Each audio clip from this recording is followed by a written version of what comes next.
Well, good evening, everybody. I'm Mayor Erica A. Stewart, and I am calling this regular meeting of the City Council to order and stating that all of the City Council members are here in person.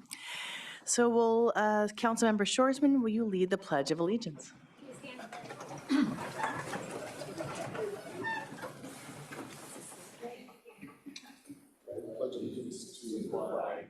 United States of America, and to the republic for which it stands, one nation, under God, indivisible, with liberty and justice for all.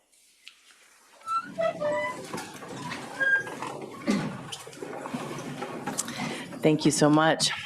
Amazingly, we have no proclamations today, so I'm sorry for that. But I do want to let you know that February, like every month, has numerous things for you to be aware of. And one of those is, it is National Wear Red Month because there's a disproportionate amount of women who either have heart attacks or strokes, and this is to bring awareness to make sure you get your care from your health providers. I know that's tough in this community, but make sure you do, and make sure your loved ones do. So with that, we're talking about another month, March, for St. Patrick's Day, and I believe we'll be receiving a presentation from Cal Poly, and I'll just go like this, so whichever one of you would like to come up first, we'll be ready.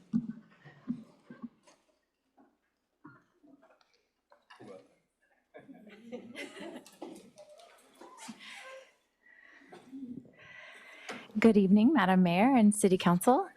My name is Courtney Kino. I serve as the Director of Community Relations and Economic Development at Cal Poly, and we are very grateful to be bringing to you our plan tonight for St. Patrick's Day. But before I turn it over to our other distinguished representatives, I wanted to say a thank you to the city, particularly the police department and all that are partnering with us in this significant event. We know that there are many ways that we're able to grow from last year, both the successes and lessons learned, and so are excited for this year and to kick it off. And with that, I don't know if are you all starting? Okay, so I'm going to turn it over to them, and then we'll have our representatives from Cal Poly. Thank you. Thank you. Thank you, Courtney, for that introduction. And good evening, Madam Mayor, members of council. Thank you for this opportunity to present and update you on our plans for St. Patrick's Day. We are about a month out, but it's never too soon to talk about St. Patrick's Day here in SLO. This year, there are 4 key concerns, not drastically different than last year, that we're just going to talk about briefly and then go into more depth in our PowerPoint. The 4 key concerns: overall city safety. We have to worry about the entire city, as well as Cal Poly's special event going on. We'll be focused on noisy house parties. That tends to be a constant here in our community, as well as zero street parties. That's going to continue to be our focus for this year. We'll kick off our operational period beginning March 12th. This corresponds with Farmers Market, so you'll start to see enhanced security throughout the community beginning at Farmers. That will roll into our party patrols, which will be Friday, coincidentally Friday the 13th. And that will carry over into the 14th, which is Saturday, and that's where we expect to see most of our activity. And that also corresponds with Cal Poly's Morning on the Green. Finally, St. Patrick's Day proper will be the 17th of March, and so we'll see lots of activity downtown. A lot of visitors will come to our community, so you'll see enhanced police presence downtown and even out in the community if we see any uptick in house parties or events like that. Up next, I'll pass it over to Deputy Chief Schaefer. He's going to walk you through our Safety Enhancement Zone schedule, what to expect for this year. It's always a little bit different depending where St. Patrick's falls.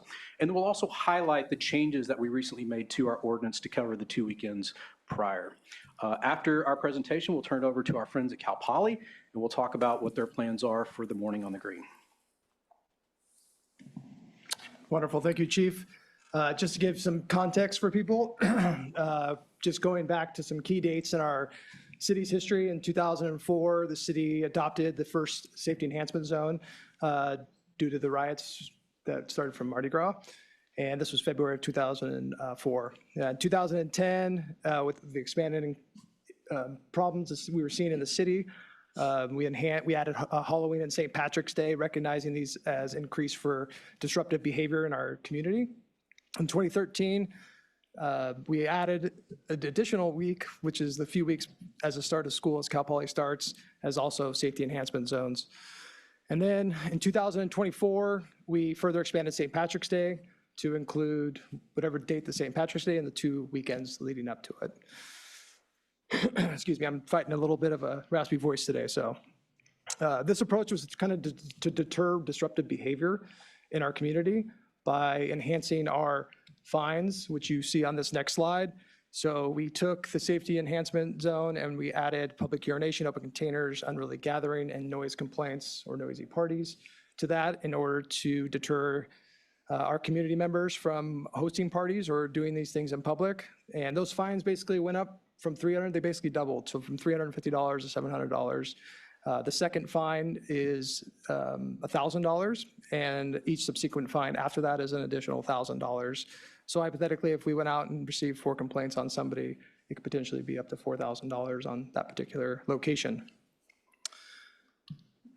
This is just the Muni Code defined in a graph. So you can kind of see here that St. Patrick's Day falls on a Tuesday and the 2 weekends before. So from Friday the 6th through March the 8th is safety enhancement zone is in effect. And then as well as the following weekend, which is the 13th through the 15th, which includes the 14th, which we anticipate, Cal Poly is hosting the event, which they'll talk about in a few minutes. But obviously our changes to the Muni Code allowed us to include that weekend as well for the safety enhancement zone. So just in order to make sure that our team's ready, we last year we really shifted to a proactive approach. As you can see from last year, we had very minimal disturbances in our neighborhood due to using other law enforcement agencies throughout the state to come and help us. We also used our public works partners and other city departments to ensure the safety of the community and the neighborhood surrounding that Cal Poly area. This year, we decided to do the same thing. So the plan is very similar by utilizing Cal OES to facilitate getting those resources here to allow us to have ample amount of law enforcement personnel to prevent and create a safe environment for not only the members who live in our community or those who are coming from out of the area. A lot of our success is outreach. A lot of community outreach we've done last year. We're doing the same thing this year. We've met with different groups, not only on Cal Poly's campus, but off campus. We have plans to meet with RQN and talk to the people that are in those neighborhoods who are living there and who have vested interest in keeping that community safe and quiet. We plan on meeting with them as well later this week. And the biggest thing that we solved in 2025 is we eliminated the street party that had occurred for the previous several years. And we had small groups in those areas, but very minimal compared to the years prior.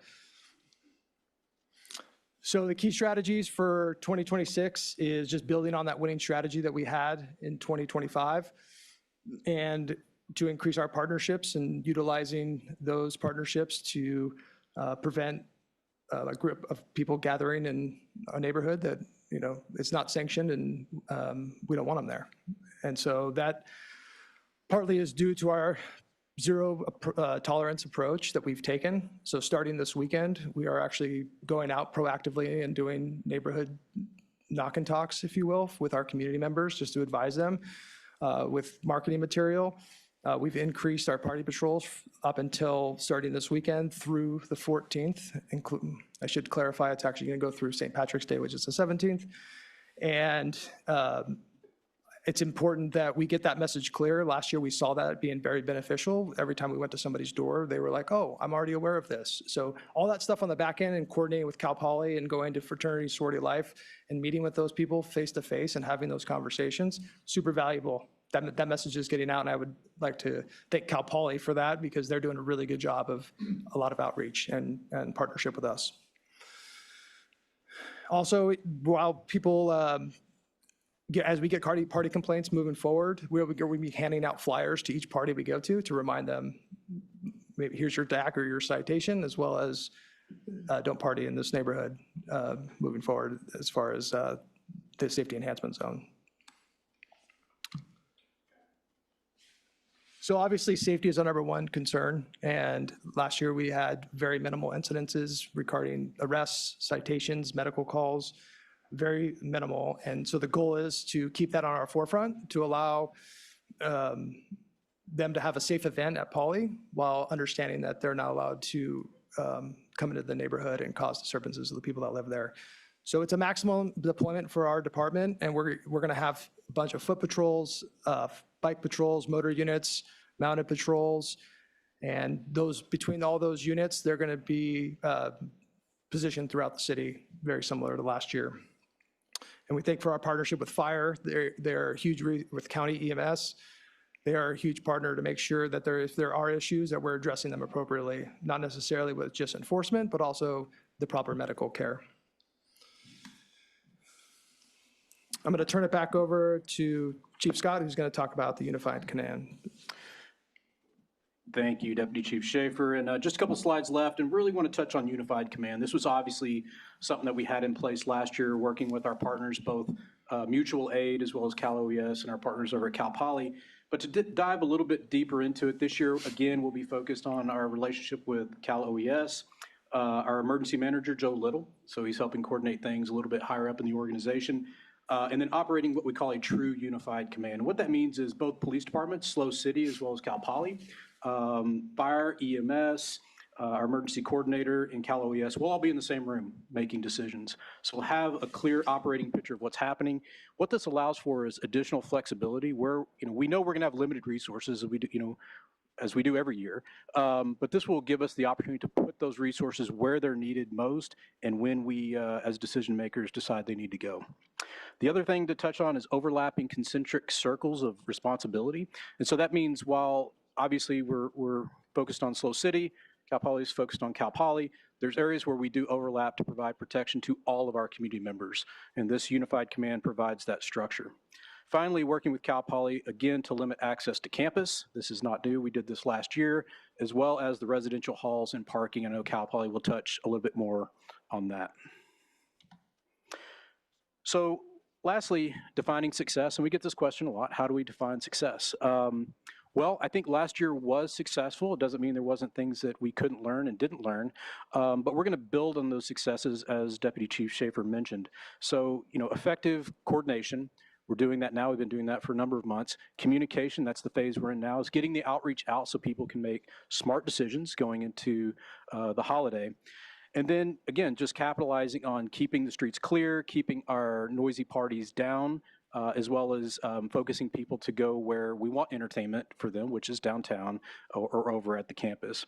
Obviously, no serious injuries. That is the goal. We want to preserve life, make sure people are healthy, as well as all of our community members and our first responders that are here at SLO PD, as well as our visiting agencies.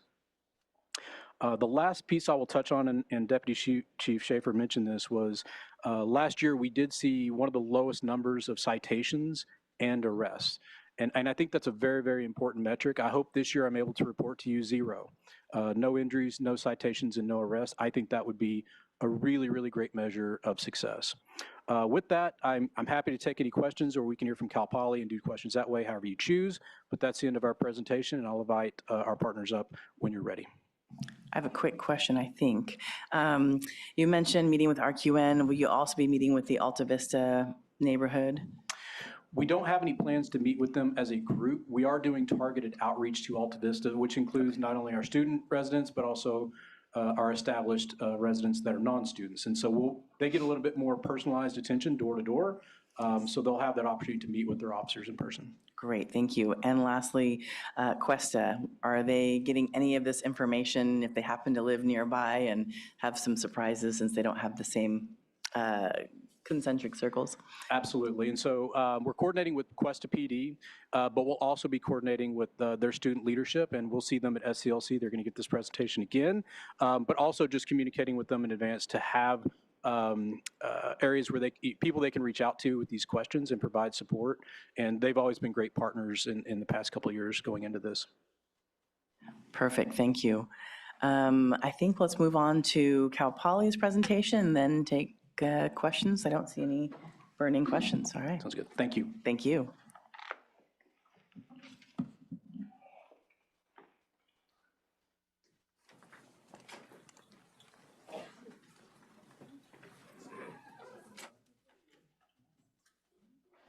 Thank you, Chief Scott. Can you hear me well?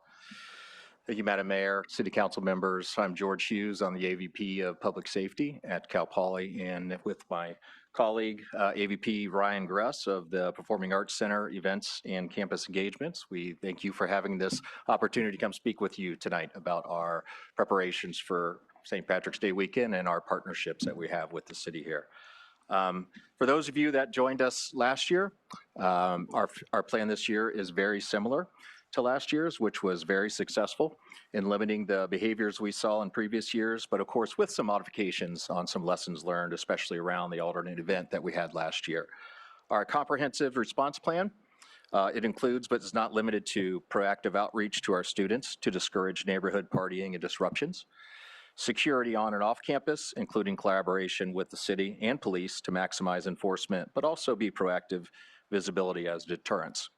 Special event that draws students to campus and out of your neighborhood streets, and targeted communication and engagement with our community.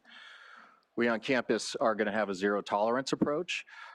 We have the same approach that in hopes that your city police department does, that we don't have to write a bunch of citations, but we are going to have a zero tolerance approach on and off campus. That includes holding students and their visitors accountable for violations of law and campus policies on and off campus.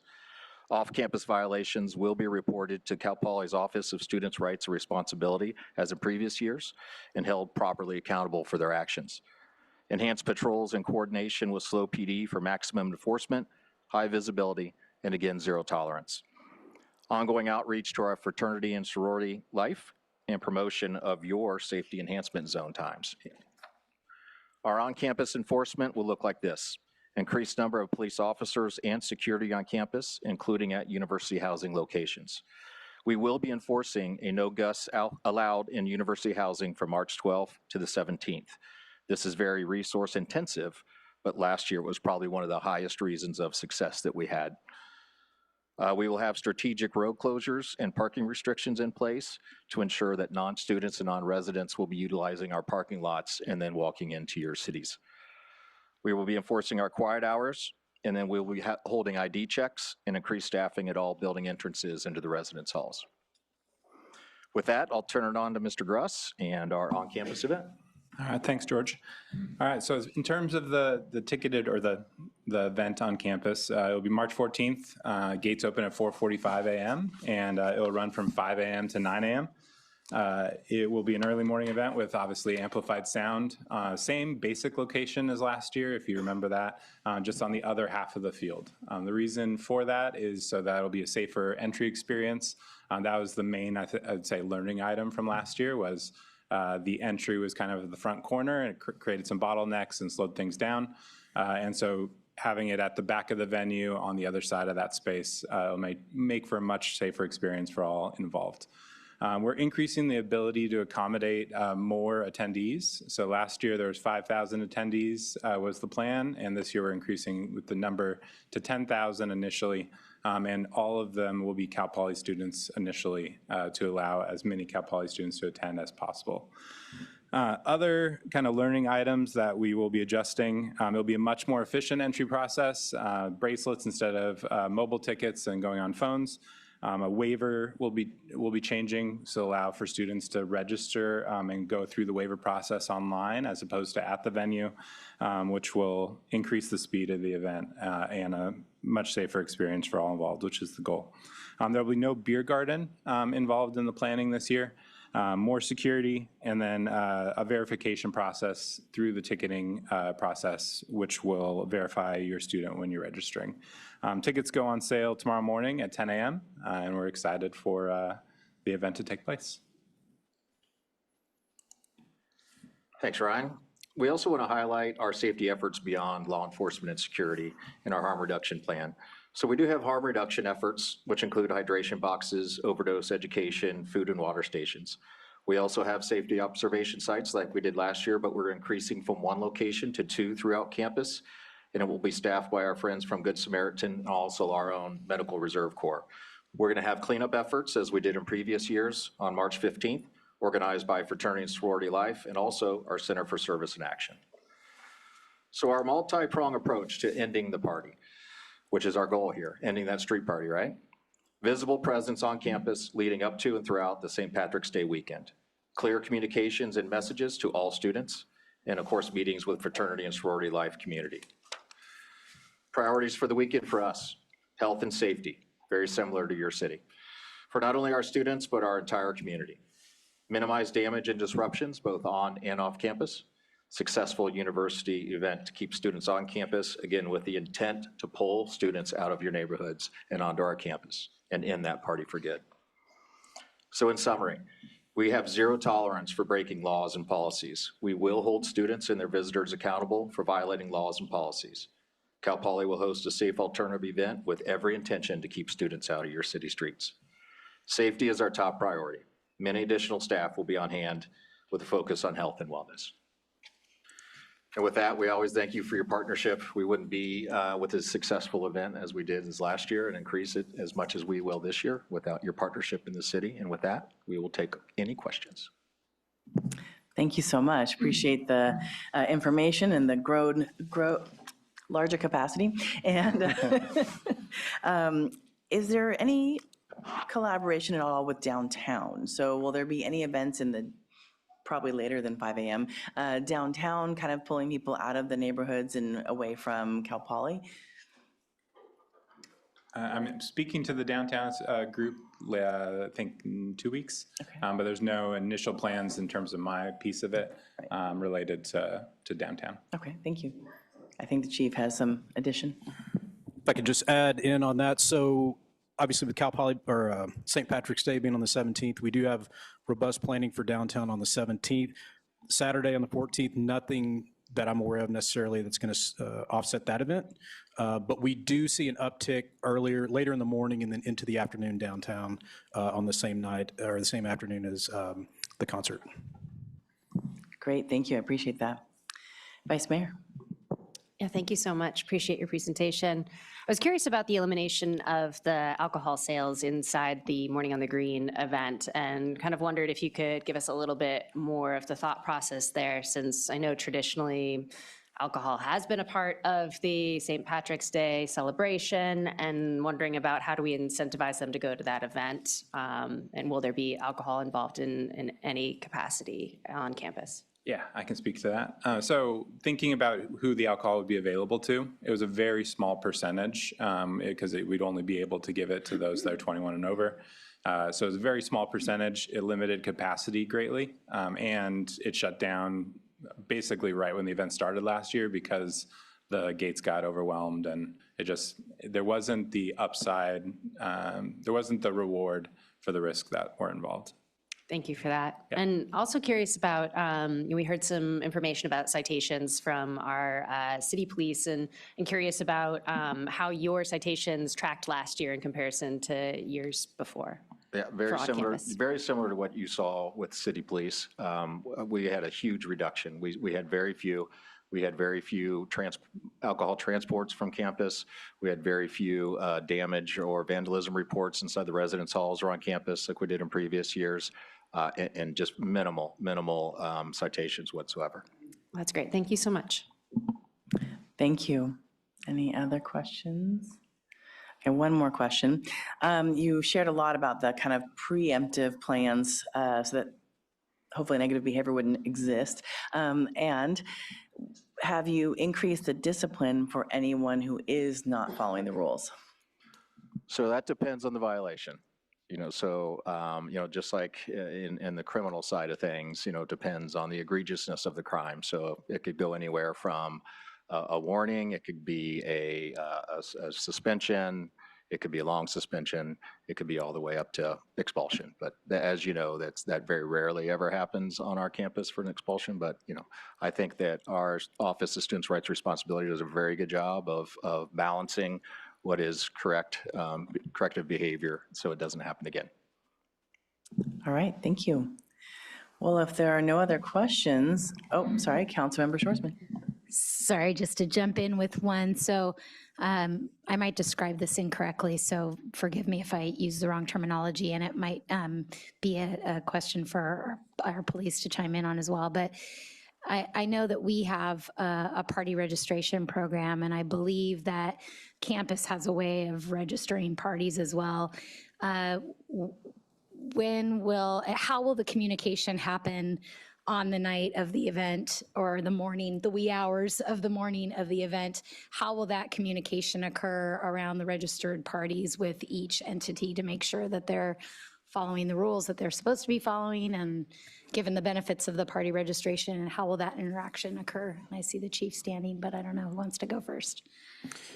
Thank you, Councilmember Schwartzman, for the question. So according to our policies, anytime there's a safety enhancement zone active, party registration is not an option. Thank you for that clarification. Is that the case also for the way that students or fraternities can register parties with the campus as well? Yeah, it's very similar on campus, and that's going to be organized through student or Greek life and sorority and fraternity life. I wish there was someone here to give you a better answer on that. I'm very happy to make sure you have that answer tomorrow. Thank you so much. That would be great. Thank you. Councilmember Marks. Yeah, I'm glad that you all will be in one room, and I'm just curious where that room is. Is it on campus? It's a secret. No, that's okay. All right, if it's a secret, don't tell me. But the other thing is it's a unified command. Is anybody in charge of the unified command? Who's the chief?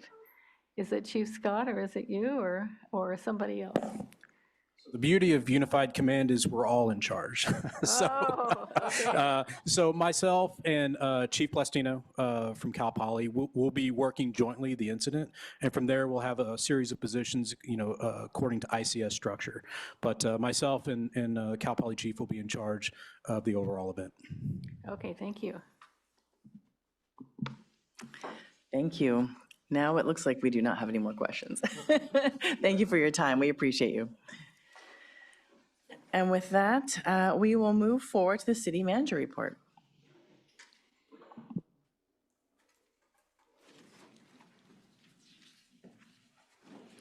Okay, thanks very much. Happy to share some updates with everyone this evening.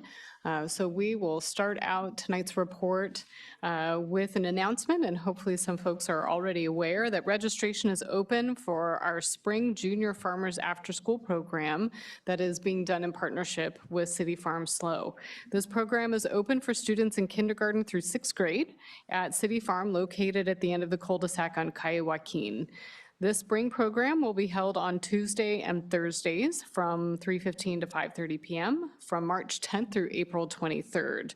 This helps students learn how a farm operates, from growing agriculture and raising small animals through interactive activities and play. So if anybody's even remotely interested, please check it out and hopefully get your kids involved.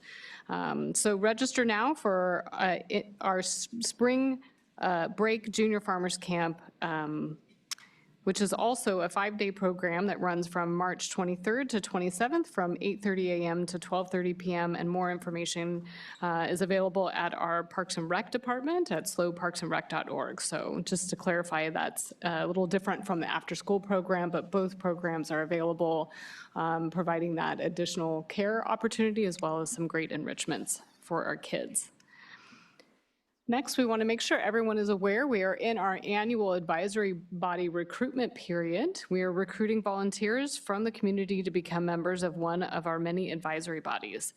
Our advisory bodies are groups of volunteers who are appointed by our city council, who advise staff and council on matters that affect policy and issues that affect the future of the community. Our citizens are encouraged to participate on these commissions, committees, and boards, to engage in discussions with staff and other community members on a number of different topics, and the committee names kind of help explain what those topics are. Our annual advisory body recruitment opened Wednesday, February 4th, and we will be accepting applications all the way through Sunday, March 29th. As you can see up on the screen, if you can make it out in that type.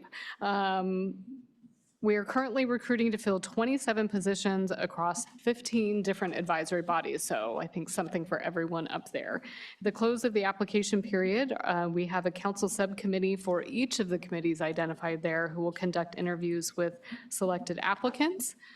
And the full city council will consider approving the appointments at their meeting on June 16th Terms will begin on July 1st, so folks kind of thinking about their schedules, get those dates in mind. For more information and to start your application, please reach out to the city clerk's office and our city website. Although I will let folks know, I've heard that our website is currently down, but I know we have a team working on it right now to get it up and running again. One of those things, when it rains, it pours, but I know we're on it. Next up, I want to make sure everybody's aware of our Lunar New Year celebration that will be here in just a couple of days. We are anticipating, fingers crossed, that the rain will taper out by the time that the celebration will be held from 6 to 8 p.m. at Mission Plaza. This is being brought forward in partnership with Downtown SLO Farmers Market, along with our Office of Diversity, Equity, and Inclusion, and our Parks and Recreation Department. They've all come together with our local community and planned performances by a violinist, Rose Crelly, a Cal Poly Lion Dance team, a number of local food vendors, and our special guest from Cal Poly, Chase the Mustang, to help us ring in the year of the horse, which is often associated with optimism, energy, and opportunity. And so we want to make sure everyone's aware, and hopefully we'll see everybody out there in just a couple of days. We also want to make sure everyone's aware we opened a survey and are conducting some additional public engagement opportunities related to our water and sewer rates. We undertake a rate adjustment process typically every 2 years, but we're looking at doing rate adjustments next year. So in anticipation of that, we want to make sure folks are aware of what is in the mix when it comes to our water and sewer rates overall. The rate structure itself can vary a fair amount from city to city, and we are taking a look at that really in depth, and we'll be talking about it with the city council coming up in a few months to make sure we've got a good structure in place before we go actually build out some proposed rates.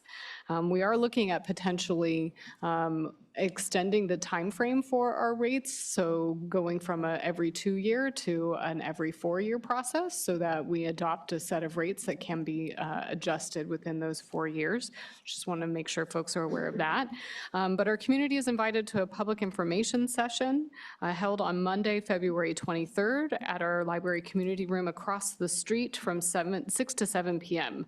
This is just an educational session for our staff to provide a short presentation about our current water and sewer rate structures, the legal landscape we're working under when it comes to water and sewer rate setting, general principles for water and sewer rate design.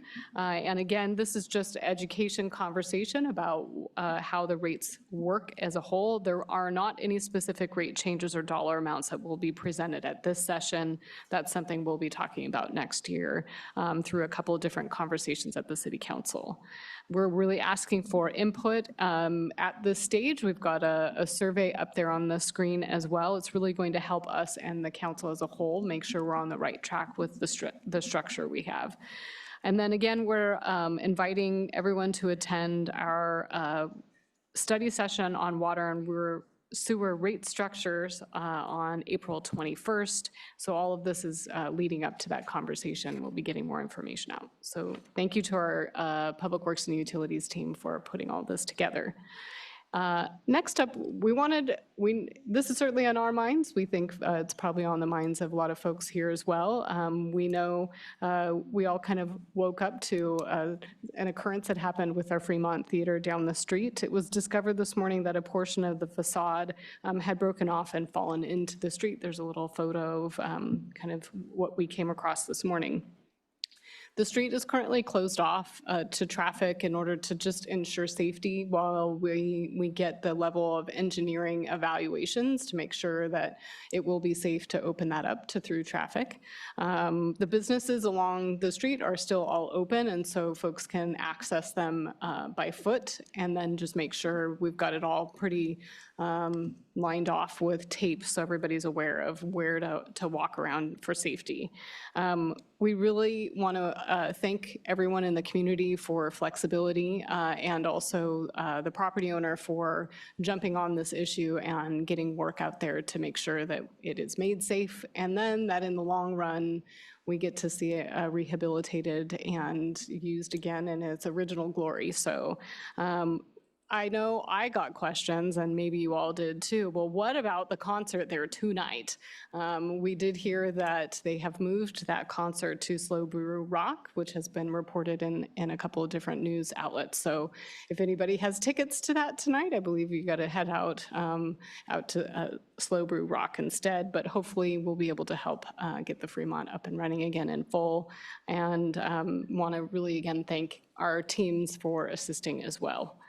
So finally, just highlighting our upcoming meetings. We do have a special city council meeting happening next week on February 24th. This one will be dedicated to a discussion of rental housing registry options. So it's a study session. We'll be presenting a number of options and getting direction from the city council on potentially moving forward with some items there. Our following regularly scheduled meeting is March 3rd. And we want to highlight that we will be, our public hearings and business items will include another conversation about the Slow Cogs Local Roads First measure.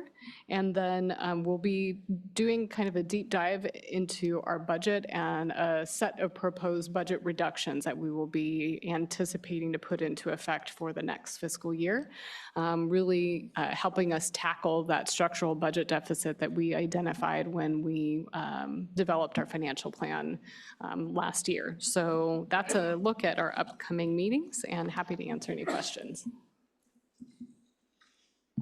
Thank you very much.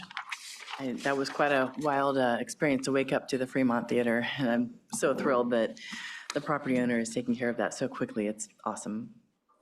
I don't see any questions from my colleagues. Okay. Oh, there's Councilmember Schwarzman.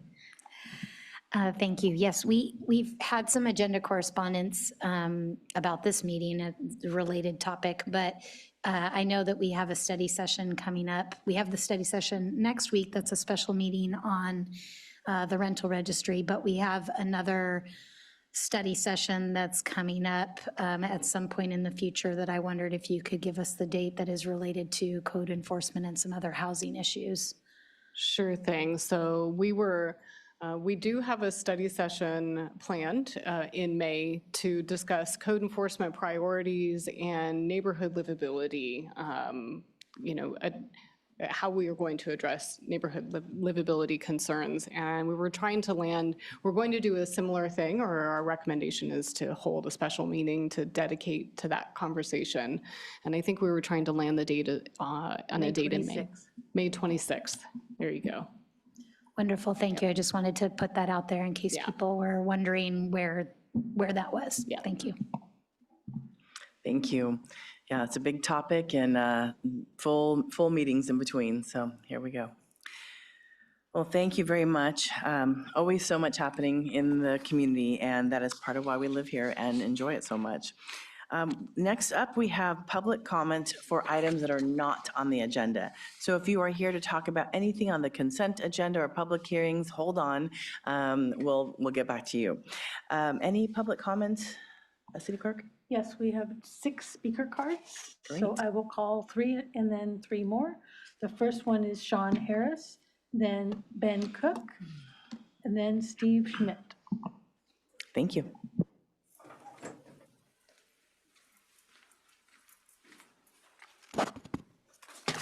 All right, good evening. Thanks for taking the time to let me speak. This is not on the agenda. I was detained by ICE December 29 down on Lower Hyera, Bullock Lane in the dark at 6:15 in the morning on my way to work by masked individuals wearing tactical vests. The police chief here in town has assured me they were not involved. Appreciate that. However, my concerns are what may have gone on in the background with intelligence sharing between federal agencies and our local police department. Though the police department physically may not have been on the ground when I was detained, I don't know, I have no assurance that there was no intelligence sharing with those agencies. So with that in mind, I'd like to suggest 2 reforms for this San Luis Police Department. The first reform would be that anytime a federal agency, especially any that might be described as our nation's secret police or internal police, anytime they notify the PD of San Luis that they will be conducting operations in the city, not related to disaster relief, that the city councils immediately notified and provided the nature of their request. This is not to take away the police department's ultimate decision-making regarding this. It is just to provide extra eyes on the request by what can only be described as a hostile federal government. An audit, number two, an audit should be immediately conducted by the city council the very next day, including the mayor, anytime the Department of Homeland Security or federal security agency notifies our local police department they'll be conducting operations within the city. This audit will include reviewing all radio traffic, emails, phone calls, GPS coordinates of drones and cars, text messaging between police officers for work-related texts, any body cam footage and audio recordings. Each of these aspects of gathering this data can be shared amongst the council members so one person isn't overloaded. I think these two would be great to assure the public that not only are our police department not assisting federal agencies in detaining people and in the pursuit of immigration reforms, sweeps. At this point, I don't know whether any intelligence is shared. Now, I believe in our police department. I'm glad we have one. Every city needs them. However, let's not forget the origins of our police. They were founded with slave patrols that would go after escaped slaves, and they would enforce the economic order of that period. Also, the police sent their German shepherds to attack African-American civil rights activists crossing the Edmund Pettus Bridge in the 60s. On their way to the state capitol, it was the police who, in collaboration with FBI and a snitch, murdered Fred Hampton. It was with COINTELPRO. It was the police who engaged in a police riot at the 1968 Democratic National Convention, and we haven't forgot that, attacking hippie demonstrators. It was the police who sold dope in the Ramparts division in LA. It was the police who beat Rodney King on live TV. It was the police who ran black sites in Chicago to throw arrestees into without public booking records and denying them a phone call.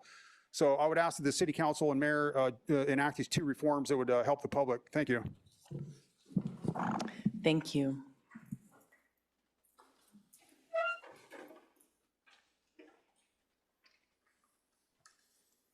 Do you have my slide deck? Hi there. My name is Dr. Ben Cook. I'm a local physician here. I'd like to talk to you about a community project we've been working on for a number of years. I've spoken to you before, well, some of you. I'd like to get it on the city's radar. Myself and several of our board members have formed a nonprofit for the development of a community ice rink and community event center. Now, I don't want to jump on the suffering bones of the Fremont down the street that happens to be crumbling, but this would be an opportunity for a large concert venue and community ice rink to host figure skating, hockey, speed skating, and events. You put insulated panels over the ice and it could accommodate up to 4,000 people. Could I have the next slide? So we're significantly lacking community places for people to gather and to foster youth development, and I understand a lot of these things need to align with the city's long-term plan. I want to get on your radar so when the next budget cycle comes around, you may be able to accommodate some of our nonprofits' asks in partnership here. Can I go to the next one? So we've completed a feasibility study with Cal Poly, which worked with their business administration, real estate, and architecture firms to confirm viability within the community. And on the next slides, we'll discuss some potential sites.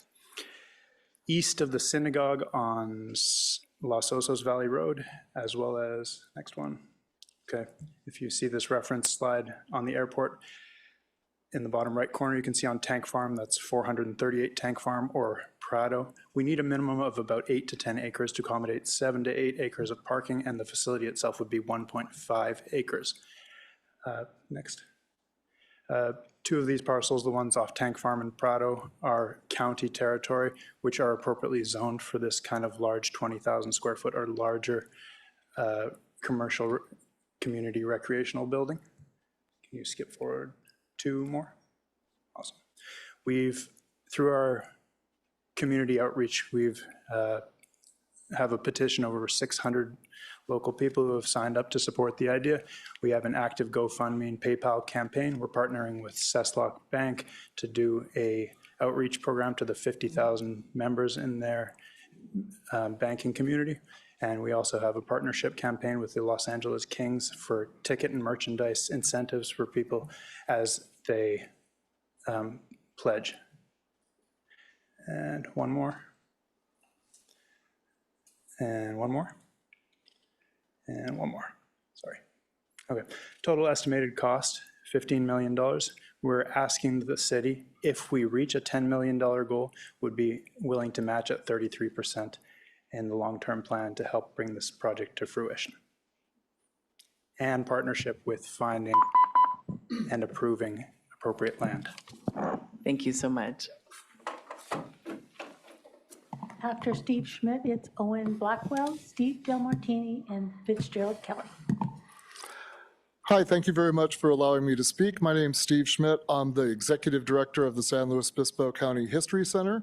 I'm halfway through my 5th month, and I'm basically here to give a brief update of the History Center and give a lot of thanks.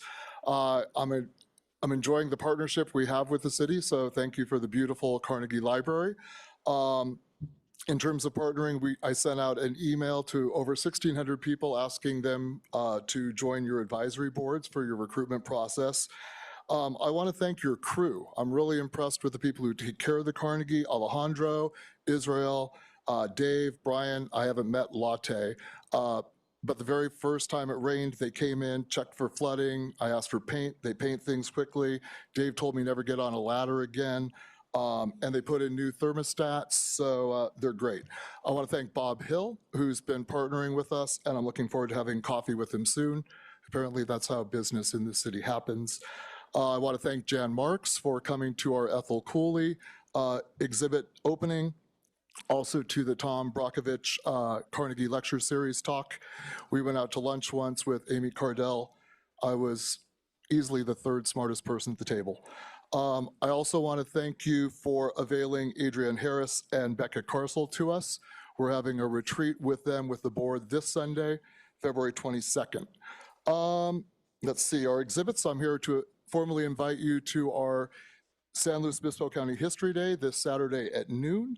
So that's February 21st. It's going to be a celebration of America turning 250 years old this year, seen through the eyes of Latina from San Luis Obispo. I've raised $16,000 in sponsorships for that event. Next Tuesday, we're having a Carnegie Lecture Series for African History Month, African American History Month, Black History. It's going to be Cameron David Jones from Cal Poly talking about his African Californio project. Let's see, back to America turning 250. I have PSAs 3 times a day on KVEC, so it's great partnering with them.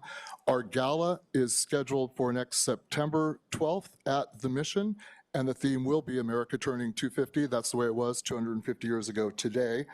This Thursday, I'll be speaking at the Lunar New Year celebration. The History Center will have a booth in Mission Plaza.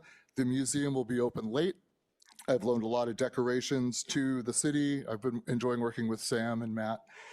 We have an intern program. They're doing social media exhibits. And the Dalade Adobe opens Saturday, April 4th, Holy Saturday, the day before Easter. And we're going to start having music in the Dalade Gardens for fundraising events. So that's just a quick update, and you'll hear more from Bob soon. Thank you. Thank you. That's a lot. Wonderful work.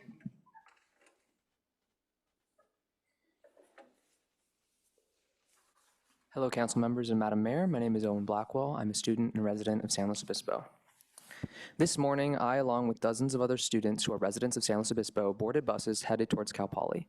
As we boarded, we were informed for the first time that day that we would not be taken to campus. Instead, drivers dropped us off at the intersection of Choro and Foothill, leaving us with a 1.1 mile, 25-minute walk across Highway 1 and California Boulevard in the rain to reach our destination.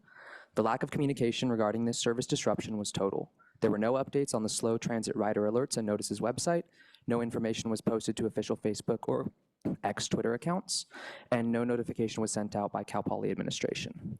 Upon speaking with Slow Transit Dispatch, I was informed that because of the CSU Teamsters Skilled Trades Union strike, their drivers would not cross picket lines onto campus.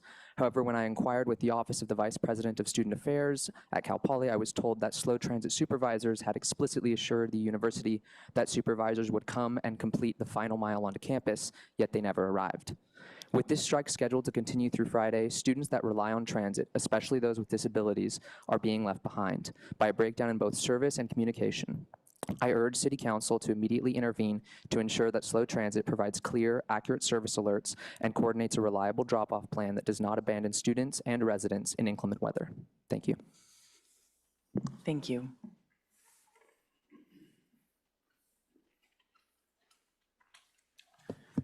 Good evening, council. My name is Steve Del Martini. Hang on here, and put these on. You know, when you turn 50, you have to put glasses on.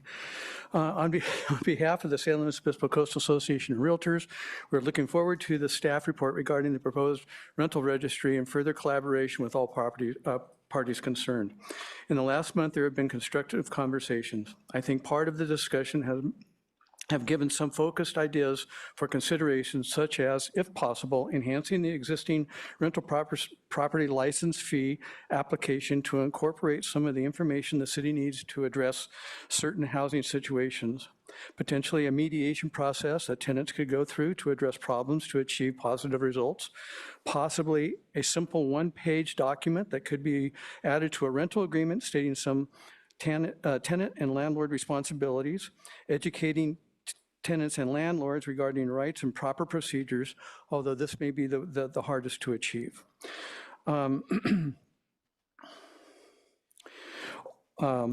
in, the city wants to have a handle on the overall rental property stock. I believe we'll figure that out. We'll figure out a way to make that all happen.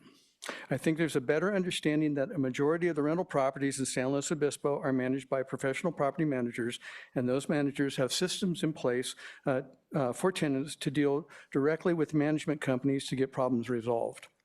It may be that the properties that are not professionally managed might have the bulk of the issues that are being brought up. How is that to be determined? I really don't know yet, but I'm sure we'll figure it out. Along those lines, it would be interesting that, for those that are reporting housing issues to also include whether they are professionally managed or not.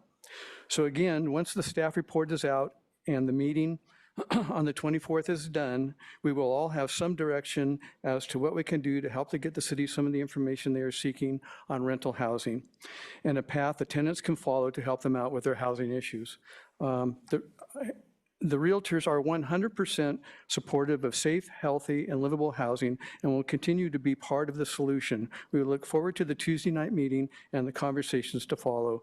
Thank you for your time and consideration. And I did want to say that having been born and raised here, I used to go to the Saturday matinee movie at the Fremont in the 60s. So there you go. Thank you. But did you go to the rolling rink in Morro Bay? That's the question. Yes, and when I got older, I went to the midnight movies. Ooh. Thank you. Our last speaker is Fitzgerald Kelly. Okay. Doesn't look like he's here. Fitzgerald Kelly. All right. No, maybe? Yeah. Perfect, thank you.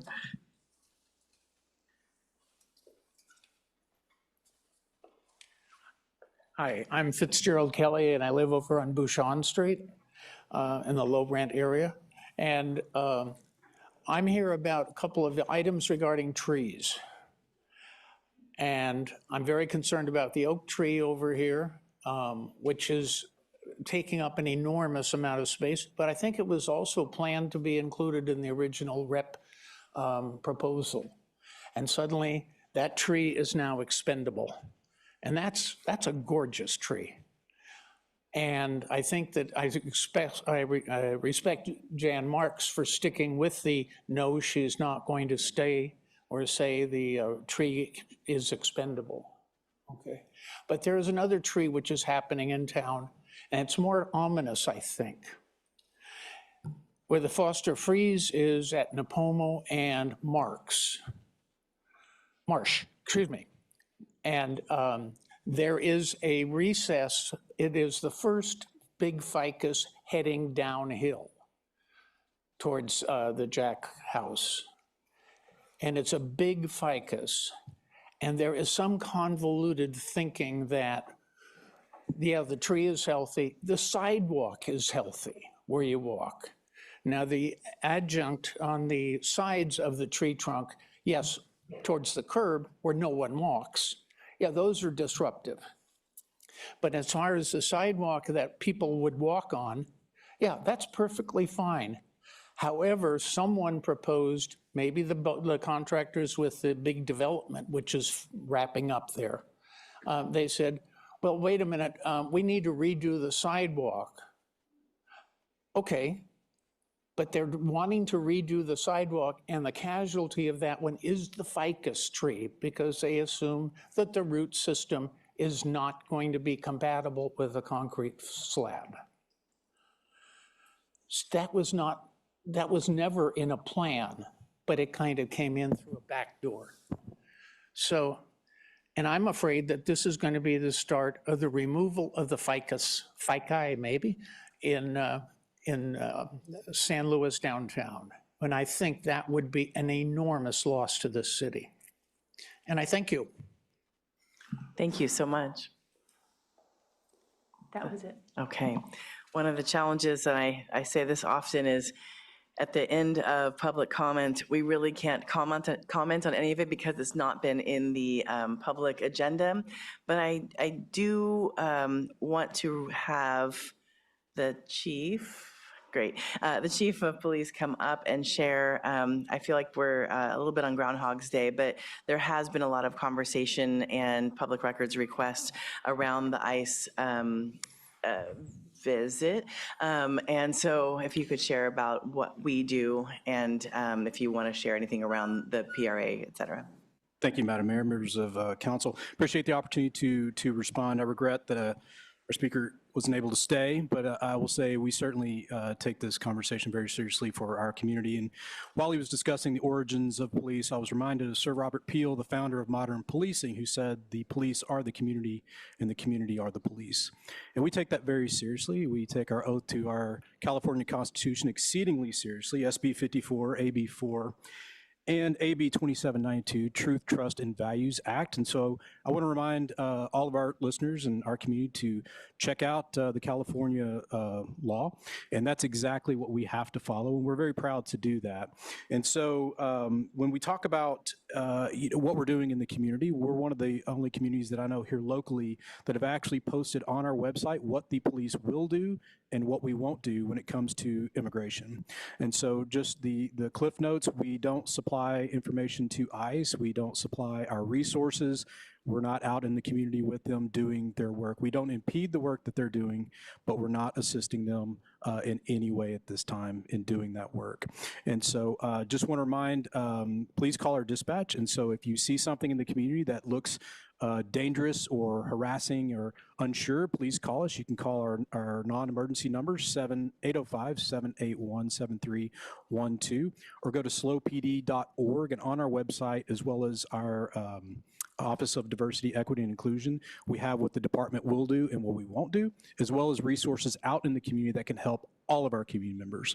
And so as we've said before, if you're in our community, we're here to serve you as members of your community, and we will treat our community as we wish to be treated. And so anything that we can do to help provide comfort during this, absolutely uncertain time, we take that role very seriously. Thank you. And just as a reminder, you do not ask immigration status of people, correct?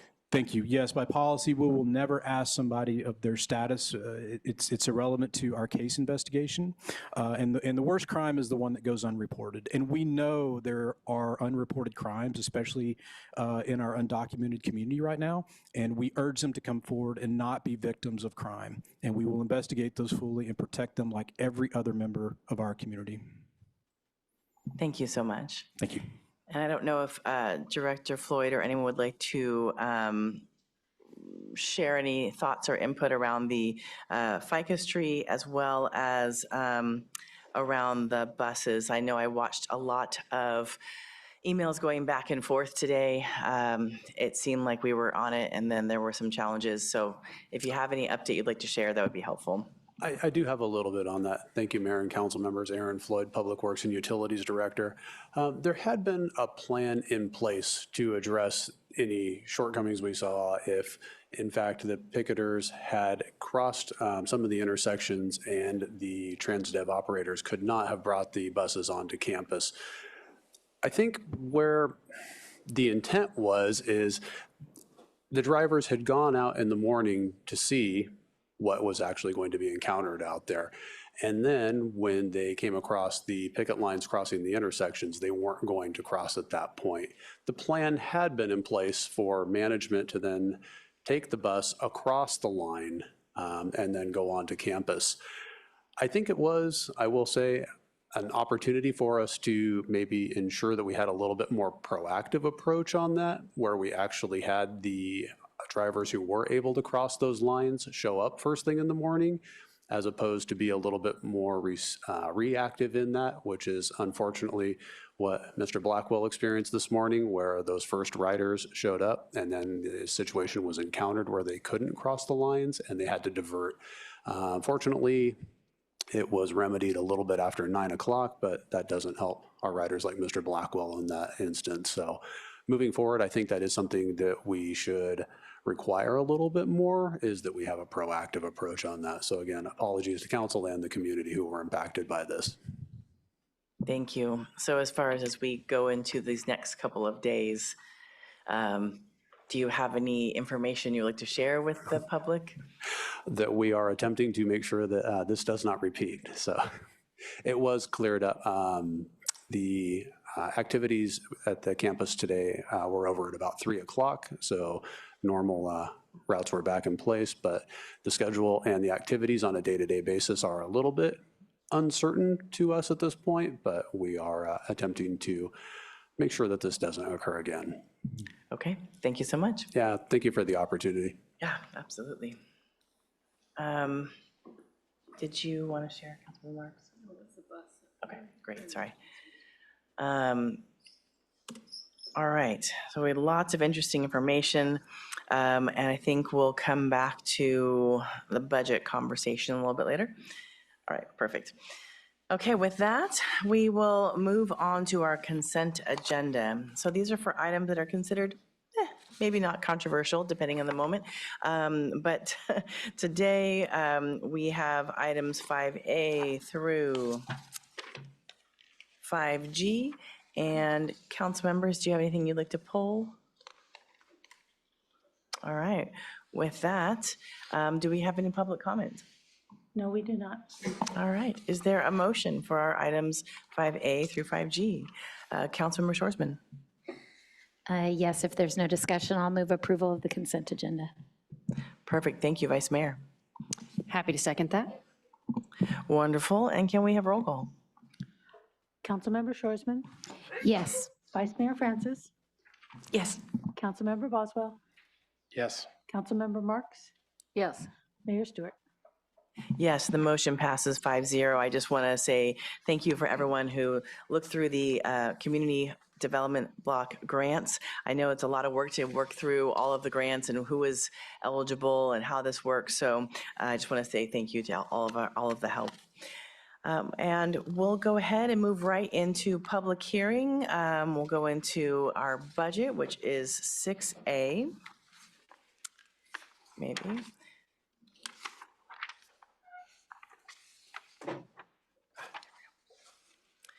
So we'll go through our review of fiscal year 25-26 second quarter budget report.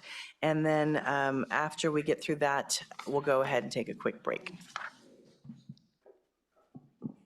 I'm happy to jump in as our finance team gets our PowerPoint up and running and just kind of kick it off a little bit.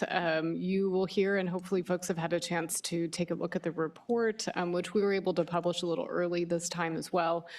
Just giving everybody a look at where we're at halfway into our fiscal year. We usually get a fairly good sense of how we're doing with our both revenues and expenditures for the year. And the good news is things are pretty much on track there. I think that folks are probably here largely focused on the discussion we'll have about use of year-end money from last year. So every year we bring what we call a year-end report toward the end of the calendar year that takes a look at where we think we ended the prior fiscal year. Then we get our audited statements back, bring that to the council, report on our annual comprehensive financial report, which really validates where where we ended the year, and then bring forward a conversation about whether we would like to allocate any of that funding, if we have it, to uses during the current fiscal year. We typically try to make budgets adjustments really just twice a year. So when we adopt the budget in June for, in effect, July 1, and then at this time, so mid-year into the year, make adjustments that we might see fit. So you will see a couple of minor modifications that we have brought forward on a couple of cleanup items. But really, that year-end conversation is, I think, probably where a lot of the focus is for this evening. We have provided staff recommendations for allocation of what we identified through the audit, which is about $3.4 million that we had at the end of the year that was unanticipated. Our recommendations are based on prior council policy and direction on a list of priorities for use of year-end money. I think one thing that you'll hear from us a lot, and hopefully we even say it so much that folks get tired of hearing it, that this is really one-time money. And so any of the recommendations for use of the money will be one-time in nature, because we do not anticipate having this funding going forward. And so that's a big top-of-mind approach that we take toward funding recommendations. So we'll be happy to walk through our recommendations and then really support a conversation about whether there's any changes you would like to make to those recommendations, and then carry those forward from there. I also want to make sure folks are aware, we have included in the report a note of where we're at on our major city goal work plan items that would have been due at this point in our year. And so folks are wondering what's going on with those. There's a good summary in there. We are on track. We have 15 different items, 14 or 15 different items that would have come up. There are just 4 of them we've identified as potentially delayed, and maybe making a slight modification to what we had originally anticipated. So we're happy to speak to those as well if there's any questions. So with that, just really happy to support the conversation, and I'll kick it over to our finance team. Thank you. Thank you. Mayor and council members, as usual, I'll kick off tonight's meeting with a review of year-to-date financial results. And as a reminder, halfway through the fiscal year, mentally, we expect half of budget to be spent or received in revenue. Revenue side, there's some important considerations why that isn't always true. Usually it's data's on a lag. So our sales tax data is on a 2 to 3 month lag. All funds are in good shape so far throughout the year. I've put a caution sign on the transit fund just because it is so sensitive to grants. The timing in which we receive those grants can have a big impact on year-end results. But none of those timing differences would create any operational or project challenges. Within the general fund, sales tax is by far the single largest funding source, and that includes the local revenue measure. So it's something to keep a close eye on. Sales tax has been growing at sub-inflationary rates for the last few years, as we can see here. That is starting to inflect somewhat, which is great news, but with all the talk of tariffs and potential risk to the budget that our consultants have advised us on, we don't see huge growth coming just yet. But there were some good signs in our latest meeting with the consultants. They pointed to new car sales, especially, but not entirely, driven by the expiration of the EV credit as being a driver for the current year. Another revenue trend that we like to look at, this one mostly because it's more volatile, it is a lot smaller, is development fee revenue trends. And this has been in what's now a secular decline, peaked in fiscal year 2019-20. We signaled kind of bad news a year ago on this one, that fees were dropping precipitously, but what we're seeing is actually it's very volatile. Based on where we finished last year and how the year-to-date has gone, we think there's at least $1 million in surplus for the current year. And we're going to see what we can do to forecast this just a little bit more accurately going forwards. Moving on to expenditures, there's, again, really nothing to report here. The 50% rule does not hold true once again, but in the opposite direction. Here it's when managers open purchase orders for the full year. or in the case of the water fund, prepayments for water source of supply for the whole year. So while we're over 50% expended across all funds, close analysis didn't find anything to be concerned with. And as our city manager said, on the major city goals update, there's very little to talk about. No tasks are delayed or canceled without a plan. 4 tasks that were supposed to be completed in the first half of the year will be completed in the second half, and 12 tasks were completed as expected. And quite a busy first half of the year for the CIP team. The sewer team had a number of sewer main replacements, and they also finished the multi-year water resource recovery facility upgrade with a ribbon cutting. The parking team installed multi-place pay stations downtown, and the Jack House received an upgrade to roof and windows. Also, a number of big projects in the works that updates will be coming forth on soon. The Mission Plaza enhancements, the Cultural Arts District parking structure, which is opening soon, and the Mid-Hyera bypass. And lastly, this wasn't included in the staff report, but we do have some good news in the last week or so. We've received about $1 million from FEMA for reimbursement from the winter 2023 storms. Our original expectation was that that would be paid within 12 months. It's been a little bit longer than that, and we're still not quite to the $8.7 million original expectation. But our staff continues to work to appeal FEMA rejection letters. And just last week, we learned that another $1 million that we successfully appealed is now obligated. Again, we've been told that there's a 6-week timeline from obligation to payment, but we do have some projects 8 months into obligation. So it's increasingly unclear when, but we are seeing some good signs here. And with that, I'll hand it to Emily for the appropriation recommendations. Great. Thank you, Riley. Good evening, Council. Like Whitney noted in her kickoff comments for this item, I think this is the part of the evening that most people are probably interested in this item is recommended appropriations of unassigned fund balance from fiscal year 24-25. As we've noted and talked about on several occasions, this is something that we've had a sense that we would have unassigned fund balance available at the end of the year. In our year-end budget report last November, we signaled that this number would be in this range. It's slightly lower than it was after going through the audit. And this slide shows what the funding sources are for the recommendations that we're making to your council this evening as a part of this item. As we've historically done, we have from 24-25 assigned $2 million for our annual additional discretionary payment to CalPERS. That's a payment that we've been making since fiscal year 2018-2019 very regularly. And then, as you will recall, with adoption of the 25-27 financial plan, the council at staff's recommendation increased the ADP to be commensurate with staffing cost growth in all funds across the organization. And so the remaining allocation to CalPERS this evening is proposed to come from unassigned fund balance. I think it's really important to go back to the policy context around this part of the item this evening. Your council adopted a policy with the 23-25 financial plan relative to use of unassigned fund balance.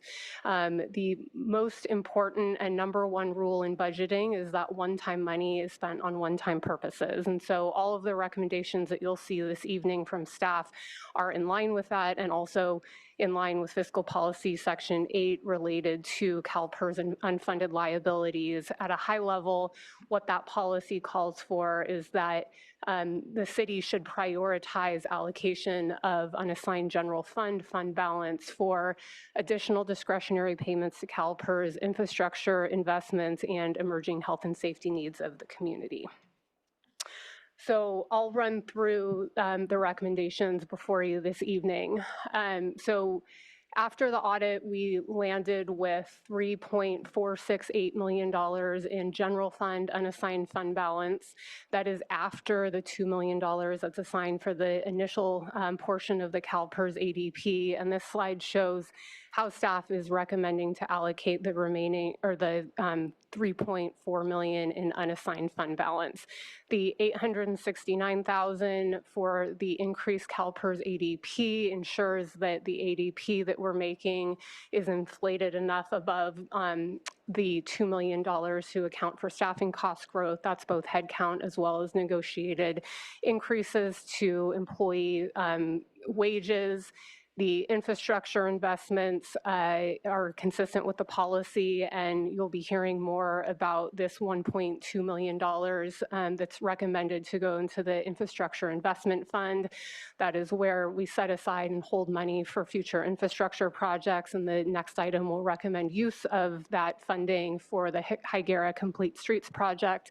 The insurance fund recommendation, this is something that we discussed back with the year-end budget report in November as well, where we had signaled that our insurance fund was underfunded given the city's recent move to self-assured intention for workers' comp and liability.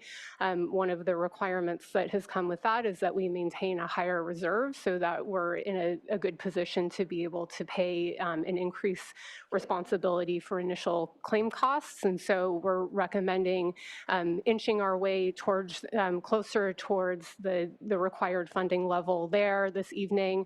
And then the SLOMA contribution is intended, again, to be one-time in nature, consistent with the policy, but makes good on council's decision back in November to provide a $500,000 allocation to SLOMA for their project in the downtown. And then last but certainly not least, we are recommending restoration of some cap flow stipends provided to Parks and Recreation that are to be used only for childcare purposes, for childcare provided by the city.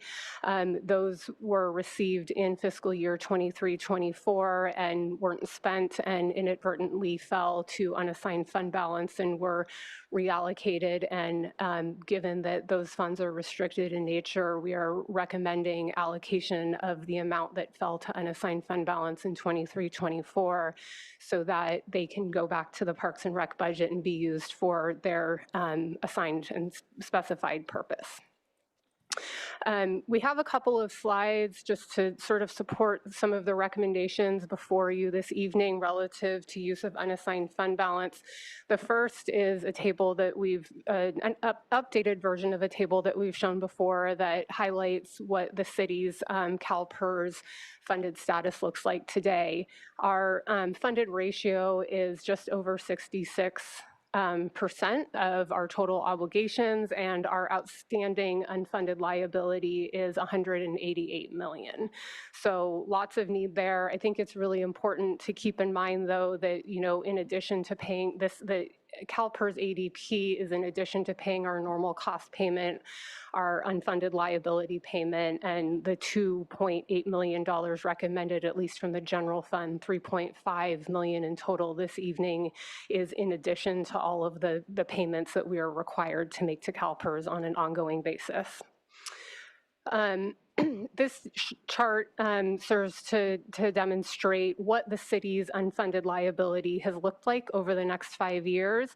The yellow line shows what our funded ratio has been in each of the last 5 years compared to, in the green line, the average funded ratio for other PERS agencies. So we're certainly not the lowest, but we are below other PERS agencies on average. And so just a good reminder, and you know, that we need to stay the course. We had a pension actuarial valuation performed by a consultant back in 2023 that was presented to council and provided some good information. And the basic takeaway from that is that we are on the right path, and acknowledgement that it doesn't always feel good to make these additional payments to CalPERS, but it is helping us and it's the right thing to do. And so staff, of course, is recommending, and your council has been really diligent about continuing to make these over the last several years. So like I said, in total, we're recommending 3.5 million in $5 million in additional discretionary payments to CalPERS. This is just what it looks like by fund. The bulk of the general fund portion is funded with that $2 million that's been assigned for this purpose, plus $869,000 of unassigned fund balance, and then the other funds are responsible for paying their portion, and that's been factored into their long-term forecasts. As for the Infrastructure Investment Fund, this is just a preview of the item that you'll be considering next. The Hyera Complete Streets project is in need of about $2 million in additional funding to complete that project. We are recommending allocation of $1.2 million to the Infrastructure Investment Fund this evening, which will fund a portion of that need for just this one project, but does not fund that need in total. And so there are some other recommendations included in the next item relative to that project.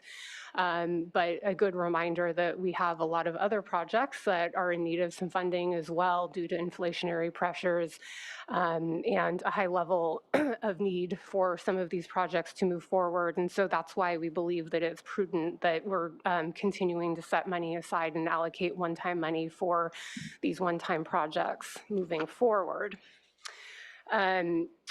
For the insurance fund reserve, I spoke to this a little bit, but there's two different ways to look at the necessary funded level for insurance fund reserves. There's the historical claims basis and the actuarial basis.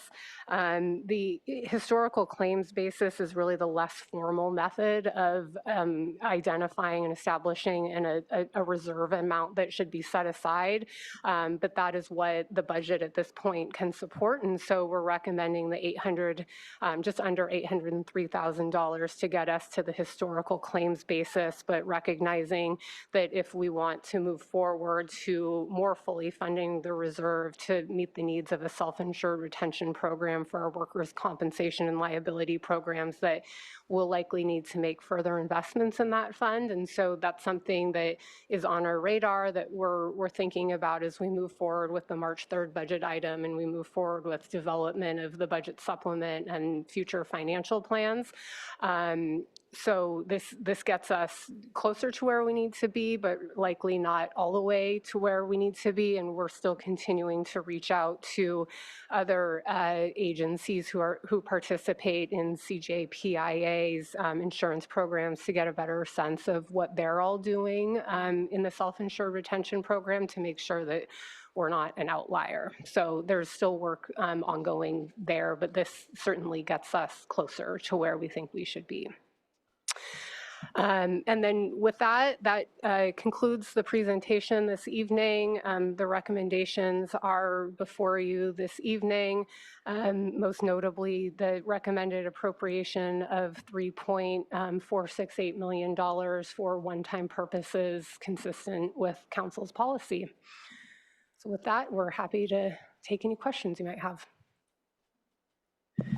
Thank you. It's a lot of information, and I really appreciate you sharing just kind of little refresher reminders of the history of our CalPERS and the unfunded pension liability that maybe isn't always top people's minds. Any initial questions, Councilmember Boswell?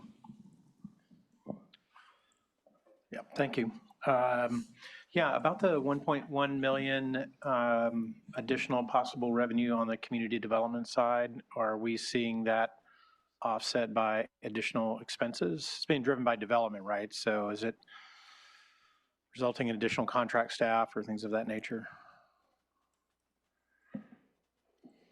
In theory, yes. I don't know if community development is here and wants to speak to this in more detail. I think your phone a friend is working. Yeah, that is what the fees are brought into, is to support the work that staff needs to do to get projects permitted and moving forward. Yes, thank you. Timmy Tway, Director of Community Development. Great question. We underestimated because we had a very low kind of 6-month period as we were entering this financial plan, so we wanted to be conservative with what we saw in the building and permitting side of things.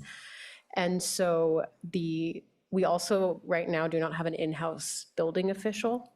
And so we are using some of those additional funds to address that need through a consultant. And we are sending more plans out to our contract plans examiners because we are seeing an uptick in the plans that we're getting, which is good news for meeting some of our major city goals related to housing. But we are spending more money with our consultants because of that. Thank you. That's all. Thank you, Councilmember Schwarzman. Yes, can you go back to the slides about, at the beginning, about storm recovery? And FEMA, yeah, thank you. I just wanted to kind of get a reminder, I guess, about how many projects we still have outstanding. I mean, this is great. We're slowly getting there. We're getting some of our money back. We're getting some of our projects and our funds obligated. But how many more dollars are out there that we're still waiting for obligation, and how many more projects do we have anticipated that we still are looking to get funded? Does that question make sense? Yeah. So we've spent about in the range of about $13 to $15 million on storm projects to date. Some of those are general funded projects, some of those are enterprise funded projects, and so we've had different ways that we've paid for those. I don't off the top of my, I can follow up with the number of actual projects, but we've got a delta right now of about $11 to $13 million that we're waiting on from FEMA. It's important to note that not all of those projects are complete. And so while we've submitted the information that we have available to submit to FEMA, it's very likely that given the way that things are currently going, that we wouldn't actually see any obligation or funding, actual checks in hand until those projects are actually complete. I think that's a little bit different than how they've handled things in the past, but it seems that things are continuing to slow down. We've had obligations on a number of our projects for about 8 months now, and there's typically supposed to be about a 6 to 8 week lag between when you get notification of obligation and when you get an actual check in hand, but we have one, like I said, that we got obligated about 8 months ago. So there's, we have a lot of kind of like tiny little onesie twosie projects. And so the big ones that we're really watching right now, though, are our January debris clearing project, which was over $1 million on its own. I think it was about $1.3 million. And then our San Luis Drive project, which was a $5 million project. Those are just have been moments away from obligation, I would say, for the last several months. We're continuing to be told that those require congressional approval, though we don't have clarity on what that means. And we've been working both with Congressman Carvajal's office and Senator Schiff's office to better understand what that process looks like. And they've been incredibly helpful, but I think this may be a new process that FEMA and Congress have. And so there's a little bit of clarity lacking there, but those are ones that the staff at FEMA has signaled that we will get reimbursed for. It's just a question of timing at this point. Thank you. So when we do get those funds that trickle back in, that money, because it's basically already spent in a lot of cases, it just comes back in and goes straight back into our capital projects, holding accounts, or like the infrastructure investment fund, correct? Yeah, so what we've been doing is assigning money that we've had reimbursed in the general fund for a future purpose. And that's, I think, something that, we're going to need to talk about on a go-forward basis, is how do we want to handle any additional funding that comes in the door. But the initial intent, when we were initially starting to work with FEMA, was that we would take money that we were getting back from FEMA to fund additional projects, but we obviously haven't been able to wait on FEMA reimbursement to do that. And so we've programmed a lot of projects into the CIP, and they're moving forward absent FEMA reimbursement.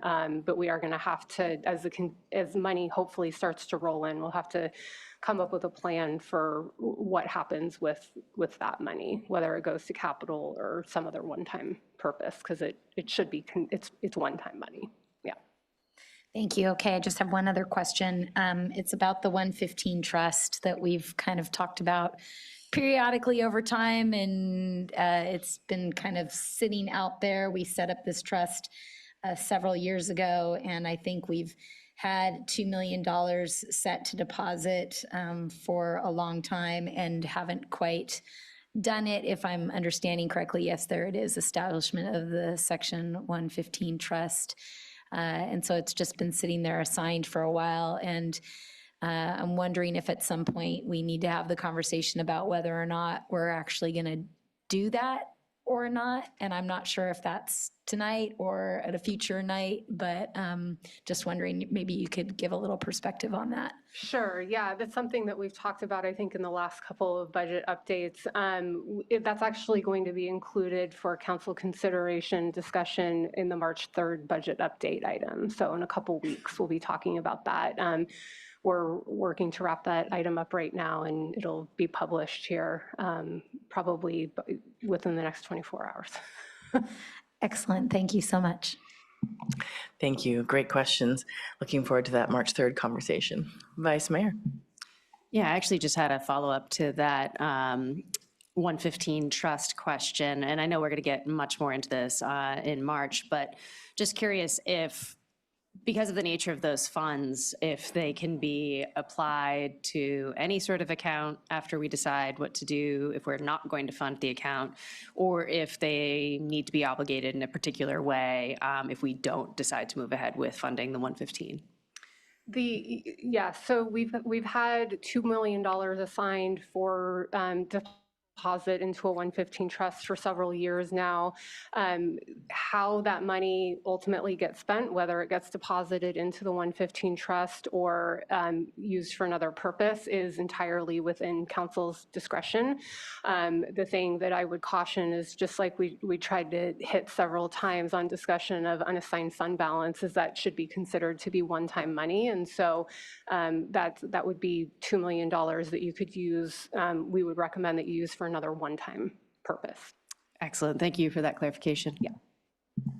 Thank you. Without seeing any other questions, I think we're ready for public comment. Okay, we have one speaker, Adam Clark.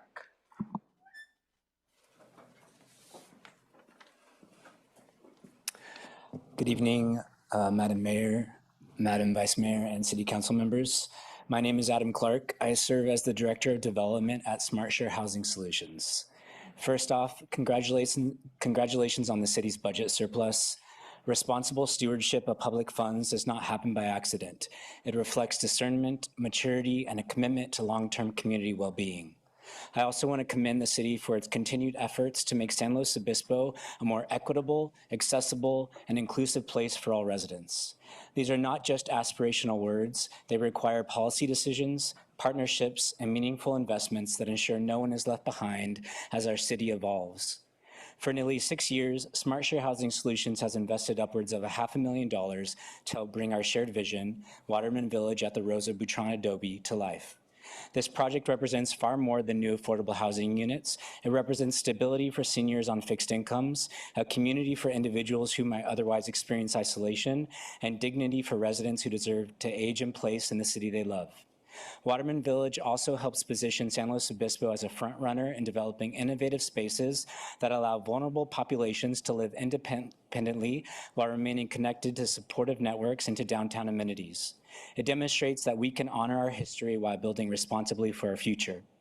As you know, our partnership has navigated its fair share of obstacles, include regulatory hurdles, financial complexities, and the many challenges that come with a pioneering project. Today, we stand on the verge of a meaningful breakthrough. The momentum is real and the vision is within reach. I sincerely thank you for selecting SmartShare Housing Solutions to lead this innovative project that addresses so many of the city's priority goals. We are proud of the trust you have placed in us, and we are committed to delivering a development that reflects the highest standards of quality, accountability, and community impact. Together, we will make downtown San Luis Obispo an example of community housing innovation and demonstrate what is possible when public leadership and nonprofit dedication come together in service of the community. I look forward to an upcoming discussion with you about your financial support to bring Waterman Village and its neighborhood park to life. Lastly, thank you for your energy, for your commitment to our community. We have a lot to be grateful for. Thank you. Thank you. With that, we'll bring it back to the council for deliberation. I guess I wasn't sure if I should bring this up as a question to staff first or to us, but I've seen quite a few requests come through. They were more recent requests. They weren't part of the discussion to even be part of the staff report. There's been questions about, the SLOMA amount. There's been questions around the mediation, anywhere between 30,000 and 250,000. There's been questions about public art being moved. So I guess my question is, with all of these potential requests, did you have any chance to chat about this in staff first before we get to the point of discussing this on the council side? City Manager. Thank you. Happy to jump in here. Certainly, our normal budget process is a 2-year financial planning real engagement that we go through, including a lot of public outreach that helps us set our priorities, lots of work behind the scenes, making the numbers work and making all of our internal services continue to operate well. And we do take into consideration outside needs and requests at that time, but things also we understand do come up at different points during the year. And so we've had opportunities to review the requests and trying to find where they might land. Part of why you see staff's recommendations the way they are in the staff report for the funding allocations is really we're taking the policy adopted by the council in the past on the priorities for allocation of year-end and one-time funding. At the same time, we understand that things come up and change over time. So we're really here to help support those conversations. I mean, certainly something like an ice skating rink that would be an incredibly huge investment and major piece of infrastructure and amenity for the community would be a really big undertaking. That's something that we would want to work through a lot of different avenues, including most likely inclusion in our Parks and Rec blueprint and our general plan and things like that. But those ideas need to start somewhere, so we understand why they come up at this point, and then we're here to really just help walk through how we might accommodate them, if not now, then when. I know one of the struggles we had with the request that we did receive from the Center for Dispute Resolution, which is a new program that our local law school is looking to help get up and running, really to take over where creative mediations and slow solutions left off when Wilshire Hospice closed. We don't currently have a grant program that seems to fit what they're asking for, so we have a set of other grant programs that we would also sometimes direct folks to if we think it might be a good fit. So we have human services grants that we offer, and there's a competitive process with really a request for proposals that we go through that our Human Resources Commission looks at and helps vet for the council. But with this type of request, because of the priorities that we've set for that funding, which for the last few years has really been focused on helping to address the needs of our unhoused community, the request from the Center for Dispute Resolution we wouldn't really send them that direction because it probably wouldn't be successful. So we understand the needs come up. We look at them individually. We don't currently have a lined out direct process for people to make these types of requests for the one-time investments in the community. And so we've kind of over time taken them up as they come in. So it's kind of a mix of both, but certainly if we're looking at a large capital project, we would typically point toward our traditional capital improvement planning process and budget process. So if we're looking at moving a piece of public art, we would certainly look at trying to incorporate that into our CIP process as well. But again, happy to talk through all those different strings and how they all interconnect with one another and how we might line that up as well as possible. Great, that's really helpful, thank you. Councilmember Marks. Yes, this is a question for the mayor. I don't know how you want to handle this, but I would imagine that each of us here have got our own ideas for how to approach allocating the unallocated funds.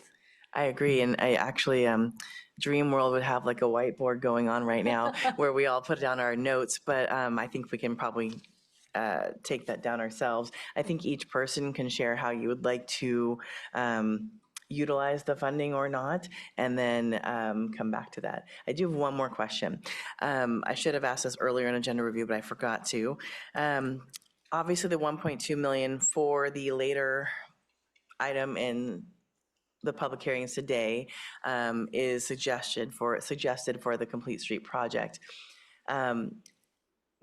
Being that we haven't voted on that yet, this seems a little awkward in the realm of let's put money aside for a project that we haven't necessarily voted on to say, yes, we're moving forward. So are we saying if this goes through, this is what we'd like to spend it on? Or are we kind of,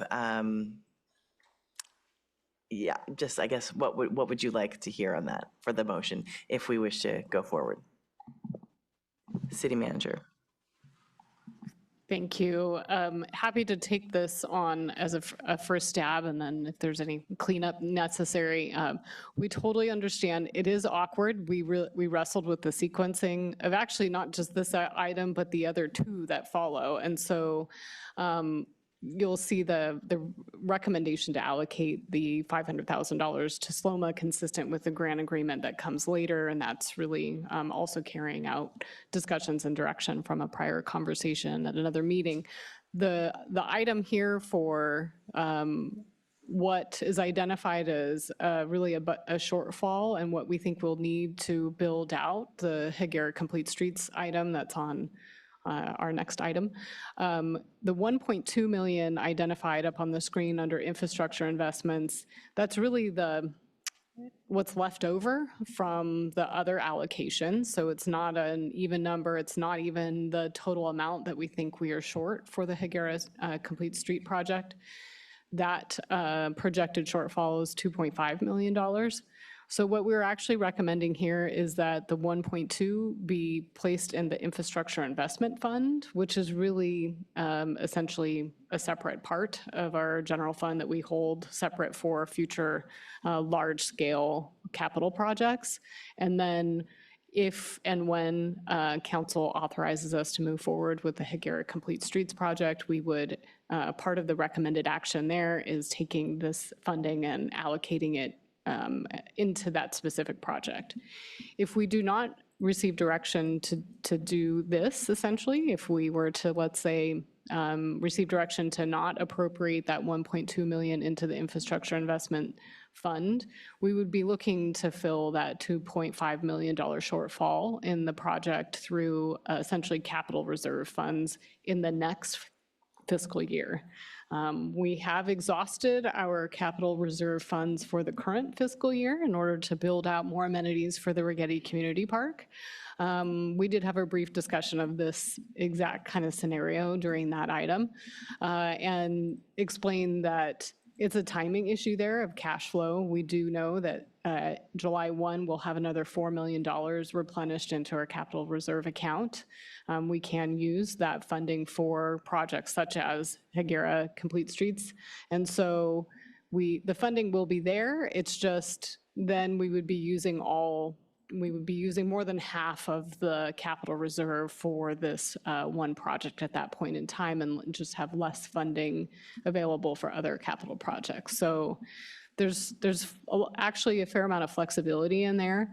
And I think at the risk of adding another option to make it even more complicated, one option that you all have as well is simply not appropriating all of this money. So you can just leave it in the reserve, and we can talk about allocating it at other points, either potentially straight out of the next item later this evening, or as we get through additional conversations that we know we're going to be having on things like rental registry directions or code enforcement, or even when we get to the next budget. So we will be coming back to build and appropriate the next year's budget in June. And so the money won't go away. It will still be there and can be allocated at that time. Perfect, thank you. So right now I have in order Councilmember Marks, Shoresman, Boswell, Vice Mayor, and then myself. So if you would like to share what you would like to see allocated, and then we'll go in the order of that, and then we'll come back to say, I like that idea or not after everyone's given their chance to share their interest in allocation. Okay, so you don't want to have deliberation on each thing as somebody brings it up? No. So somebody's going to be keeping a list? I'm keeping a list. Thank you. You're welcome. Okay, all right. Well, I'll start out with the request by the Center for Dispute Resolution at San Luis Obispo College of Law. I wanted to clarify that I stepped down from the advisory council because I realized that I would probably be having to vote on something as a city council member, so I didn't want to have a conflict there, where I think I can be fair. Whether or not the request for $30,000 comes from the unallocated fund that we're discussing tonight, I feel very strongly that the city should move forward to make a grant in that amount to the Center for Dispute Resolution. And tonight we heard from the police department how important mediation is in terms of neighborhood disputes. We've also heard from our real estate representative that mediation is very important for landlord-tenant. Slow Solutions is or was a collaboration with Cal Poly, Cuesta, and the city. And $30,000 was set aside in our budget for Slow Solutions. And then, of course, Wilshire imploded. Nonetheless, to get it started up again, the law school has stepped forward in being willing to take it on as a priority before establishing the academic component, which they're planning in the future, will require a lot more fundraising.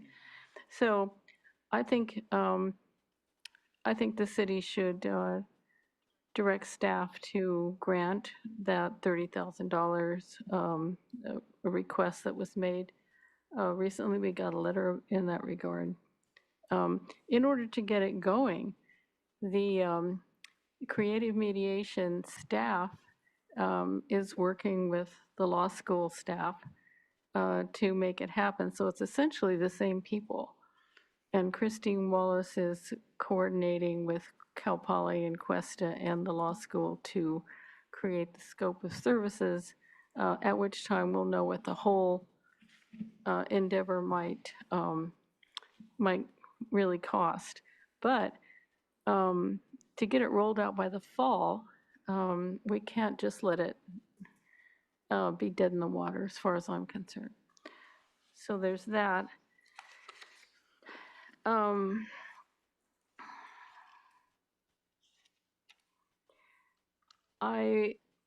I think the idea of holding back some funding rather than allocating it tonight when it comes to the question of the rental registry is would make a lot of sense. a week from tonight, we'll find out how much establishing a rental registry would cost. So we don't know that right now. So to move forward with a dollar amount tonight, I think is somewhat premature. I personally want to see the rental registry go forward and not just study it. We really need to take action. It's been decades that the city, in my opinion, has been somewhat irresponsible in terms of tenant protection, renter protection, and dealing with the fact that the quality of the housing stock is going down while rents are going up, and I don't have to get into that whole thing. So there's the rental registry. I feel we need to allocate some money there.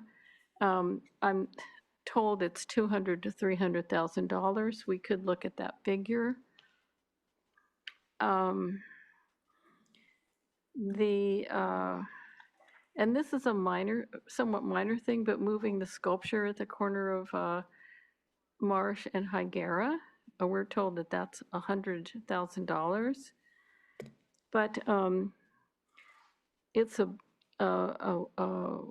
the artist is world-renowned, and where it's situated right now, it can't even move. It's immobile. And as long as we're contemplating making all kinds of improvements on Hyera and also the corner of Hyera and Marsh, I think it's an apt time to do it. Now, whether that money should come from the unallocated budget surplus or from the Public Art Fund is another question. It's, I'm told there's about $1,700,000 in the Public Art Fund right now. So I think that should be included in the work program for the public art.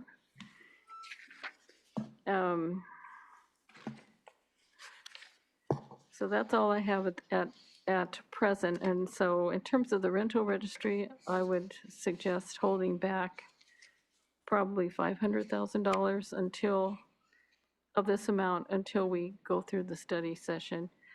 I also am interested in possibly following up on the request for an additional code enforcement staff as a one-time thing in terms of addressing the illegal fraternity activities in the neighborhoods. And I would see that as it would have to be worked out in detail, but a lot of it would have to do with creating a process, creating a system, and figuring out a strategy for actually making the problem go away. So those are my items right now. Thank you very much. Councilmember Shorsman. Thank you. That was a lot, and it's kind of sparked some more questions for me. So before I kind of share my thoughts about the different proposals and what we might do, I guess of the ideas that have come in, I guess I'll just go through them. And forgive me, I haven't gotten a chance to read all the agenda correspondence. So the sculpture moving issue, is that something that would normally be on our public art staff radar and would be planning for the move of that particular item as part of the public art fund? Yes, so we would, because it is a piece of public art, we would be looking at that fund to serve as the source of money to make that change. And so what we've been looking at is not just the cost to physically move this sculpture to another location, but also trying to figure out then what do we do with this essentially empty spot? Now that is something we haven't figured out. We've talked about this issue a number of times. It's not currently planned in our CIP. So it would be a capital improvement project because of the level and scale of need there. And so we would just want to slot it into the right place to make sure that we have the right level of support for when we can actually accomplish it. So I think it's more a matter of capacity and timing of when we could get it into the queue compared to even the funding source exactly. It may also then shift out depending on how we've looked at our hopes and dreams for acquiring new pieces of art and making sure that they're installed. It may require some shifts in that funding and desires for future installation. So we would just need to take another look at that plan. Okay. Yep. So that is sort of on the collective radar and would be worked into the plan at some point if all the things kind of came into the right spots. I think so, and I think of course, we look at not just, the funding and how to make it happen, but the concern in this situation is that the sculpture and the piece itself is in a place that is very crowded from a visual standpoint. People probably don't notice it, or if they notice it, maybe it seems like a lot, and that's all they see. And so there are good reasons for wanting to relocated into a space that may be more fitting of the piece itself. And so we do see value in that work. It's just trying to find the right place. Typically, we would work that into our next financial plan and into the CIP so that folks are aware, here's what we're doing, and then staff can plan accordingly for getting it into their own queues and work plans. Okay, thank you. Yes, part of what I'm doing here is trying to figure out where the proper pot of money is for some of these things, and if there is another place other than what we're considering today. So my next question is about the request from the Center for Dispute Resolution for their $30,000 grant, I guess you would call it. We as a city have invested in mediation services in the past, and Wilshire, as Councilmember Marks mentioned, was a provider of some of those services in the community under contract with the city. And so just wondering if you can clarify, and I know we've talked about this, but for the public, that is a place that we already have funding in our budget for a new arrangement of some sort with a provider, and it may be the Center for Dispute Resolution, but we're just not quite at the point where we're in an agreement with somebody yet, and the Center for Dispute Resolution is just getting started. So there may be an opportunity for a partnership in the future of some sort. That's correct. We historically have budgeted for and entered into a contract with Wilshire that is a total of $30,000 over 2 years. So we split it up in half and pay them $15,000 a year to provide free mediation conflict resolution services to our community.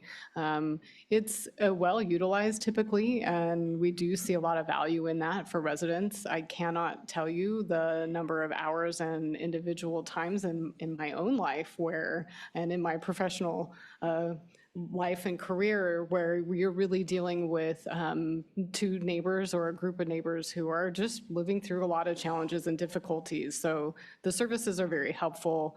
We are really grateful for the work that the law school has done and is doing to get this up and running again.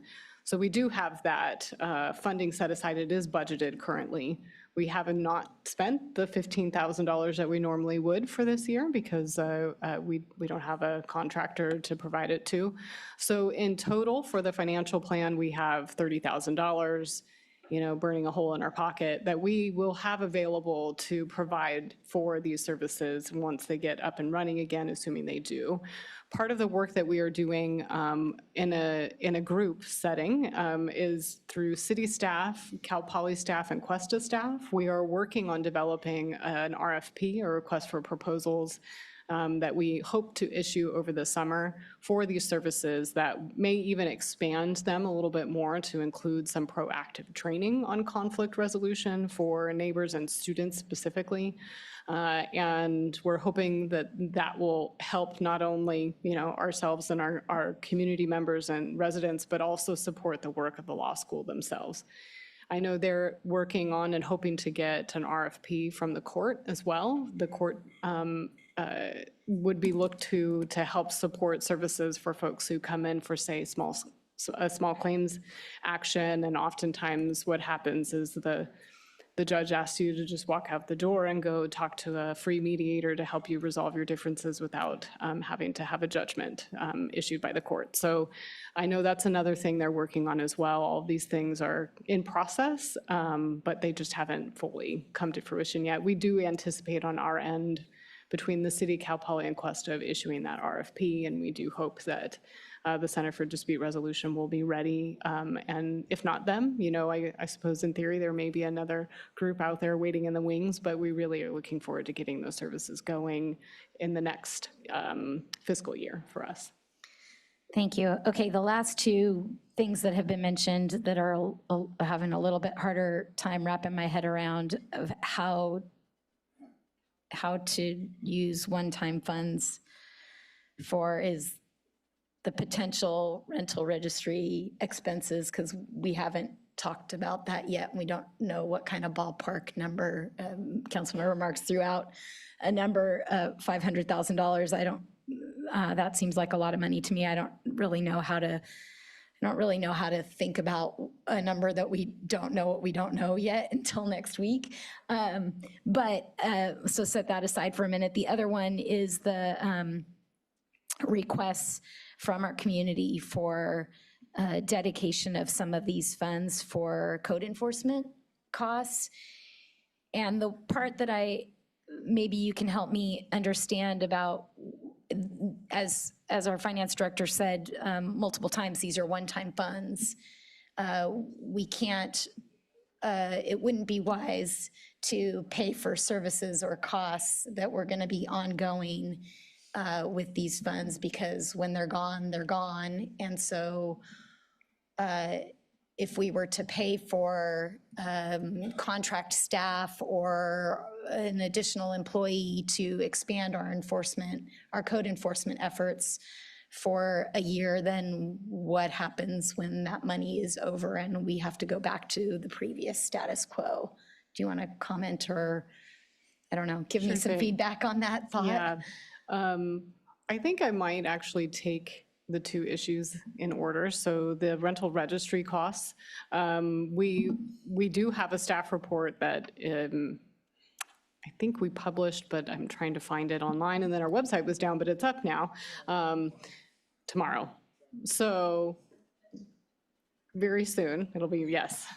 But our staff, we did include a little bit of additional information in our agenda correspondence that provided a rough estimate. So at the high end of what we're looking at is probably $300,000 to $500,000, and what that covers is software costs and also additional staffing costs. And that's an estimate based on what we're seeing in other jurisdictions, as well as what we think we would need ourselves to get that up and running and going well. Some of those costs, I think, may come down over time, just after we get it up and going.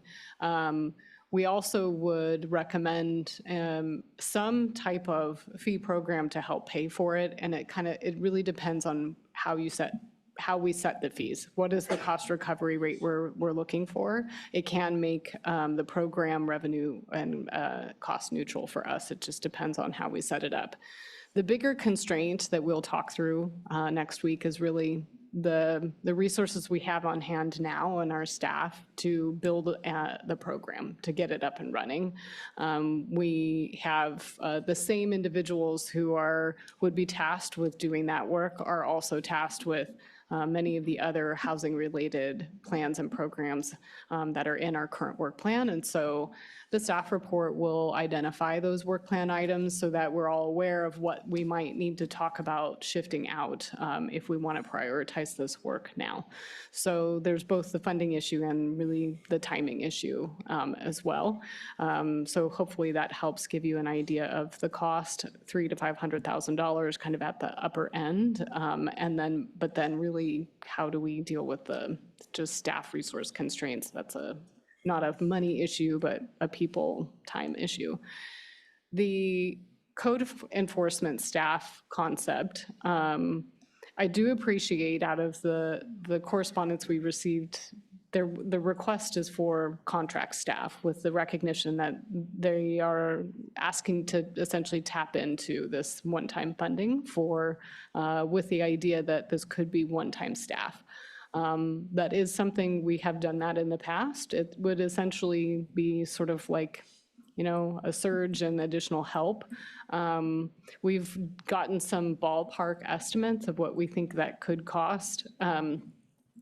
We've even looked at potentially outsourcing that to consultants. We have a number of additional procedural steps we need to go through related to new legislation. If we did use consultants, they're more expensive, so you're looking at about $220,000 a year. It would be less than that, probably closer to $110,000 or $120,000 if we wanted to hire a contract staff member.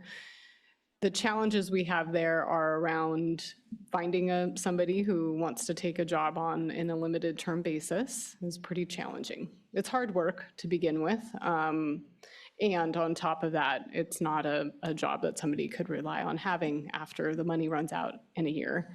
And so often what happens is we get to that end of the year and we really need that work to continue going on. And you recall times where we've had conversations where we've turned contract staff positions into regular full-time employment positions, which it's to meet a need that we've identified and has been working well. It's just to say there may be an intent for it to be one time, and then it often can turn into an ongoing cost. And that's not necessarily a bad thing, but I think it's just something to be aware of, eyes wide open, when we say this is one time. So those are the concerns and considerations we put out there. But again, happy to take the direction and, keep working through it. The one other piece, I guess, there is we have that study session in May to talk about code enforcement priorities and neighborhood livability and how those work together. Ordinarily, I would recommend let's walk through those priorities, take a look at whether you think, and we all think we should increase resources and investments there, and then talk about how we're going to fund that. But of course, if we allocate the one-time funding that we have now to something else, it wouldn't be available in that moment. But ordinarily, that would be the recommendation I would make. Let's talk about where we're at, where we want to get to, and our priorities, how this resource will help meet that need and priority, and then how we would pay for it responsibly going forward, normally through the ordinary budget process. Of course, your finance director and I will always recommend, looking to our ordinary budget process, but we also understand that needs come up and that we want to be responsive to the community. Thank you, yes. And at our not our very next meeting, but our first meeting in March, we're also going to be looking at budget reductions. So with all that in mind, and thank you for all that additional context, you very articulately talked through all of the things that have been circulating around in my head, and then some, as I considered all the community members' requests for this one-time funding. And so I circle back to, I think, where I was leaning mostly in the beginning with a little bit of variation. I think that staff have used our existing policy to make some very smart, measured recommendations in what they have put here on the slide. It follows our policy, and we have our policy for a reason so that we don't make, shall I say, rash decisions in the moment. And while I do feel pretty strongly that we need the services that the Center for Dispute Resolution is gearing up to provide, and we have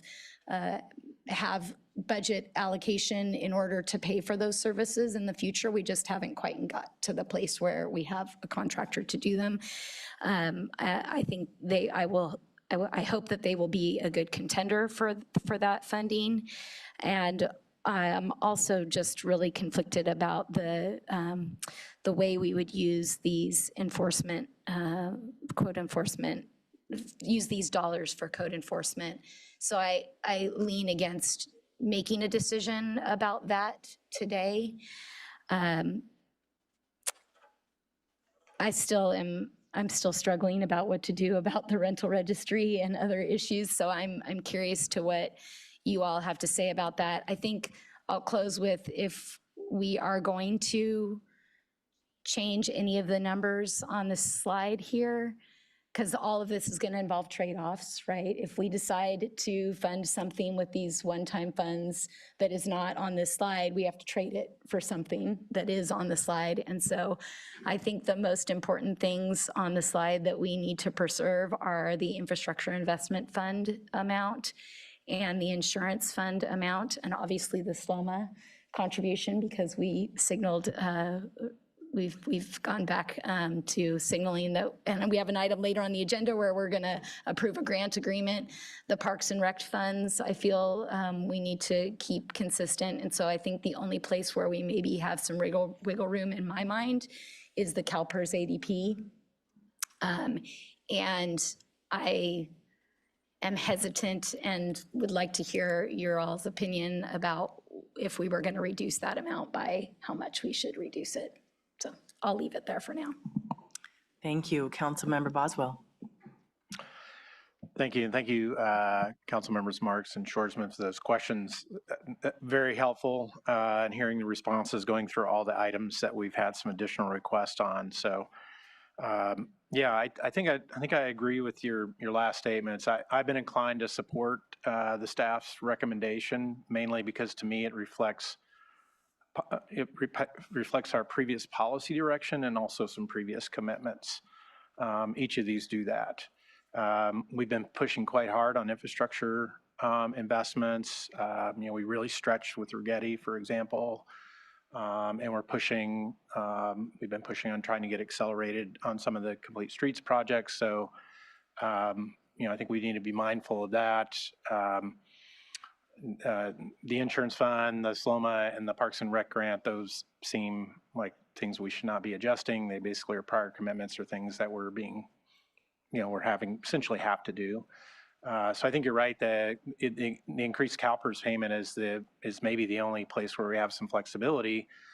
But my understanding is here that what we're trying to do is supplement the 2 million, recognizing that our kind of 2 million goal was set at a time when 2 million got you farther, right? We're recognizing inflation in our CalPERS.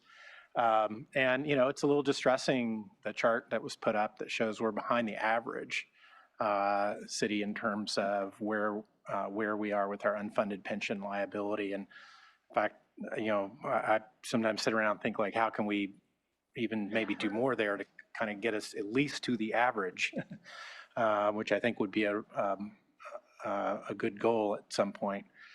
So I want to hear what the rest of the council has to say, but I think at this point I would be inclined to stick with the staff recommendation.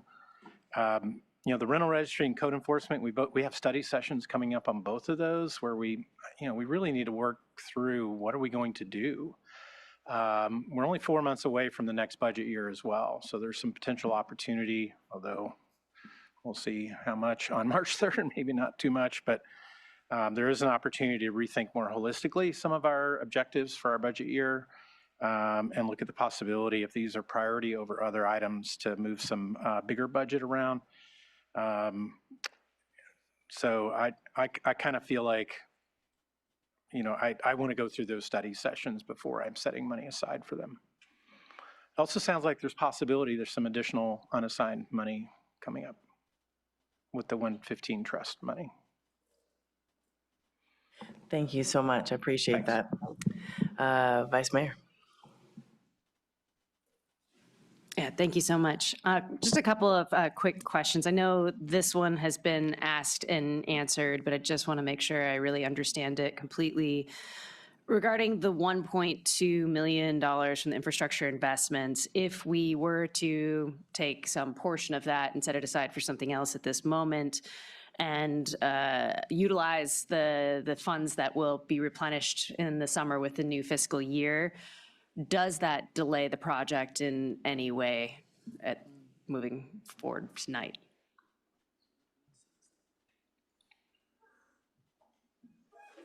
City Manager. Thank you, and I'll probably want to get confirmation, but it would not. We still would be identifying other funding sources.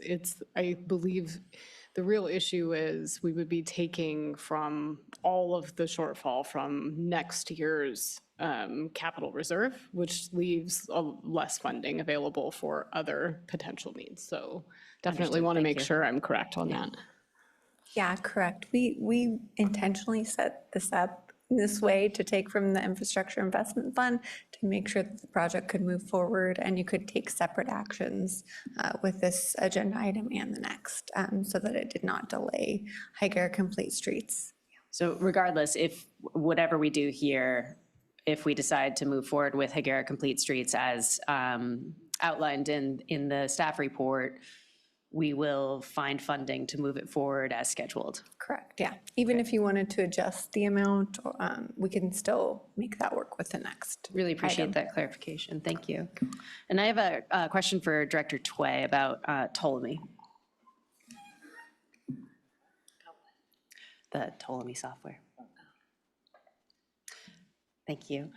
So we're currently using grant funds to experiment with Ptolemy, and not in the capacity of using it as a rental registry, but just to, can you remind me what we're using it for currently? Yes, so we were using it related to green and healthy housing.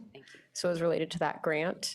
And then we received an award actually for competing with that work, and have allocated that award money to continue to use Ptolemy.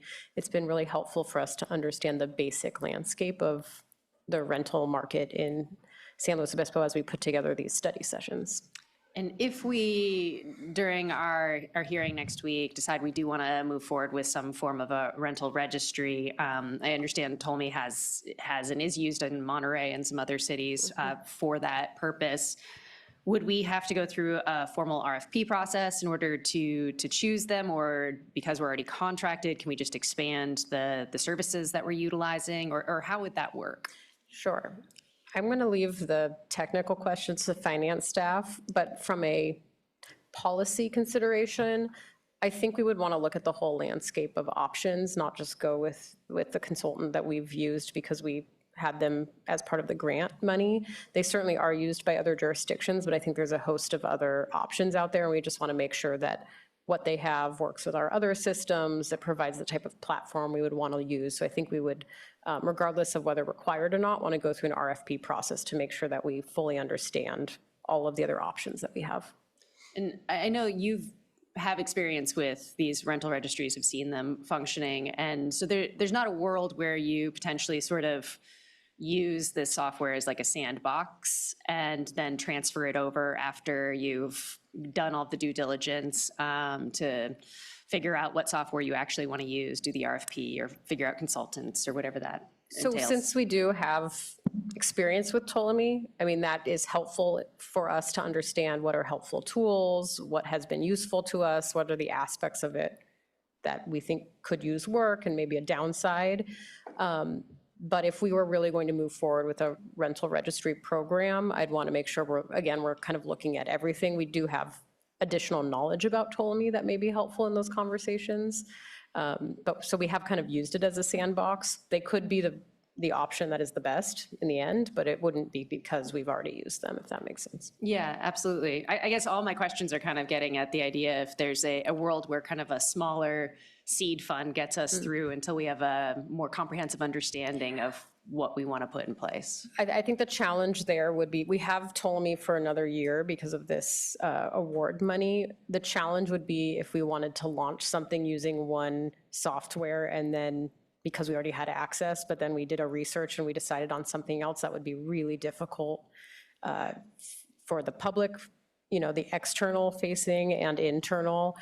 I'd want to know exactly what software we're using before we launch everything, just so that to minimize confusion over time.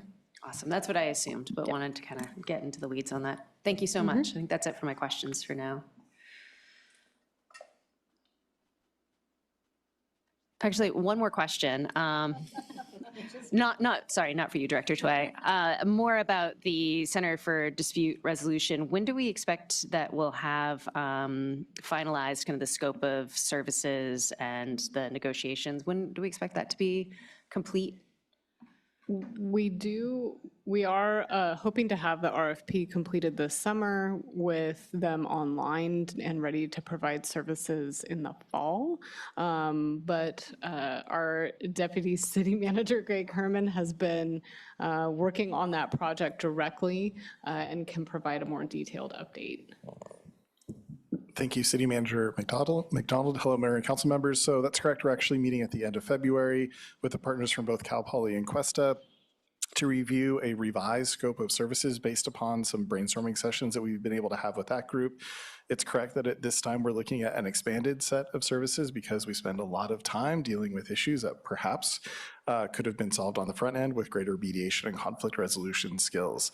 We'll look to have the partners agree to that revised scope of services. If there is a potential for an increased amount of budget to be able to support that broadened scope, we would then include that as a part of the supplemental budget for council consideration on June 2nd. We would then not release that RFP for services until right after that meeting and look to have a provider selected around mid-July, which would then allow them to have services ready to go by the end of August when Cal Poly and Cuesta start. Thanks, and one quick follow-up if you have a moment. I'm not sure if maybe you know this out of the letter, the request for the $30,000. Is it your understanding that that was an additional request on top of the budgeted funds? So we have budgeted funds, but those are operational funds. So there would be a request for those funds on top of the $30,000 that was requested in the letter. Is that correct? Correct. From speaking with the representatives, that's what they consider to be their one-time funding needed to start up a program. They would then work to make sure that they've got the capacity to then reply to those RFPs, both from the courts and both the joint RFP that we expect to issue with Cal Poly and Cuesta later this summer. And then the funding that we would have in future fiscal years would likely go towards the services that we would contract for from a future organization. Okay, thank you so much. I think City Manager would like to join in on your answers. Thank you. Thank you. I realized I needed to clarify one point about our budgeted funds for this service. While we haven't spent anything so far this year, we are trying to work on potential interim services with individual mediators in case there are needs in the immediate term. And so we anticipate it's possible we may end up spending maybe up to $5,000 of that budget for this year if we do get those needs coming in essentially through the door and we're able to get individual contracts set up with some individual mediators in town. So just wanted to clarify, there might be $5,000 less at the end of this fiscal year available for that service for the next year. But again, as our Deputy City Manager mentioned, if the cost of the services go up, which there's a good likelihood that it will, given the expanded scope and other concerns, we would be looking to budget that through the supplement process. Thank you so much. Thank you. Yeah, I find myself kind of coming back to where I think a couple of my colleagues landed, which is, we have a pretty conservative allocation of funds here following our policies that we've had in place. But I really am worried about continuing to move forward with several of these hearings that we have in the next couple months, where we've made some promises to the community. And I believe in the spirit of making progress this year, this budget cycle, and not having any funds to potentially be able to move forward with that. I was heartened to hear that we had funds allocated already to the dispute resolution, so that was great, but I'm worried that if we don't allocate additional funds now, that the startup's going to be tricky. I like the idea of potentially having the rental registry somewhat fund itself through some sort of fee program, but that's a discussion we won't have until next week, and I know there'll probably be some startup fees associated with that, so concerned about making sure we have a little bit of startup funds there. And with all of these, kind of the scope is really important to understand before we start putting dollar amounts next to them. And so that makes this a really challenging conversation. I think we've all articulated that so far. I'm wondering if we take some small fraction of the funds out of a couple of these pots, if they can sort of sit for some interim time, and then we make the decisions we're going to make and then get reallocated to these initial recommendations. Is that a possibility if they don't get used in the way that we're talking about? Do they have to be assigned tonight, or can they sort of just sit? I think you answered that. They can just sort of sit and get assigned to something later. Okay. In that case, I think I would like to set aside just a small fraction of the CalPERS contribution and a small fraction of the infrastructure investment, just so we have a little bit of startup funds, so we can have these conversations and be able to take some action. Amounts is a little bit tricky, but I'm thinking somewhere in the realm of 150 from each, so that, we have a little bit of money there to get things going. And I'm totally flexible on having a conversation about that, because I don't have not married to those numbers. All right. Well, thank you. Thank you to all of you for your initial conversations on the appropriations. I guess I have one more question. I thought I didn't, but so the 2 million that may go in to the 115 fund, that's not going to be discussed until March 3rd. So some of this 869,804 could come out of that if we end up deciding differently on March 3rd. Correct. Okay. Or any other thing that council would direct that money to be spent on. You'll see in the March 3rd report, not to pile on more things to be considering tonight, but the March 3rd item will include a list of upcoming initiatives that we don't currently have a plan for how to fund. Those things, range from an impact fee study, a user fee study. We've had 2 staffing studies that were presented to council a year ago that we've not fully implemented. And so there's a number of things on the radar, also understanding that, there's the upcoming rental registry conversation, upcoming discussion about code enforcement efforts, ongoing implementation of fire maps, and education and outreach related to that. So we've included that information in the March 3rd budget item just for context of, what's coming, so that we're making decisions today to set ourselves up for success in the future. Great, thank you, I appreciate that. I think for me, when I started seeing the requests come through, one of the things that I mentioned to the city manager is some people know that there's some extra money, some people don't.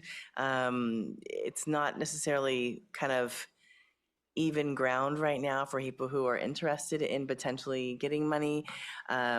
Yes, ice rink, we would normally say 2027, come back and talk to us during our budget conversation.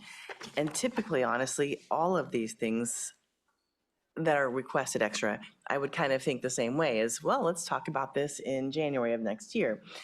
That being said, I do think the mediation is very important based on the fact that Wilshire went away instantaneously.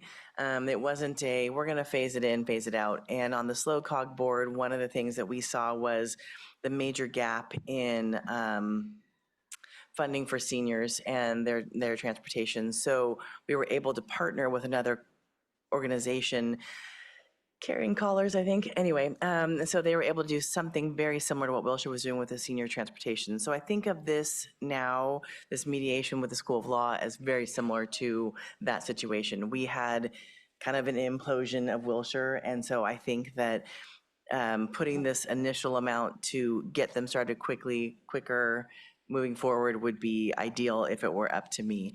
The rest, I think all will go through the RFP. I don't think we need to give the whole 30,000.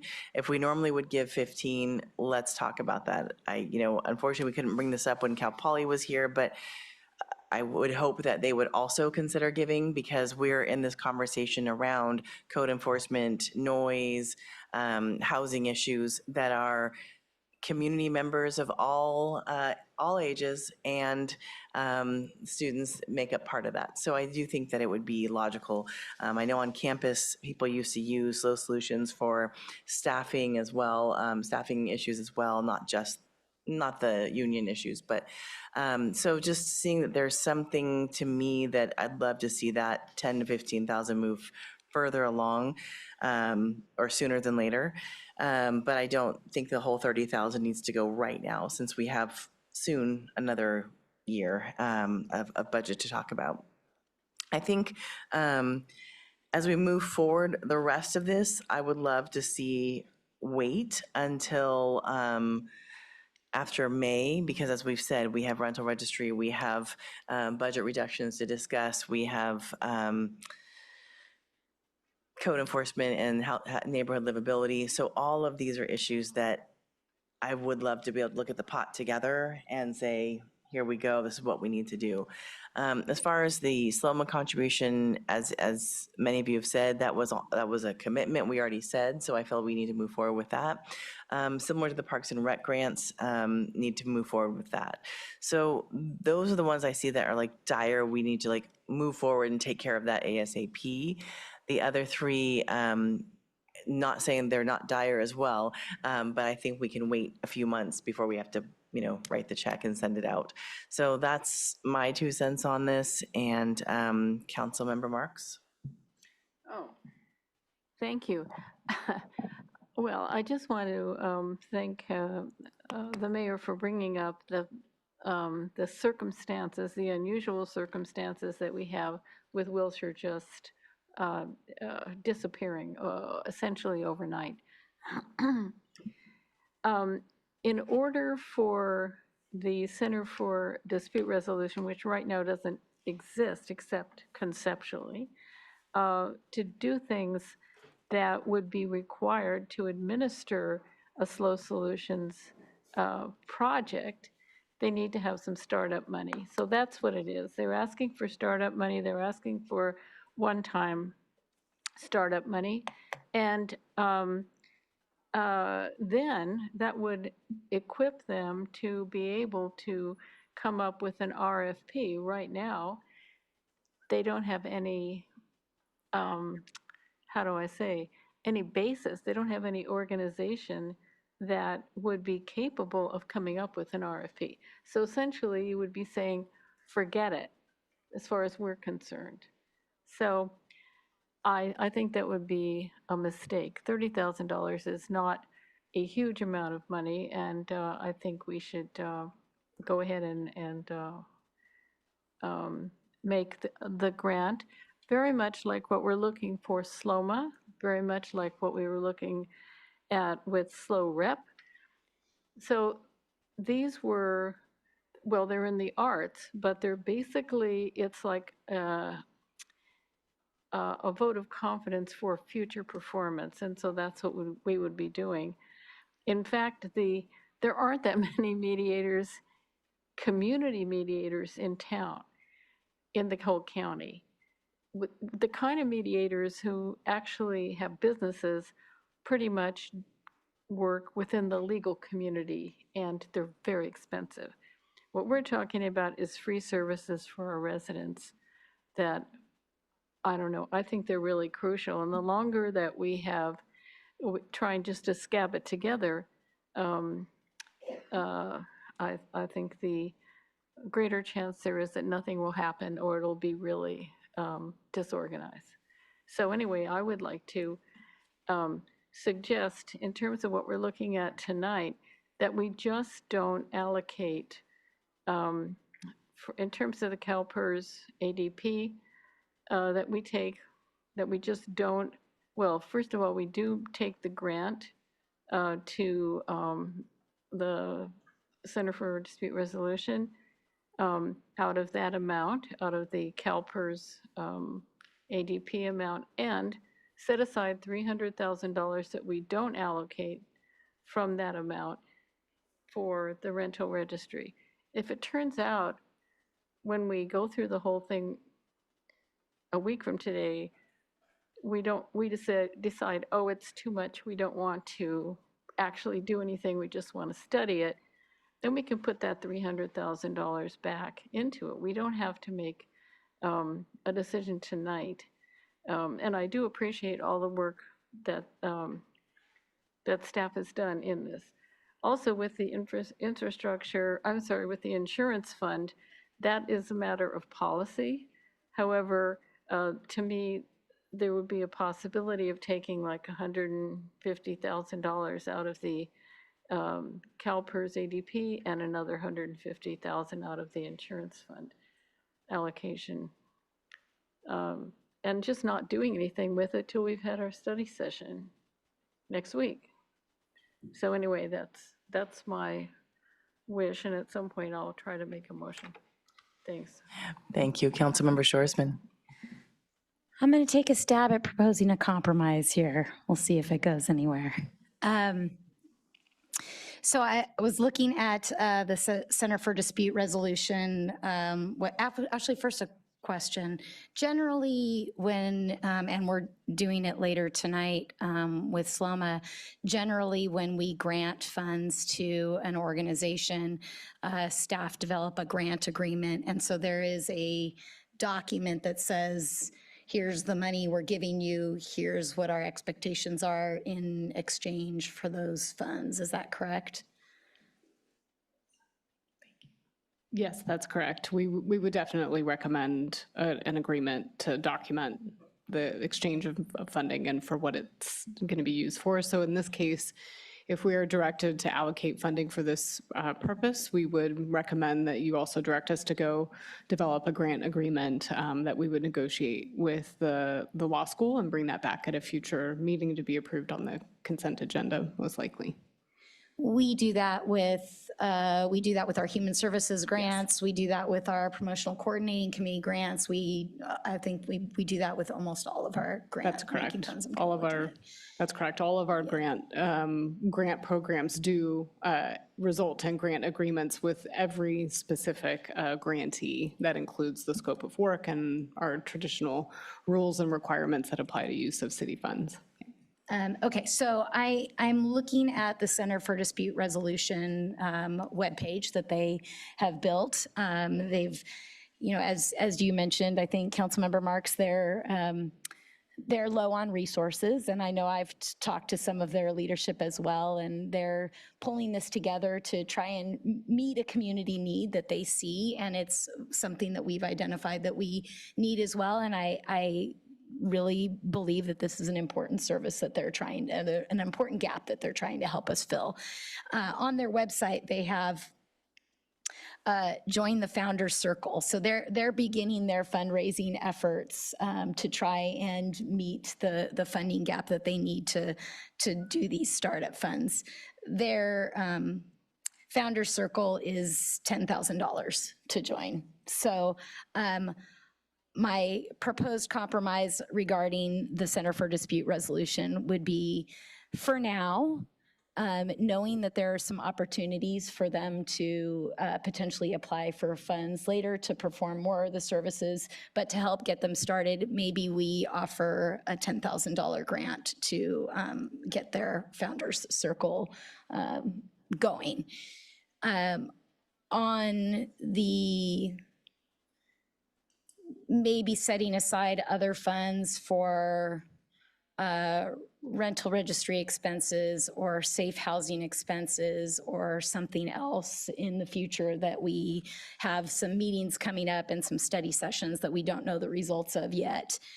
I would sort of just playing off of what Vice Mayor Francis suggested. I'm hesitant to take money out of the Infrastructure Investment Fund because we know that we need more than that already if we are to approve the item that's next on our agenda.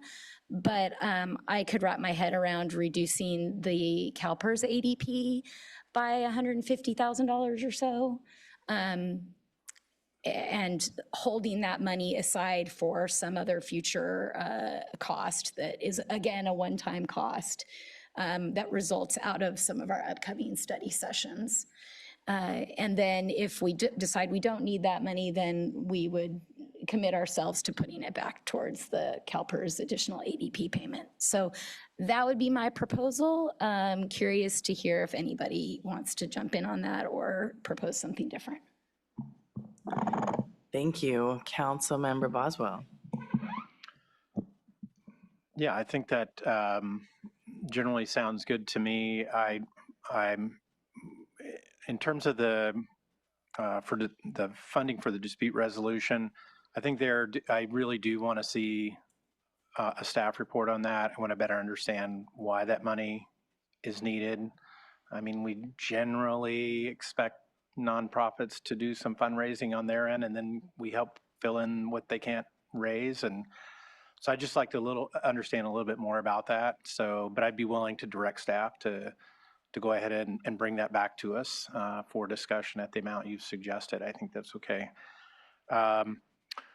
I think as long as we're not, the money that you want to pull back from the ADP, as long as we're not specifically allocating it yet and it's just held aside, I think that's totally fine, because again, a few months from now we could say, yep, just put it all back in the ADP. So that would leave us the option to do that. I do have one question. If we did provide this grant for the Center for Dispute Resolution, would that prejudice their participation in an RFP? City Manager, that was my question as well. Well, I had my light on not for that question, which I didn't see coming. So I'm going to let the back of my brain think about that, but more likely our city attorney. One thing I wanted to remark on is if we're looking at less than $30,000 that would be granted to them.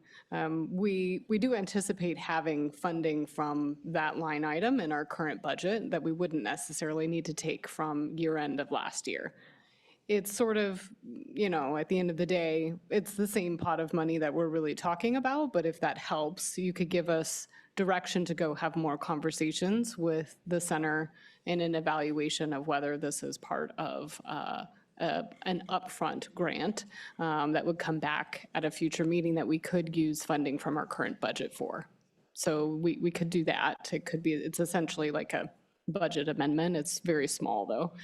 But that's a really good question for a different, like a tricky legal issue, and it's a good thing we have smart folks. At the time of the agenda item too. Right. Yeah.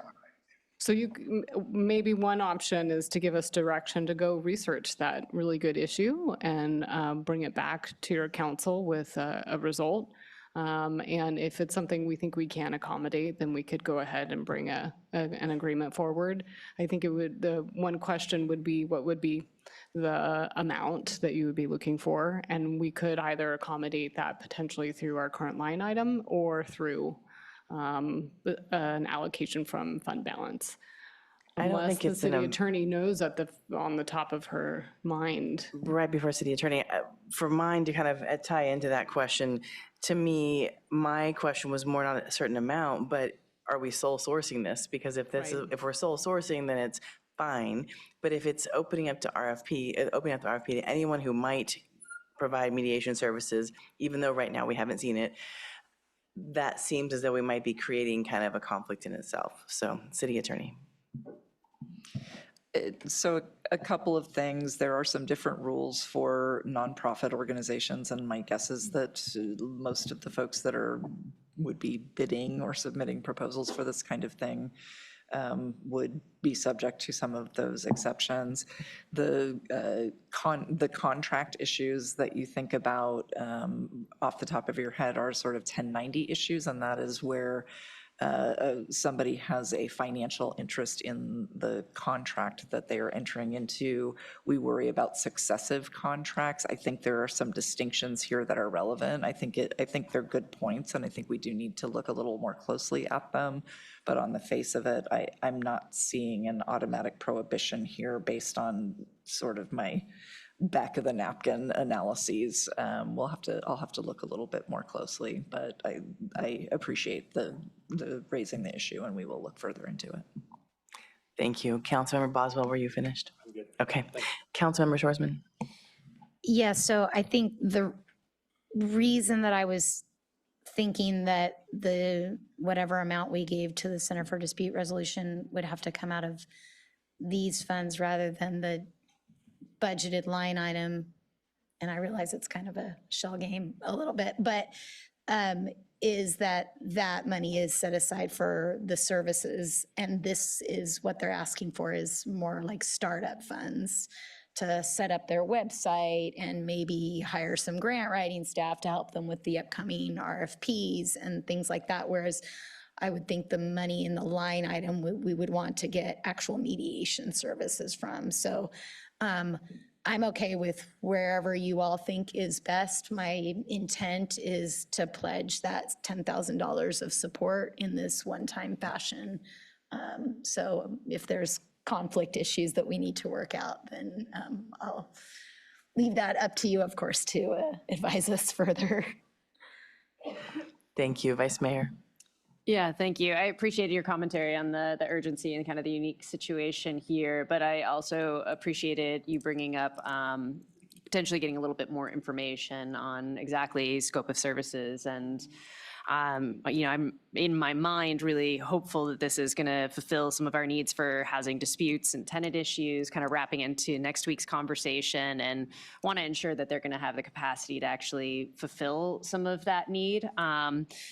I'm worried that, though, if we restrict ourselves to only the 10 and we come to find out that in order to get off the ground, they really do need some amount more, I'd like to maybe kind of just set the pot aside without allocating a number to it right now until we come back with the additional report, including information on making sure that we don't have any conflicts if we do a grant at this point. So I'll leave that there, but just kind of a gentle, let's maybe set aside a slightly larger amount and see what we learn.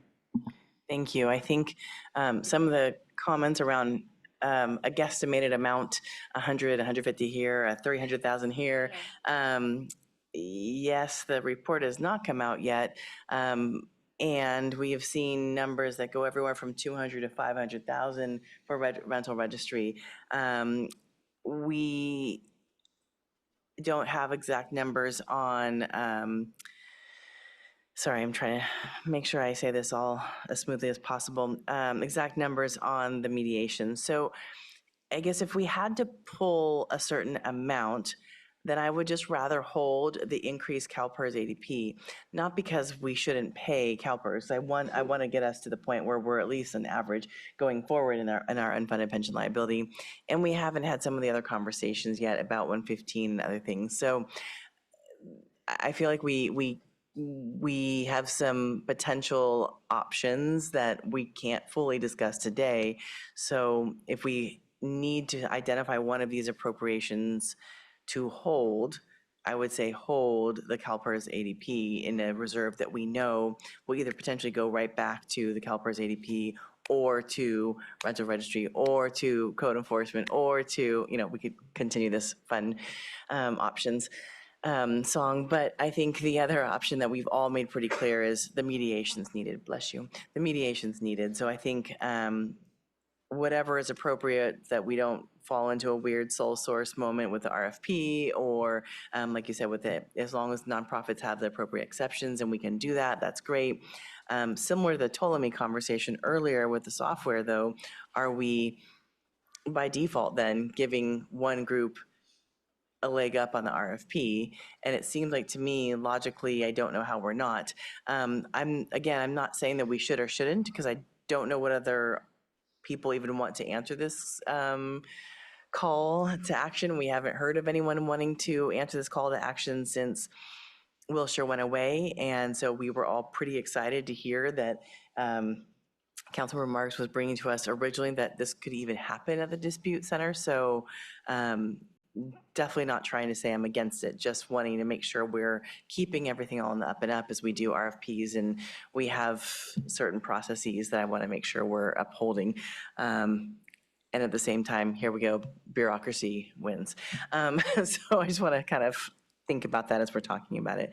So if we must have something we hold off today, I would move that we go with staff recommendations based on what's on the screen right now, with the exception of holding the increased CalPERS ADP funding of $869,804 to be determined at a later date.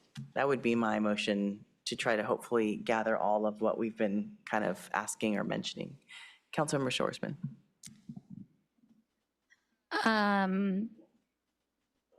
I was going to ask another question about the Center for Dispute Resolution funding, and now it's escaping me, but it happens. I think I came up with the $10,000 number because it was on their website and because it's a small enough amount that I feel like, kind of going back to what you said, Mayor, about not every entity knows that they can come and ask for funds. And I think we need to be really deliberate and fair about how we give funding to different topics or different purposes. And we have to be careful about, just being the entity that anybody can come and ask for money. And this is an awkward off-budget situation. And so if it's a small amount of money, it feels a little bit better for me to be able to make that one-off judgment call in the moment.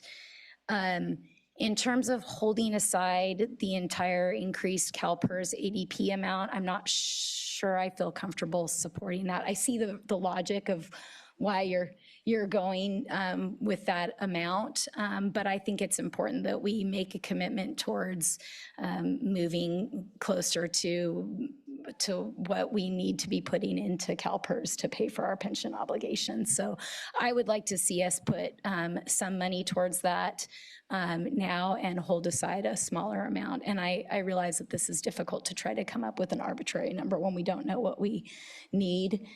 So I'm struggling with that a little bit, but I'm not sure that I would be in support of a motion that holds aside the entire CalPERS amount. Thank you. And I was just thinking that this would be held till like the June 2nd meeting, not in perpetuity or anything. Vice Mayor. Yeah, thank you. Director Jackson, are there timing issues with the additional CalPERS payment? Like if it comes in on a particular date, does it help pay down a high proportion of the base?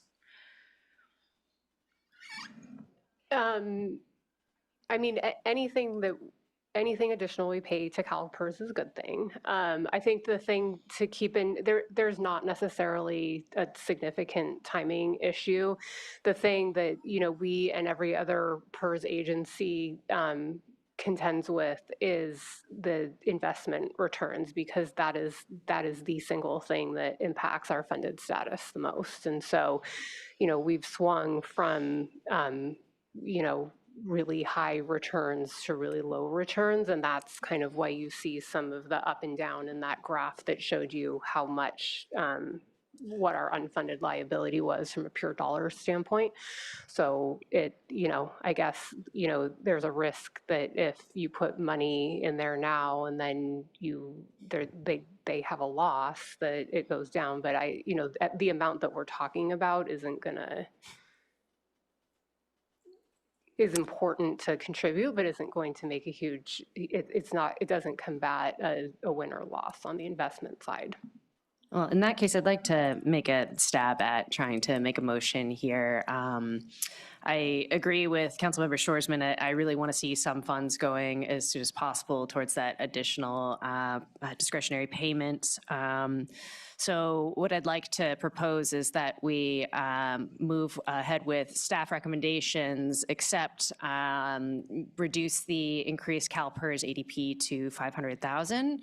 With the assumption that at the March hearing, where we look at the 112, or at the next hearing where we talk about some of the funds, and when we hear back from our staff about the dispute resolution, we'll have some more clarity there, but 500,000 today, the rest just held aside to answer some more questions. And see if I can get a second on that. Thank you, Councilmember Marks. I'd like to second that. And I'd also like to say that to me, the RFP could fail completely if there's no organization that comes forward. You can go ahead and make an RFP. We've had that experience before. So I think when we come back to look at this 369,000, March 3rd, we should also not feel like we are committed to $10,000 when 30,000 was the request. So that's my second.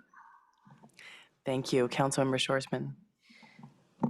Yeah, I guess maybe a clarification or an amendment kind of related to what Councilmember Marks said. Can we direct staff to talk to the folks from the Center for Dispute Resolution and Law School and try to understand a little bit better where the $30,000 number came from and what would potentially go into a grant agreement to kind of get clarity about what we would be sort of contracting with them for the whatever funding amount we end up on. So we can certainly talk with them and get information that we'll be able to report out, at least whatever we learn. Our staff report for this budget reduction and conversation is going to be published tomorrow. And so we won't be able to address this or potentially even have answers to those other kind of potential legal RFP questions. But we can ask and report out what we know. And then the other opportunity for us to talk through this is, of course, the budget supplement hearing in June. So certainly by then we should have more. And it could be, you know, if we get direction to go back and have those conversations with the Center for Dispute Resolution, get clarity, potentially even put a grant agreement together, it's possible we could come back with a whole package. It's just going to take us, you know, longer than a few hours to get that put together. I imagine, and hopefully by our budget supplement hearing, we'd be able to have that part done. That question, though, being how much funding is, I haven't quite heard of consensus on what we would be looking at there. And so if you're ready to give us that direction, that would be great. If you're not, that's okay too. We'll continue having the discussions to get clarity. We can report out and maybe get further direction on March 3rd on the dollar amount. I'm seeing thumbs up to that idea. Okay. To what? So that I'm would, sorry. so that would be like a memo from the Center for Dispute Resolution to us of kind of the 10 to 30,000, what that would be, because why are we giving more than a founder would give? I think ideally that's what it would look like. I would hate to commit them to that work, and so at a minimum we would just tell you what we learned, and if it's enough, great, and if it's not, that's okay. We can keep working at it. Sounds good. Thank you. Councilmember Boswell. So we're still not designating an amount right now for the Center for Dispute Resolution, and the direction is to go back and bring a more clear proposal or more clear agreement that we could then decide how much the amount would be. We're going to have to decide the amount at some point, right? Okay. Right. And that some point could be March 3rd, could be June 2nd. Right. The agreement wouldn't be done by then, but we No. could, we'll let you know what we find out, and maybe it'll be enough to settle the amount, and then the agreement could come later. Yep. Okay, thank you for that clarification. I'm ready to vote then. Okay, thank you. Actually, maybe we could have the motion clarified one more time before we vote. The motion is to approve staff recommendation, except to reduce the increased CalPERS ADP amount to $500,000 and hold the balance in abeyance until we have more information about the rental registry and more information about the Center for Dispute Resolution startup request. All right, I'm getting nods from Vice Mayor, Councilmember Marks. City Clerk, do you have all that? Wonderful. Can we have roll call? Vice Mayor Francis? Yes. Councilmember Marks? Yes. Councilmember Boswell? Yes. Councilmember Shorsman? Mayor Stewart? Yes, thank you so much. That's 5-0. That was a lot of conversation, but you know, budget and when money's tight, it's a difficult conversation. So appreciate all of the audience waiting through this and anyone that was online or will watch this at 2.0 speed tomorrow. And we are going to take a 10 to 15 minute break, and I will see you back here for the complete streets and 50 Hyera widening projects conversation.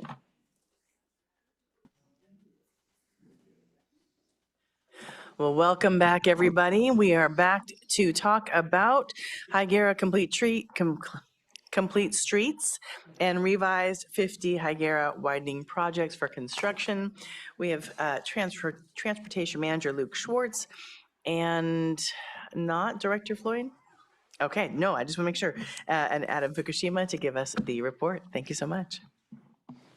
Thank you, Madam Mayor, members of council, good evening.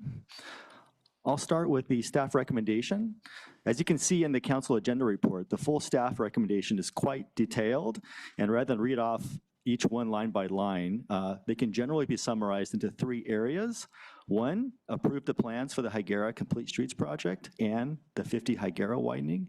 2, approve the funding strategy for both projects. And 3, authorize the bid advertisement for both projects to start construction.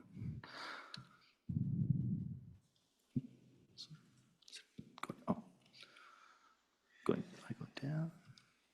Okay, just looking at the project background, we wanted to address how we got to this stage. The Hyera Complete Streets project is identified in the active transportation plan as part of the Tier 1 network. This is the highest priority network that the city has committed for completion. And of the Tier 1 network, the Hyera project was ranked as the highest priority project by the Active Transportation Committee. And it's no surprise, since the corridor received the most comments from the community as the highest priority project during outreach for the plan itself. And during the outreach for the Active Transportation Plan, we frequently heard about the importance of the corridor for north-south travel in the city, as well as the apprehension about biking and walking along the corridor due to the high number of trucks, as well as vehicular speeds and volumes, much like you can see in this photo. Along with the concern we heard from the community about the corridor is the safety factor. Since 2018, there have been 11 fatal or severe injury collisions on Hyera, with 4 involving victims who were walking or bicycling. And thus, Hyera is identified in the Draft Vision Zero Action Plan as part of the high injury network. This is the network of 10% of city streets where over 75% of fatal and injury collisions have occurred. And with that, we want to remember some of the individual victims of those statistics who are pictured here. This project provides connectivity to a variety of services. One is the corridor is just one of a few north-south routes in the city. The project provides connections to local schools. One is the gateway to Laguna Middle School, as well as in the other direction heading to Hawthorne Elementary School. It provides connections to the 40 Prado Homeless Services Center, as well as some important housing developments such as the Avila Ranch and the Margarita area housing developments. It provides connectivity to Meadow Park, as well as several grocery stores along the route, and connections to the Bob Jones Trail, the existing trail on Los Osos Valley Road and Prado Road, as well as future connections to the Octagon Barn. Just looking at the project scope briefly, the project will extend on Hyera Street from Los Osos Valley Road to Marsh Street, and then also on Madonna Road from the entrance to the Madonna Inn and the US 101 southbound ramps to Hyera Street. And then it also includes the Meadow Park area. And this is going to be a neighborhood greenway connecting Hyera Street east to Broad via the Meadow Park local streets and south streets. Just to hit briefly on the phasing of the project development, in 2022, shortly after adoption of the Active Transportation Plan, we initiated planning for the project and preliminary outreach. We're also fortunate at this time to be awarded a $7 million grant from Caltrans. And then from 2023 to 2024, we were lucky in getting additional funding from SLOCOG and conducted environmental review and traffic studies. And during this stage, we coordinated extensive planning and outreach activities. With the studies, extra planning and outreach, we brought all that information together to City Council in early 2025 for a study session. Based on that input from the council, we've been working over the last year in finalizing the design and securing the necessary permits and allocating the Caltrans grant funds with the state so that we're ready to use those funds for construction. Just to describe our public outreach at a very high level, we held both traditional open house workshops at the library. We also tried to meet people where they're at along the corridor, including a pop-up at Food for Less grocery store, as well as at the Middle Park neighborhood. We were also invited to a resident forum at the Shumash Village and held several meetings with the Active Transportation Committee to gather input on the projects. Other outreach activities included a project webpage, postcards sent to all businesses and residences along the corridor, several press releases and interviews with local media, as well as just meeting individually with community members. I'll describe some of the project highlights, which serve the broad spectrum of road users. It includes the roadway repairs and sealing along the full project area. It includes over 70 curb ramp upgrades, 45 high visibility crosswalks, over 2 miles of protected bike lanes, radar speed feedback signs, as well as emergency vehicle preemption at traffic signals, and a new signal at the Hyera Elks Lane intersection. And before handing this over to Luke, I just wanted to share a few of the renderings of the project with the proposed elements. Here you see Hyera Street near High Street, and it's showing the refreshed road striping as well as high visibility crosswalk markings and protected bike lanes. Here's a rendering of what the project will look like near Hines Street, which will retain 2 lanes of vehicular traffic in each direction, a center turn lane, as well as protected bike lanes. And then the Madonna Road overcrossing, where the project will only feature painted green bike lanes with no protected separation at this time. And Luke will have further info on potential plans for future upgrades to this segment. And here I will hand it over to Luke. Thank you, Adam. Good evening, council members. I'm not going to read into the project designs sheet by sheet. However, there's a couple of really key focus areas that I want to hit on to both tie in back to the design direction we received from the council back in February of last year, and also some updates of how we've incorporated that into the final project plans.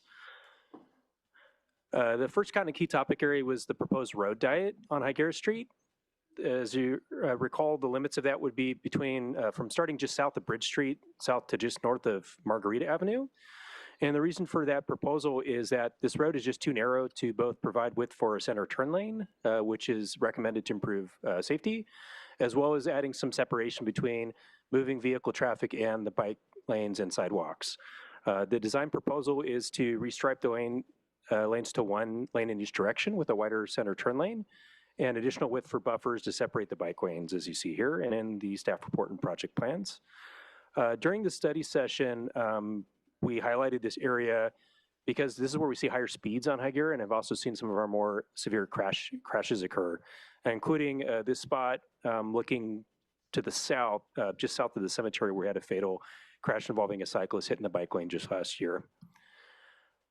Just to refresh, we asked some questions to the council early on last year with the draft designs that said, is there interest in modifying the limits of the proposed road diet and modifying the lane configuration before we guide final designs? And just to refresh, the input we got was to retain the road diet limits as initially proposed, again, from just south of Bridge Street to just north of Margarita, but to look at expanding the width of the center turn lane where possible, as that adds more clearance for emergency vehicles and also for vehicles that are turning in and out of side streets and intersections along the stretch.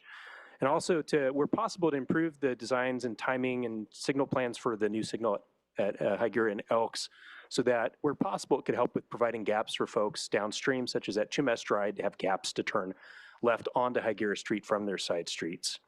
And we've incorporated those in the final designs. You'll see the road diet limits remain as proposed previously. We have extended the width of the center turn lane wherever feasible, and we believe that the designs for the new signal at Hyera and Elks will increase the number of gaps you see, particularly in the southbound direction on Hyera for users downstream of there, so particularly at Chumash Drive, with finding opportunities to turn left onto Hyera Street. I'll get more into the specifics regarding the Chumash Drive designs in a second here, but the second kind of key topic area we discussed at the study session was what's the kind of form of material used to provide physical separation for bike lanes where protected bike lanes are proposed.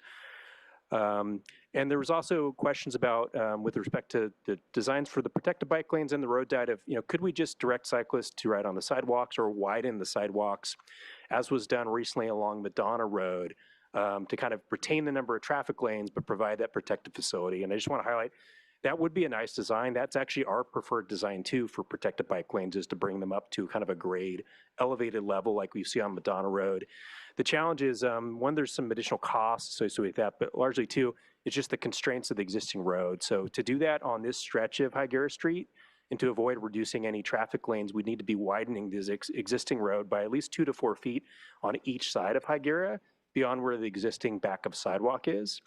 And that would require some additional offsite right-of-way acquisition, and just looking at utility relocations and just looking at costs. If you took the cost for what was done on Madonna Road and just apply that here, you'd be looking at an additional $5 million on each side of the road to try to do that. It wasn't something we could feasibly advance at this time, but it doesn't preclude something like that from being explored as a future project if the council desires to do so. Focusing on what materials are used for bikeway separation, the staff recommendation was to primarily use flex posts. They can fit within a narrow width, and they're more forgivable if they get hit by mistake by vehicles. And there is a stretch where we are proposing the road diet where we have a little bit more width for those bike lane buffers, where we think something more substantial like a concrete curb could fit. And the direction we received from council during the study session was general support for using flex posts for the majority of the project, but some interest in trying concrete curbs if they could be done feasibly within our funding limits and with the available road width on that stretch where the road diet's proposed. And also, if concrete curbs are proposed, to make sure they're as visible as possible to avoid them from getting hit by mistake.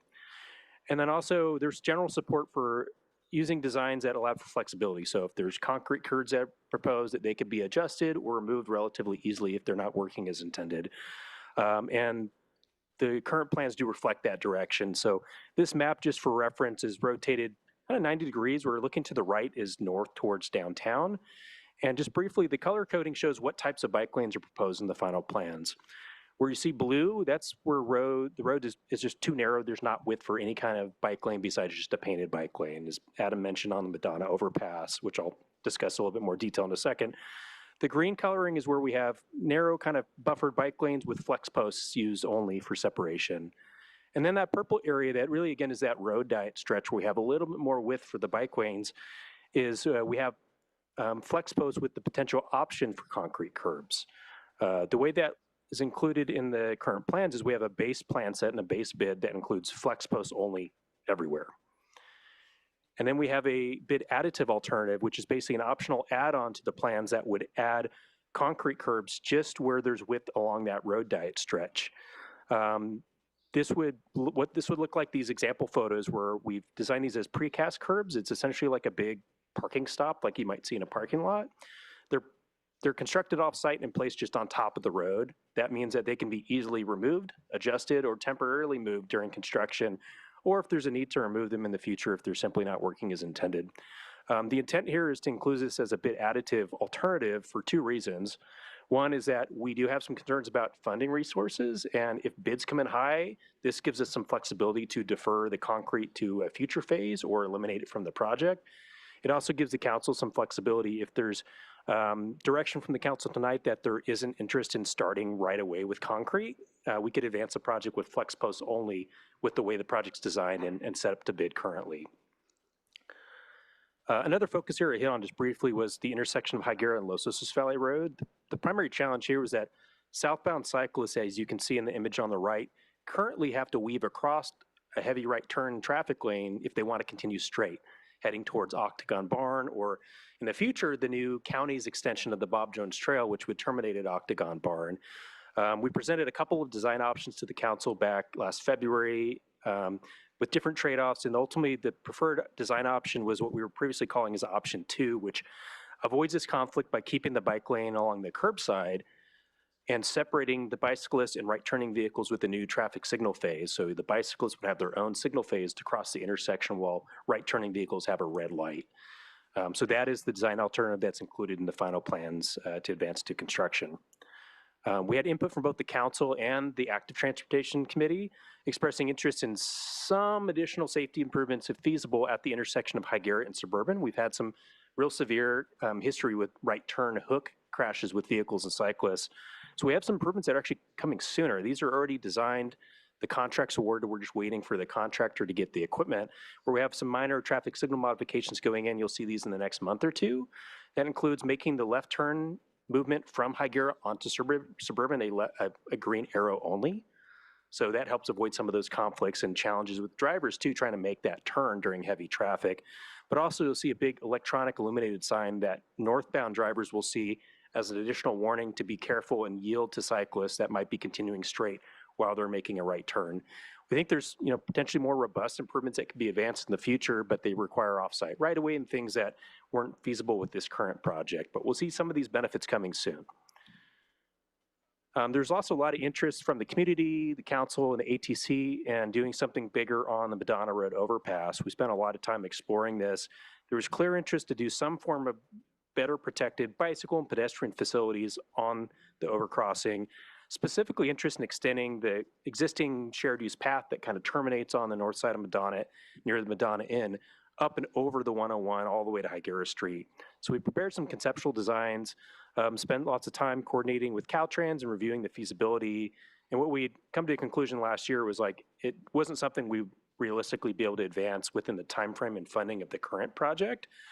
And also we've gotten some more specific input from Caltrans, structural design engineering, traffic operations, safety groups saying, the existing bridge is so narrow, there's a pinch point where this likely isn't going to be feasible without something bigger, specifically widening the existing bridge or adding a parallel separate pedestrian and bike bridge in addition to the existing overpass. So this is something that still could be advanced in the future. It's just going to require more planning and cost than what we currently have available. So this is something we're happy to discuss in more detail.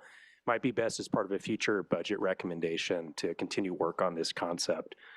I will note, though, that the intersection at Madonna and Hyera has been designed currently so that it works well as is, but also allows for the future extension of that shared use path to connect with this intersection with little additional changes or needs. We wouldn't have to reconstruct this intersection. It's designed to work well with that future project if it can happen down the road.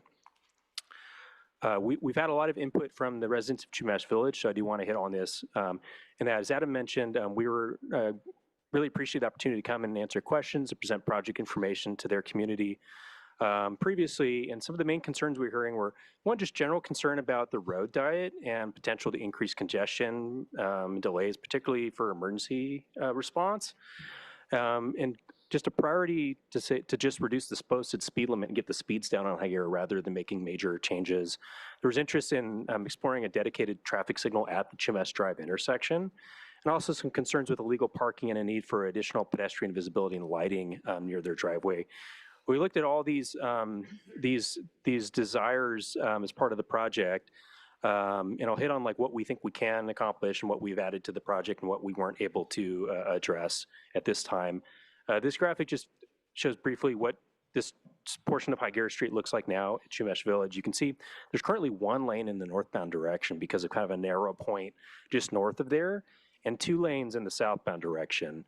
What would be changing with the project is in the northbound direction, it would remain 1 lane. In the southbound direction, we'd be going from 2 traffic lanes to 1 at the Chumash Drive entrance and increasing the width of the center turn lane and adding more separation between the sidewalk and bike lane and vehicle traffic. This is just an excerpt from the plans to kind of show what this looks like at a bird's eye view. And I want to highlight that the project would not be changing the number of lanes exiting Chumash Village. There are currently 2 lanes, and that would remain. And again, in the northbound direction, there's 1 lane currently, and that would remain. So really the functional changes, we're seeing a change from 2 lanes southbound on Hyera to 1. We've analyzed that in detail as part of the traffic study for the project and found that we do expect that that change will add a few seconds of delay for drivers trying to make those left turns out of Chumash Drive. But in turn, it might be easier to actually judge when there are gaps that are safe to make that left turn, and that you're judging the speed and direction of traffic in 1 lane coming southbound versus 2. And that with that extra width in the 2-way left turn lane, we think there's some additional ability for drivers to be able to kind of make that left turn in 2 steps. But again, it will likely increase the delay, at least by a few seconds. But the intersection operations would remain within the city's standards and would operate with acceptable level of service per our general plan thresholds. We did take a close look at seeing if we could make the case for a new signal at Chumash Drive, and unfortunately there are engineering standards that we have to follow that says when a signal might be an appropriate design decision. And the traffic volumes and safety history and just conditions at the intersection don't meet those requirements at this time, but we're more than happy to continue monitoring that if that changes in the future, and that could be a possibility. We have added some things to the project to address some of these concerns where possible. So we've added the high visibility crosswalk markings at the driveway. We've added radar speed feedback signs in both directions on Hyera, on this stretch of Hyera, to try to get speeds down and make it a little easier to judge gaps when you're exiting one of these driveways. And also, there were some challenges with illegal parking right in the line of sight of their driveway that we've already added a bunch more red paint, no parking signs, and feel like the striping changes with the project make it even less appealing to try to illegally park there. And we have been working with PG&E to try to get an additional street light installed nearby.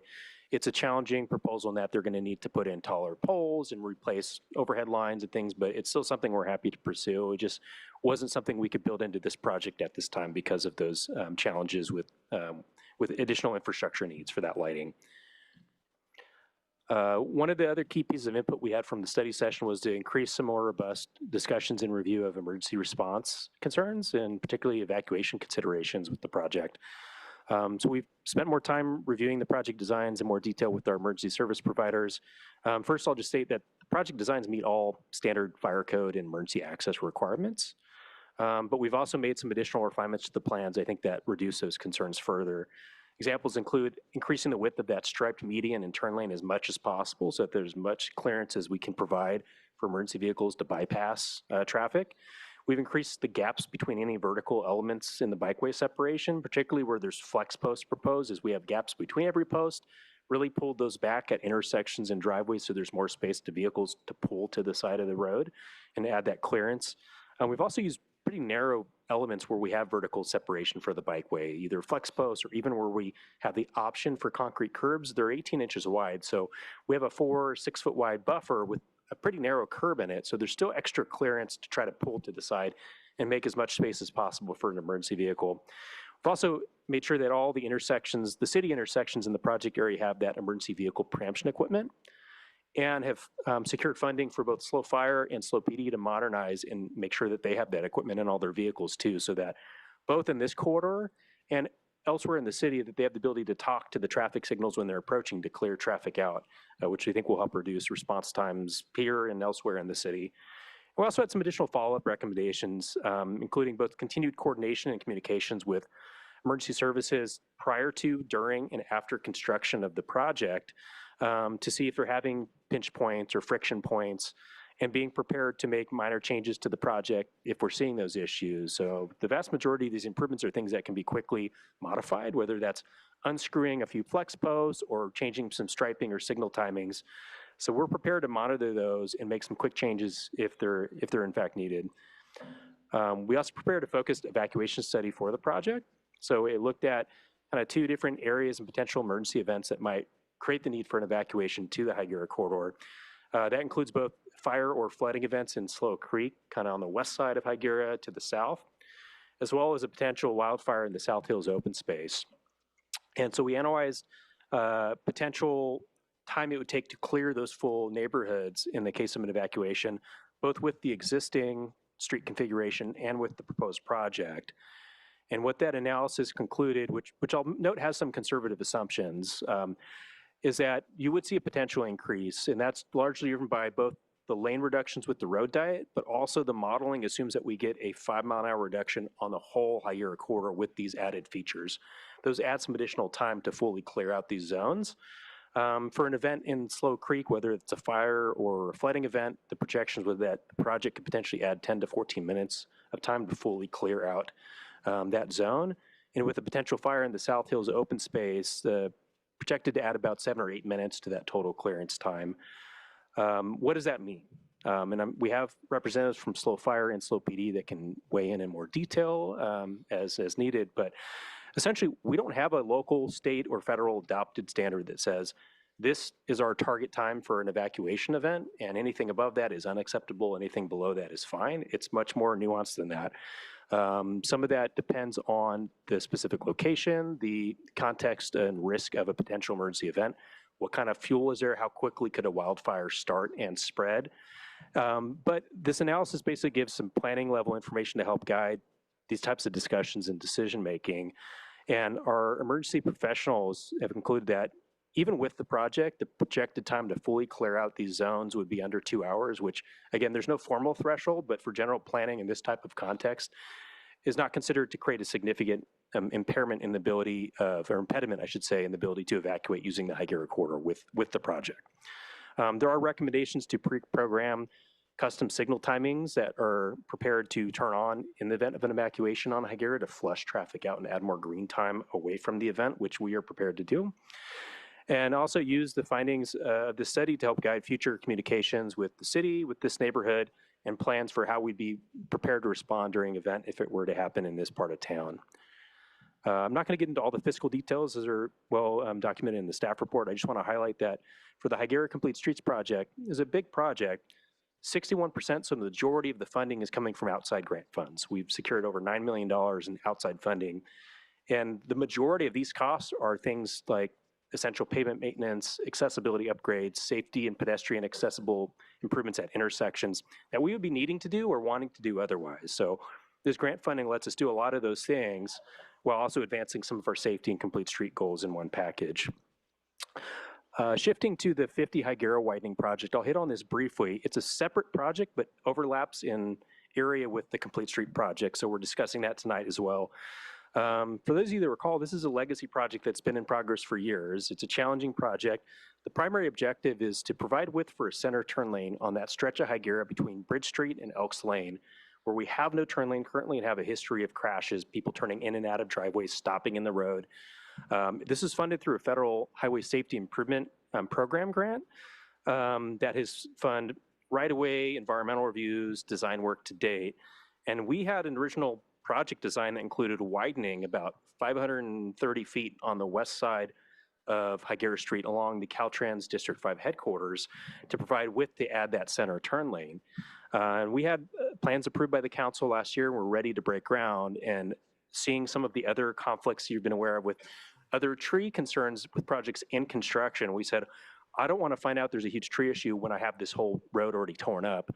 Out of an abundance of caution, we secured a updated independent arborist report to look at several trees fronting this widening area that were looked at previously and had an arborist report that said, I think you can protect these with certain measures, and said, well, let's just be extra careful.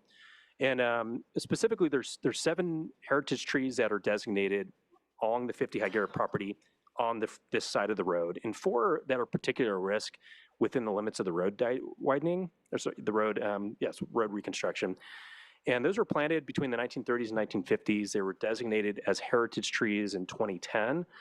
And unfortunately, the updated arborist report said, you know what, we really don't think that you can do this widening without real severe risk to the health and livelihood of these trees. And the likelihood is these are probably going to be killed following the work or need to be removed as part of the project once you expose the full root structure.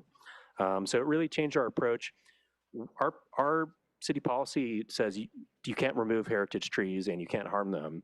There's not, unless they pose a clear, immediate concern to public health and safety. We couldn't make that case with these trees at this time, and we don't really have a formal process for removing or undesignated heritage trees. So at this point, we didn't really see a path forward as currently envisioned with the project.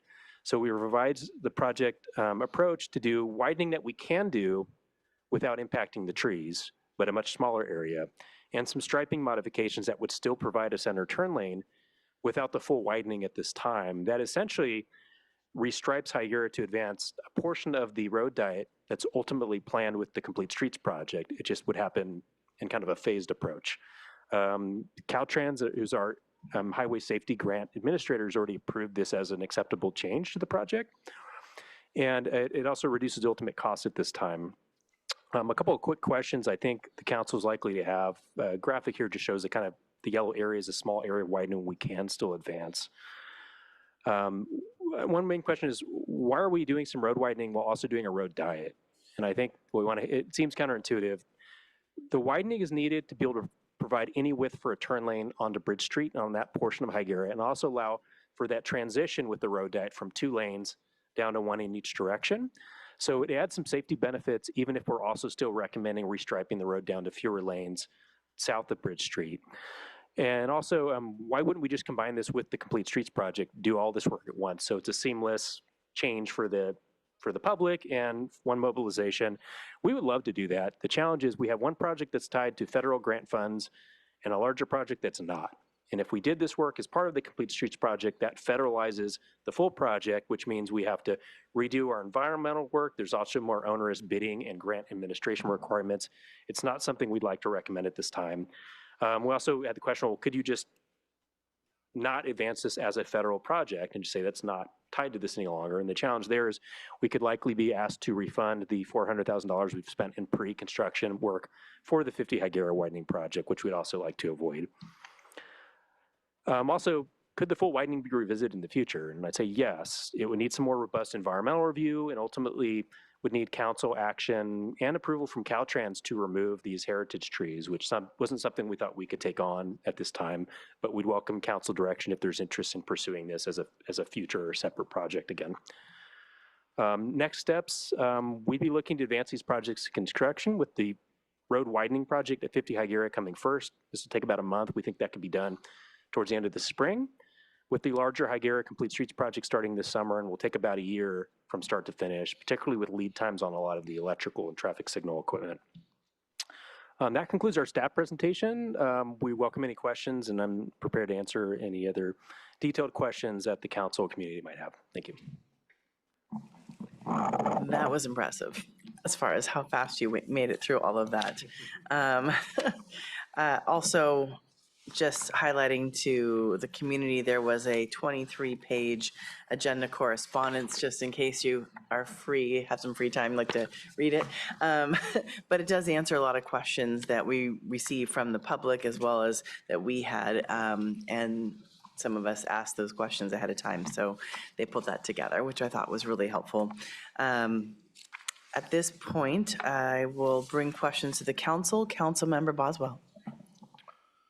Yeah, I'm just going to start with a couple questions. The current posted speed limit, at least on the northern section, is 40 miles per hour. Is there a proposal to reduce that speed? And if it's due to the 85th percentile issue, do we expect that post-project we might have the data or justification for reducing that speed?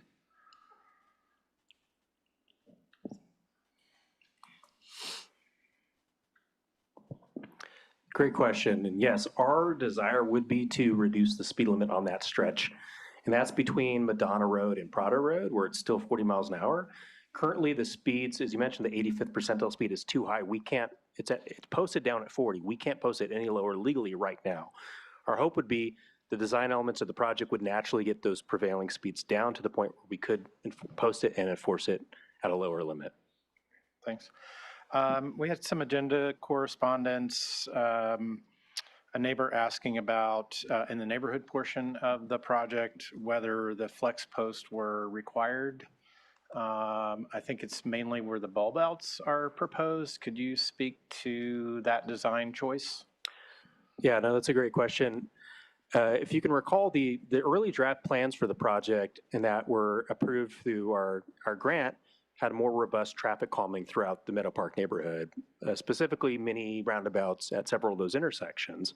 As we were doing focus outreach, including a workshop at Meadow Park, what we heard from a lot of the residents was use a gentler touch. We don't want the parking loss and potential confusion with these major roundabouts. Can you do things to reduce speeds where it's a problem, but with less robust and major changes?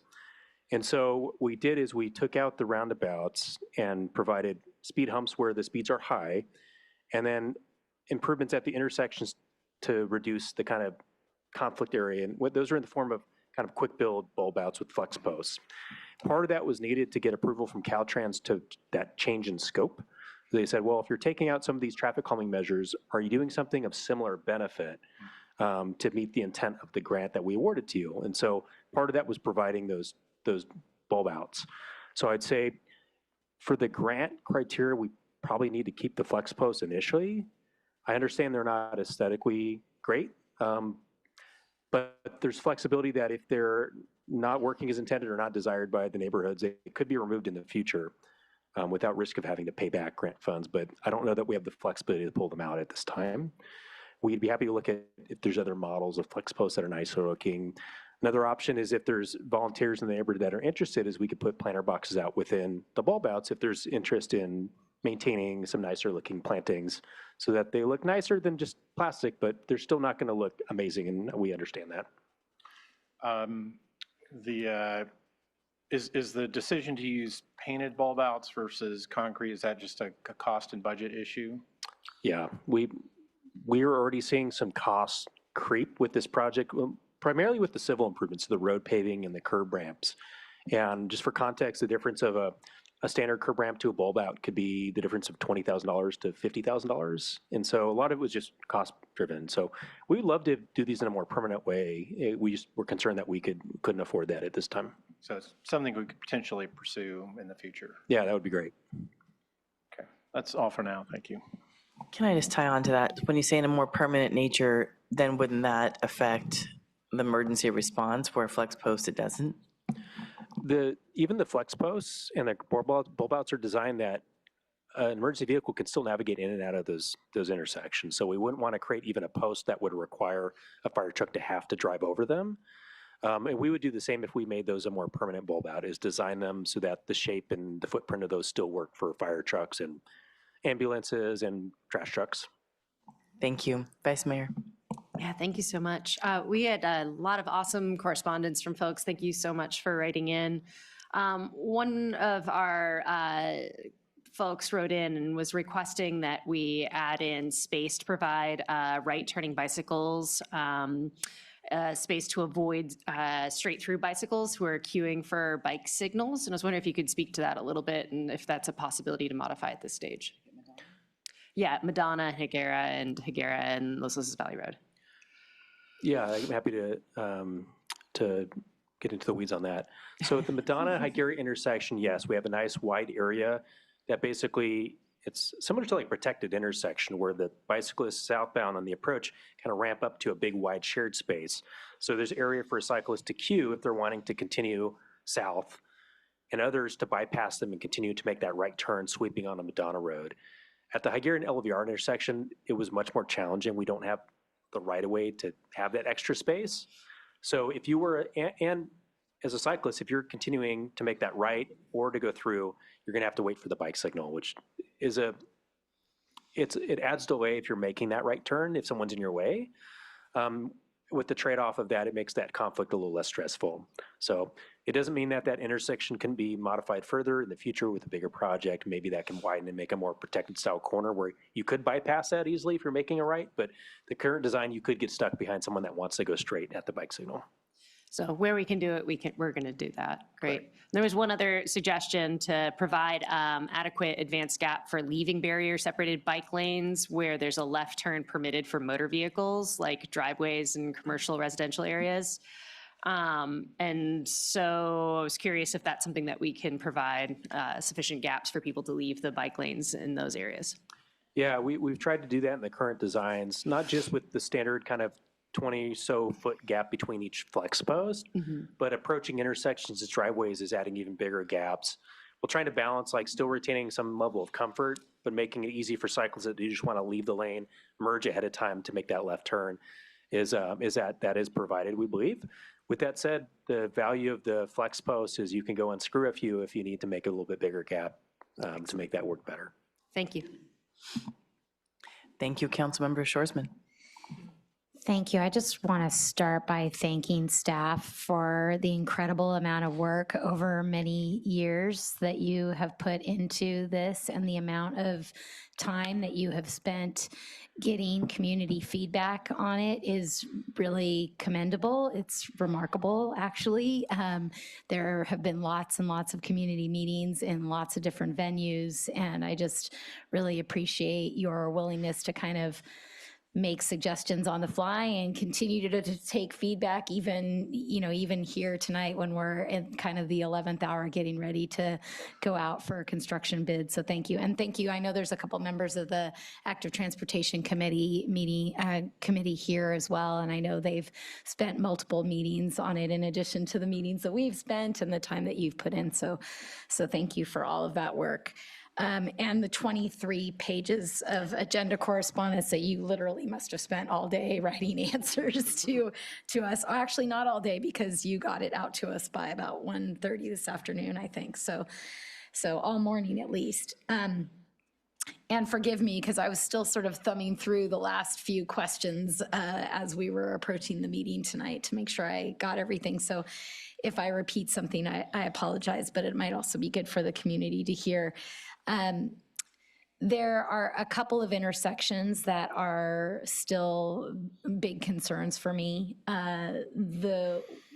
There is some agenda correspondence about Madonna and Hyera, where you've talked about that pretty extensively, and there's some really great improvements there. The section that I'm most concerned about is in front of the gas station there, next to Slow Doco, and then that right turn from Hyera onto South Street. I know it's a pretty difficult area with not a lot of real estate to work with right now. The bike lane just literally ends at the driveway to the gas station. I've crashed there. I think I saw a post from the police department that someone else got in a collision there last week. What were we able to do with that area? And is there anything more we can do? Yeah, that stretch, so we're talking about northbound Hyera, kind of between Madonna and South Street. You're right. Right now, the road kind of narrows, the bike lane just drops. We spent a lot of time, we looked at an option. Basically, we said, well, how can we get enough width to maintain a bike lane through here? And ideally keep them to like the left of the right turning traffic, so they're out of that weave area. And what it was going to take to do that was, one, we can't widen the road into the building, which is kind of right at the back of sidewalk of that Pacific Coast Center. We did look at an option that would remove the existing center median and move it west. What that would do is remove one of the traffic lanes southbound between South Street and Madonna Road.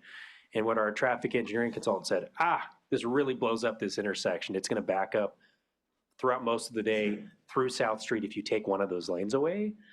And so we ultimately were not recommending that, but that was really the only viable option that we could find at this time that would have added width to retain a bike lane northbound. What we've tried to do is, within the framework of like, hey, there's not enough room for a bike lane, is what can we do? Is we've added some additional green pavement markings just so it's super clear that's a space for cyclists to share the lane, and additional warning signage. And also we've added a little bike box, so if you get to the front of the intersection on a red light, you can kind of saddle up and be in front of traffic and out of the way of the right turns to continue straight on Hyera.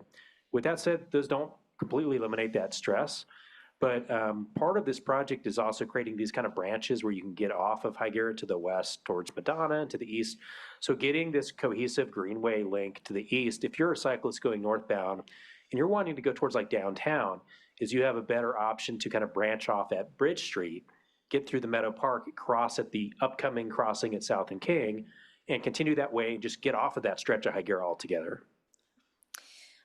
Great, that's great to hear. Will the existing paint that is there that kind of makes the bike lane go down to basically nothing, that will be eliminated, correct? Will there just be sharrows sort of in the lane? That's a problematic spot there where if you're a biker and you're trying to kind of go straight or get into the right turn lane, all of a sudden your bike lane is just literally gone.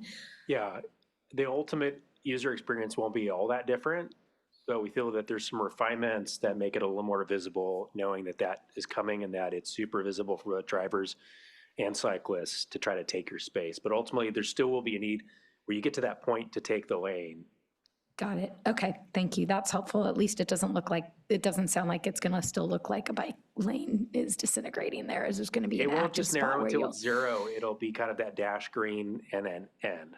Got it. So a little clearer transition. Got it. Okay, thank you. The other intersection that I know we've had a community member crash and die in is, I believe it's at Suburban and South Hyera, kind of on the other end. And I've known other people that have been sideswiped essentially by cars trying to turn right onto Suburban going northbound on Hyera, on South Hyera. I think I saw in the staff report that the plan there is to add some additional lighted signage, but there's really not any, and maybe some green paint, I don't remember, but can you clarify what's proposed for that intersection? And again, if there's anything more that we can do? Yes, so we've already added some green paint and some warning signs on that approach already. The plan would increase the visibility of those, but also those improvements that will be coming separate from the complete street project, but sooner in the next couple of months is going to be both the illuminated sign that gives extra visible warning over the roadway to drivers, hey, be careful, yield to cyclists on this approach, and also eliminating what is now what we call permissive left turn from Hyera onto Suburban. So we've got drivers looking for gaps in traffic and then just making that turn when there's a gap. That also adds some conflict and exposure to cyclists. That's going away, where that would be a left arrow only at the signal. To really make a huge improvement to that conflict with those right hook concerns, what we would need to do is widen the intersection into that parking lot that's kind of on the east side of the street. That involves some off-site right-of-way acquisition, cutting down several large trees. There's some overhead utility lines that would have to be undergrounded or moved. It's something that we couldn't advance in the short term. Would still be a valuable, I think, long-term project to consider down the road. And that could give you the option to either, one, keep the bike lane to the left of the right turn pocket so that you don't have right turns kind of squeezing cyclists along the curbside, or potentially you could do like a more of a protected intersection style design where you have more of a setback, really get those speeds down for the turns. But something more robust like that, we couldn't achieve at this time within the right-of-way and the current funding for the project. So try to make as many incremental improvements as we can, but that will still be a less desirable design as currently exists without something bigger beyond this project. What is our flexibility, if we have any, to restricting right turns at all on that street? Yeah, so the right turns on red are already restricted. And part of the reason is we have large vehicles making those turns and the paths overlap. So like if you had left turns coming out of Suburban at the same time as right turns from Hyera to Suburban, big trucks will collide. So we already have right turn restrictions there. We're refreshing and relocating those signs so that they're super visible. There's still, it's not 100% compliance, additional enforcement over time helps with that, but that's something it's already been done there. Okay, and my last question is about, I think it's Margarita and South Hyera. I can't remember exactly how many lanes it is each direction at that intersection, but I think I asked in the agenda correspondence about the possibility of bike boxes for left turning bikes at that intersection, and wondered if that came up when discussed with the Active Transportation Committee, or if that seemed like a relevant or useful solution at that intersection. I think I asked about Prado also, but I know there's going to be additional work happening at Prado sometime in the future. Yeah, I don't remember that specific topic coming up from the ATC, but in part of the design, we did look for opportunities to provide those left turn boxes wherever we could, knowing that it's much easier to kind of saddle and make that turn in 2 stages rather than merging across multiple lanes of traffic. And Margarita, it'll be the same number of lanes as exist currently. Where we have width for those boxes are a couple of those T intersections, we're able to widen a bit into the sidewalk. At Prado and at Margarita, what you need is, you need some extra width on the street. So like in downtown and other places where we've added those turn boxes, they're basically in the width that was the parking lane on the approach. We don't have that width at those other intersections you mentioned. And looking at it again, I think we could potentially squeeze one in on one side at the Margarita intersection. Unfortunately, probably be the side where we have less people making the turns, be going into like the DMV northbound, where and the reason is the crosswalk is set back a little bit, so we have a little space for that box to fit. On the other side where the DMV is on, I don't think we have the width to do a bike turn box. What I would expect cyclists that are used to the areas might kind of do a quick loop into the DMV and come right back out on that side street. But I don't think that's something we could fit there. For Prado, same thing, current width, there's not really a space for a bike box. However, that intersection will be reconstructed as a bicycle protected intersection with the Prado Creek Bridge project that we hope be coming in the couple of years here following the Complete Streets work. So more improvements coming at Prado for that specific topic. Margarita, more challenging in the short term. Yeah, I was especially thinking about Margarita because I know at the end of Margarita, there's, a lot of housing back there now. And so for neighbors to feel comfortable being able to turn in and out of the busy arterial that leads to their home, it would be nice if we can avoid them having to cross one or two lanes of traffic to get into the left turn lane so they can turn in and out of their house. So I would encourage that, we look at that if there's space to do that kind of thing. I think that's it for me right now. Thank you. Thank you, Vice Mayor. Yeah, thank you so much for all your questions so far and all these awesome answers. One more thing I forgot to ask earlier. I appreciated the encouragement to utilize the safer neighborhood routes, and thinking about particularly our middle schoolers coming from the east side of town, the southeast side of town. There are a lot of them using the Pacific Coast Center and coming through at that stoplight there, and then using that nice little modified crossing on Madonna, which will be fabulous. But I was wondering if there are any improvements that the Pacific Coast Center was willing to do in their parking lot area. There are occasionally some conflicts in that, and I know that that's outside of our jurisdiction, but just curious what was explored there. Yeah, we're happy to reach out to them. We don't have a lot of leverage to kind of compel them to do some improvements, but we're more than happy to reach out. Right now, you see many of the cyclists coming out of that street circle through there to use the signal. Right. And as far as I can tell, there's no signs restricting people from doing that.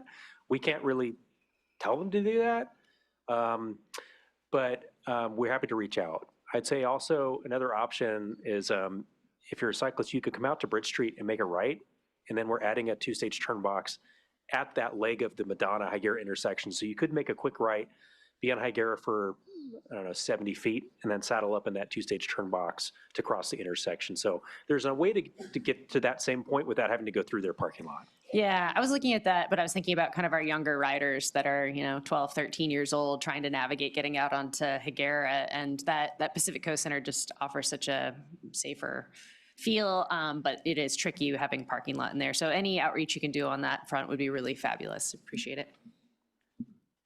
Well, tricky, but there's also a very clear light there, so it's helpful for people whether they're going straight or left. So yeah, Councilmember Schwarzman. Sorry, I forgot one question about curbs. The curb protected bike lanes versus the flex posts.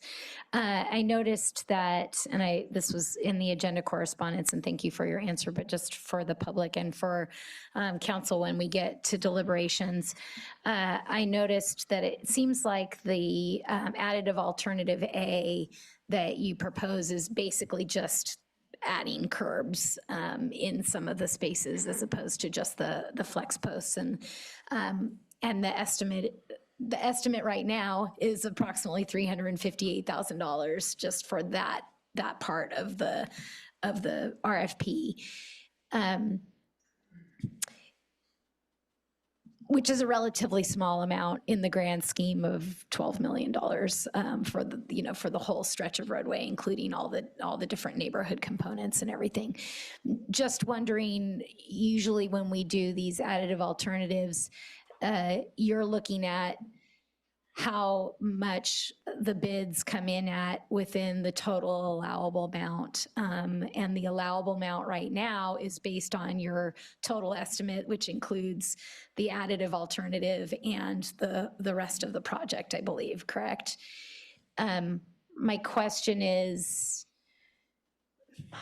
I'm trying to figure out how to articulate this. If council wanted to, once the bids come in, if council wanted to include that, if council wanted to include that small, relatively small extra expense, what would be the process for doing that? Right now, my understanding is you would just select a bidder based on whether or not they were able to get under the council approved amount. But if we wanted to increase that amount, how would that happen? Sure. The bid structure in the authorization requested in this item includes the full cost for the base bid and the bid additive. So if bids came in within our estimate, we can award the full project right now. If the bids came in high, right now we would have to come back to council to ask for more money if there was interest in advancing the curbs. And you're right in that staff report, the actual bid cost for that type of curb is largely unknown here. We haven't built them like that. Depends on local concrete fabricator and what that cost is to make those at scale. We've talked to cities that have done this in the past and rolled them out substantially, but they've often have found a contractor or concrete fabricator that has made them and can make them at a reduced cost moving forward because they kind of have a handle on it. We've taken information from them on what these might cost, but it could be volatile. These could come in twice that or under that. It's hard to say. If there was interest in making sure that there's an ability to fund those or having us to come back, we would have to come back if the bids came in above our current funding amount regardless. If there's interest in coming back to get specific direction on whether to award the additive alternative or not, we'd be happy to do that. The only kind of trade-off I would note is that we do have kind of a hard deadline to award a contract by the end of June. So if we get no bids, that could affect that. If we get high bids, we might have to come back either way. If there's specific interest in adding additional extra funds and make sure that can happen, it'd be nice maybe if we have that direction tonight. Otherwise, we're happy to put an item on the calendar and come back if there's interest in doing so. Thank you. I know our agendas are very packed, so our city manager might be cringing at the thought of another item, but I appreciate that context. Thank you. Thank you. Sorry, I have a really silly question. I feel like I've gotten better with all of this infrastructure, but the bike boxes, just clarify for me, that's just the little green box in front. It's not where you sit on it and then the signal goes, right? So there's two, I guess, kind of things you might see that would fall into the above a bike box. One is kind of a standard box where if you're on the main street and you come to a red light, you can kind of shift to the left and get in front of traffic. Right. You see that on like Pismo Street at Hyera, there's a bunch of those in town. Yeah. The other is, and this is more useful when you're on a main street that has a green light most of the time, is it's called a two-stage left turn box. So those you'll see some places downtown, and that lets you, if you show up on a green light, you kind of saddle in that box, and then you use the green light for the side street to then cross the intersection. Okay, thank you. I was like, I thought I was good, and then all of a sudden I'm like, as you're describing, I'm like, maybe I'm not clear on it. Thank you. And then you answered something in the agenda correspondence around Walker Street. Oh, here it is. And when I looked through everything, I didn't think this went that far. So then I drove it again before I came to council meeting today, and I thought, well, that wasn't in my picture here. So when do you get to the point that you would be turning to get to Pacific? Do you have any pictures of that? I do, of course. Awesome, thank you. All right, it's down here. We got some slides that we thought may come up. Yeah, so if you're aware now, like the intersection of Hyera and Pacific and Walker Street all come together at this kind of funky, big, wide, ambiguous area. And it's confusing for everybody. And we've had crash history because there's a lot going on. The Mid-Hyera enhancement plan that was adopted, 15, 20 years ago, had some concept level architectural sketches that says, well, we should close this off at Walker Street. And as part of that, we'll put in a cul-de-sac, we'll make it a little pocket park. There wasn't really an engineering or costs developed for that. So, and we're seeing this crash history happen here. So we said, well, we have interest in closing this off as a safety improvement And what could we do to get that safety benefit and also make it nicer and aesthetically pleasing with what we can do at this time? The concept in the Mid-Hyera plan requires some offsite right-of-way to widen for a cul-de-sac. And another big constraint was this is in the flood zone. Right. So if you raise this whole thing up to a sidewalk plaza, now you're impeding the flood path and you rise the flood levels in that whole area. So what we've designed is something that we think advances the concept of the street closure. And again, it's just at Walker right where it hits Hyera. So Pacific Street's still open. Okay. You can still turn in and out.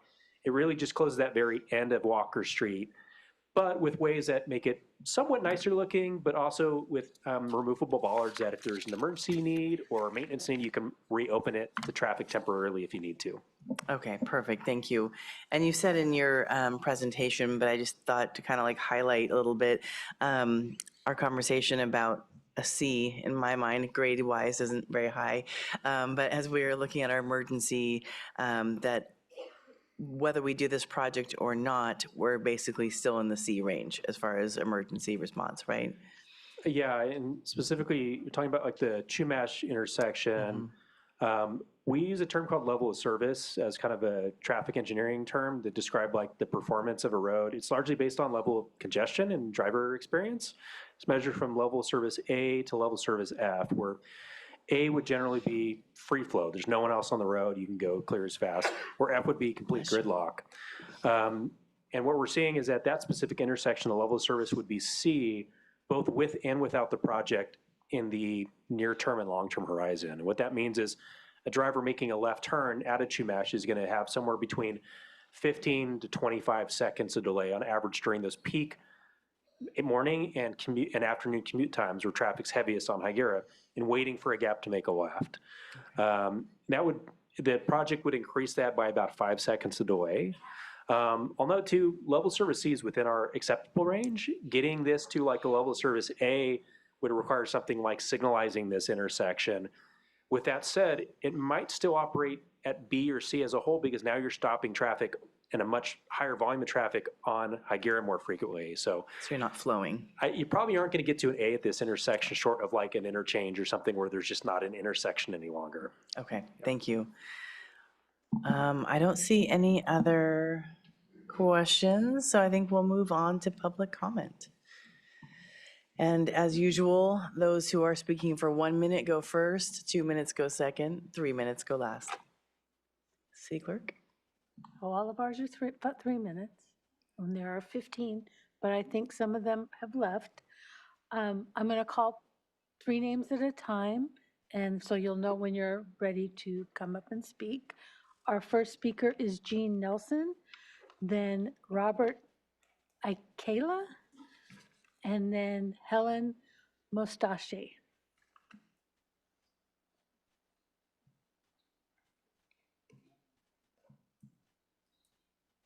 Can you turn the public?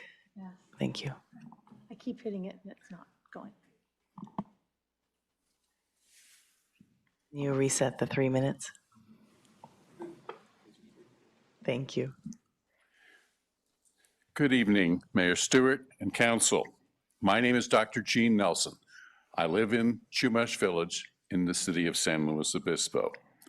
I sent you correspondence earlier today with the February 17th KSBY news story, which supports keeping the cyclists on the sidewalk for their safety, just as was done on Madonna Road between Madonna Inn and Laguna Lake Park. And clearly, if the cyclist that was killed there last year, if he was on the sidewalk, he probably would still be alive today. So back in December, I met for about an hour with the disaster manager, Joe Little. And my message today is really about public safety. And I want to guarantee first responder access to Chumash Village during rush hours and when there's a Highway 101 blockage.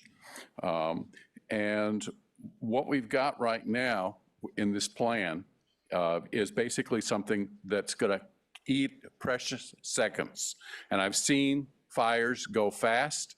I know those seconds count. I know in the case of heart attacks, which happen with people at Chumash Village, seconds count. So the idea that, oh, we'll just add a few seconds onto this, that could be the difference between life and death. I suggest that the concrete blocks that are being considered for this, no, get rid of them. Put the bicyclists on the sidewalk. We don't need concrete blocks then, and that's going to reduce costs, because I'm hearing very clearly we're having budget problems. This project is having budget problems. Get rid of the concrete blocks. And I ask you to think about Pacific Palisades and the access of people getting out. Now, conveniently, the modeling that's been presented to you ignores the fact that we have, according to CAL FIRE, we have severe fire hazards in the LRAs and SRAs to the northwest of the city. And we're not looking at that evacuation. We should be looking at that evacuation because, again, as is noted, Hyera is a vital north-south arterial road. It needs to stay at 4 lanes. Please put the bicyclists on the sidewalk, protect public safety, and keep the rest of the project fine, but keep that section of Hyera at 4 lanes. Thank you very much. Thank you.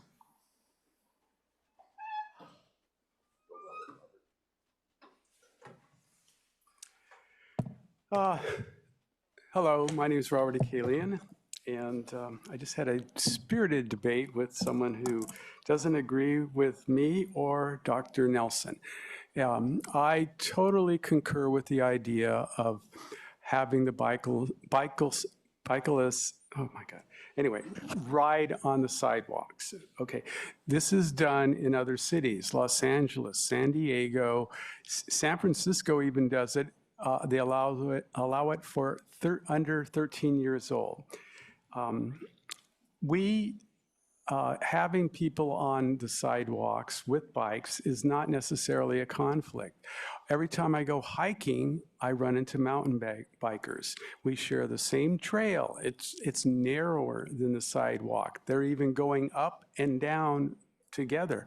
And I've managed for 10 years never to be hit by a bicyclist. They're always very, 95% have been very respectful. So let me see what my notes say here. So because Hyera is very light pedestrian, it is a perfect place to have the bike riders use the sidewalk. Second, I want to comment on some things I read from Mr.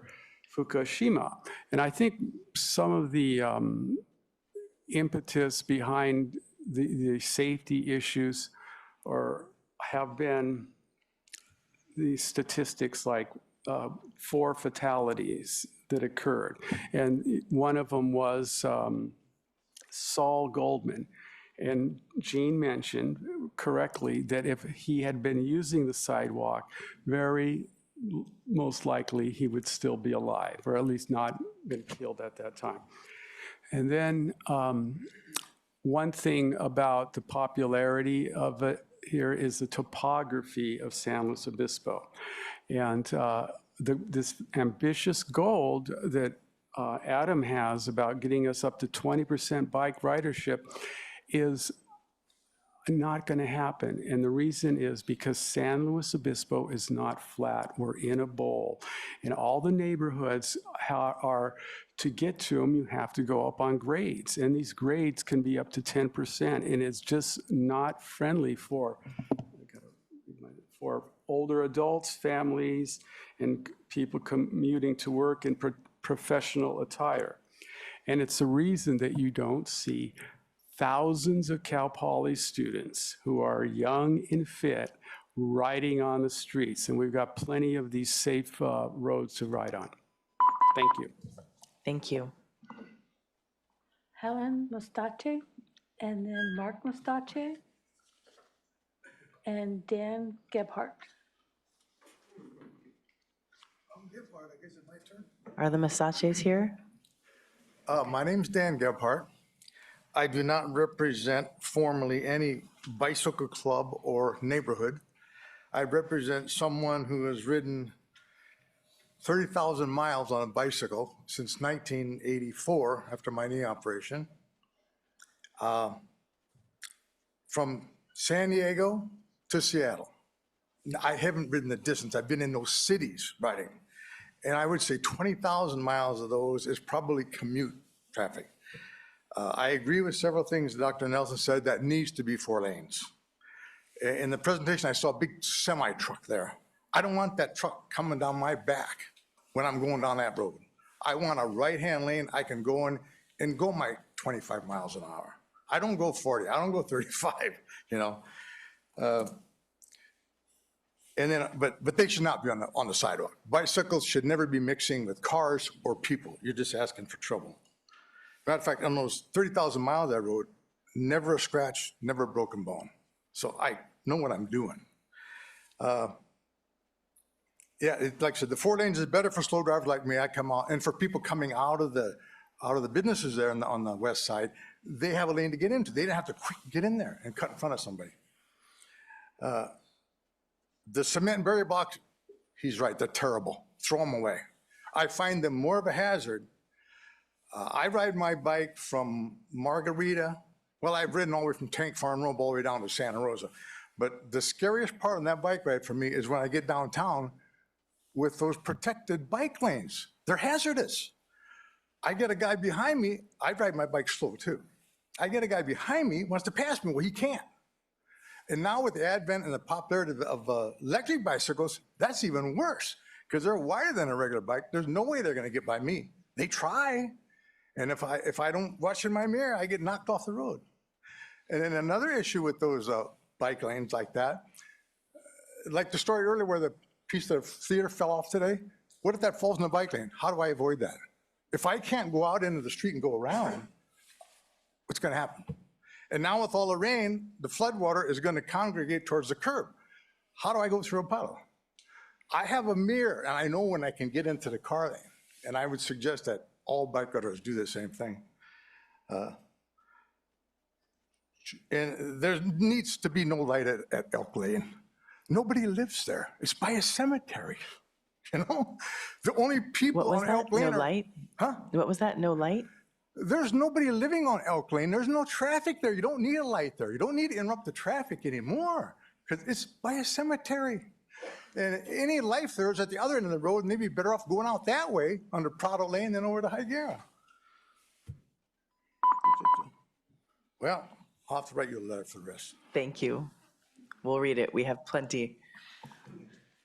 Kim Bartley, Beverly Gilbert, and Candace DeGear. Kim Bartley here. Okay. Mimi McKellar. Mimi. Mimi Keller.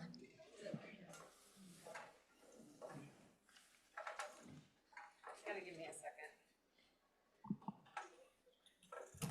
second. City clerk, that was 3 people that weren't there. Okay. Hold on.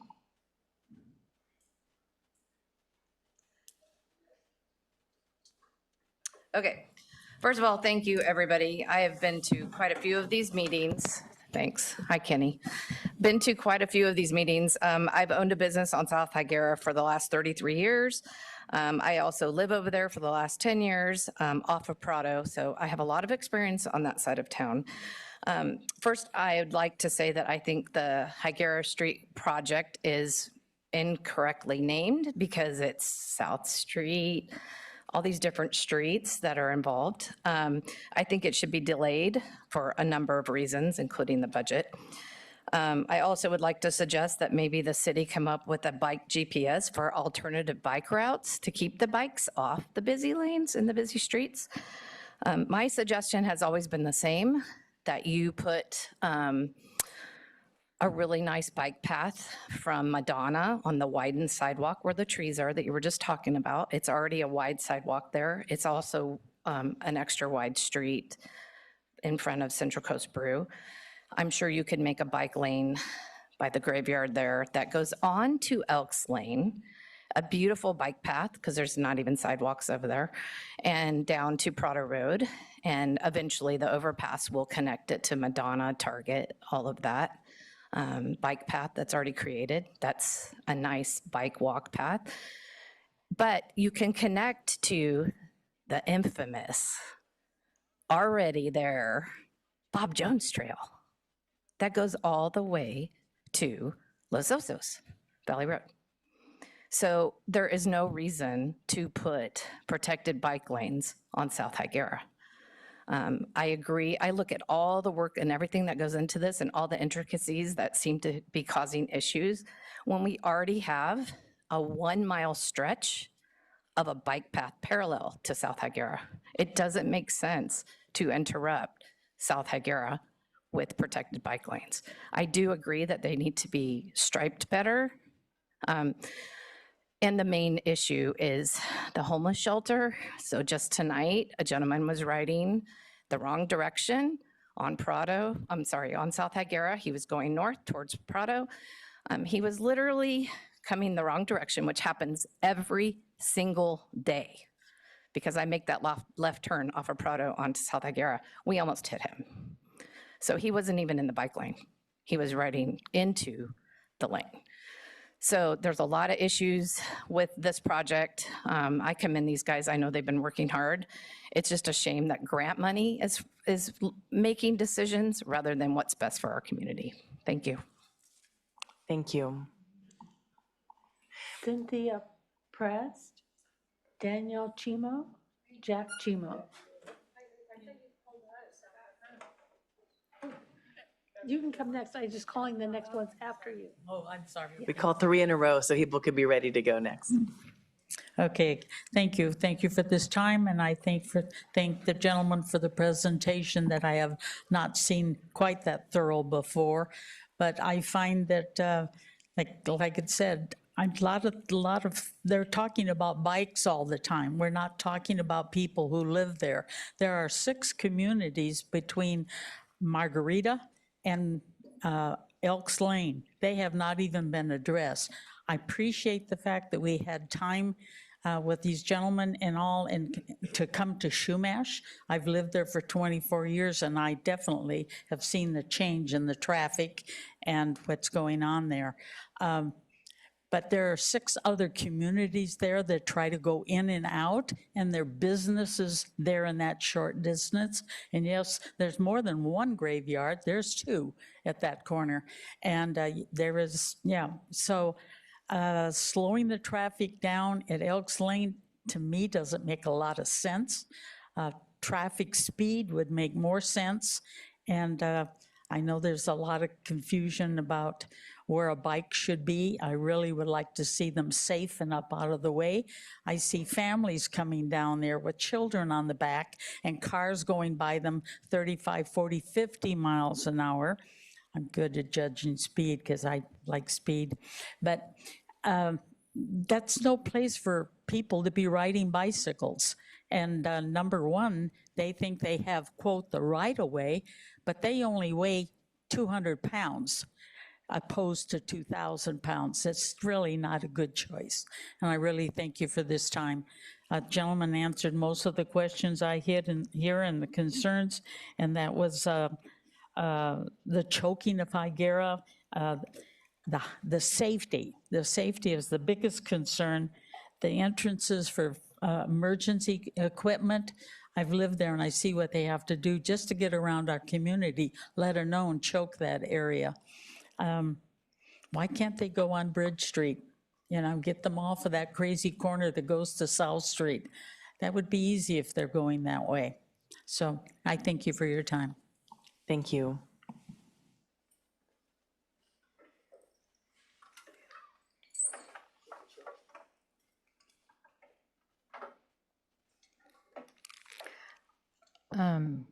Good evening, Mayor and members of the council. My name is Candace Daguerre. I'm a board member at Chumash Village, and I am here to respectfully urge you to reconsider reducing lanes on South Hyera Street. I'm not going to look up at you because I'm reading and I can't do both. And these glasses, I can't see you now. I agree. I want to agree with the man that came up and asked about having a skating ring, because that would actually serve more wider range of our community than just people who are on bicycles. I have a granddaughter who's 7 years old, and she would love to be an ice skater, but there's nowhere around here to really go to ice skate. So that, I think, would really serve a lot of youth, and that would be a good thing. I also wanted to commend Mrs. McDonald for her budget report. Even though we're not really staying on the course of it, I think it was a really thorough report, and I appreciate that. Lastly, I guess, here's what I want to say. South Hyera is not a lightly traveled road. It is primarily a corridor connecting our community to 101, schools, workplaces, and local businesses. Transportation studies constantly show that when vehicle capacity is reduced on high-volume corridors without significant access capacity, congestion increases, especially during peak hours. Congestion is not an inconvenience, it's a public issue. Chumash Village has one entrance and one exit. This is not an opinion, that is a structural fact. Any increase in delay directly affects emergency response. The National Fire Protection Association states response time standards because seconds matter. When lanes are reduced and traffic backs up, emergency vehicles have fewer options to maneuver. That risk should not be minimized. Let's see, lowering the speed limit and increasing enforcement are evidence-based safety measures. Studies consistently show that even small reductions in vehicle speeds significantly reduces both crash frequency and injury severity. These are targeted, cost-effective interventions. I guess I'm going to finish with, I guess I can really quick.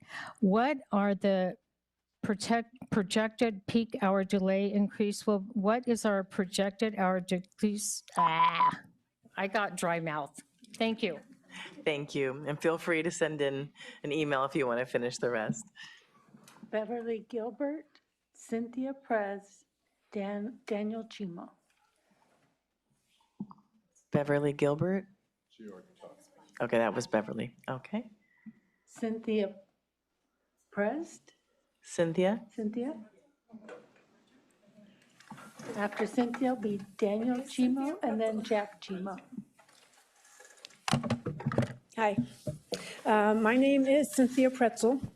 Thank you, Jean. And I am a resident of Chumash Village, and I am speaking on behalf of Kathy Smith, who is a 25-year resident of our 235 mobile home development, and she's not feeling so well tonight, and so I am going to read you her message. The two-lane road diet proposed to garner grant dollars for the Hyera Complete Streets Plan almost exclusively negatively impacts the 400-plus senior residents of Chumash Village.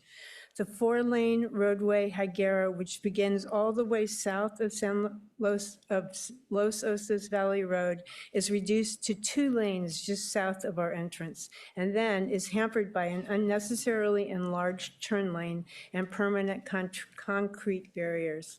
I sincerely view this as a disaster waiting to happen. Oh, I'm doing good.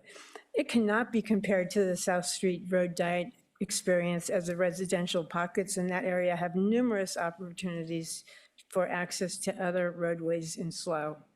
At Chumash Village, it is the only way in or out. It's not like nearby Rancho San Luis, 100-unit senior mobile home park with 2 exits, 4 traffic lanes, and a signal light at Prado, or Silver City, 297 all-age mobiles, 3 exits, 4 traffic lanes, Or Creekside Village, 215 all-age mobiles. It has one exit, but it has multiple special turn lanes with different traffic management modalities, including a major traffic signal. I urge this council to direct staff to confer with Gene Nelson and apply his plan at the entrance exit of Shumash and adapt the bike and pedestrian sidewalk concept he describes as already functioning on Madonna Road and supported by Shumash residents. Lastly, I would like to thank all of you for your committed public service, and to all the citizens in this community, and a special kudos to our Mayor Erica and Jan Marks for their special outreach. Thank you. Thank you.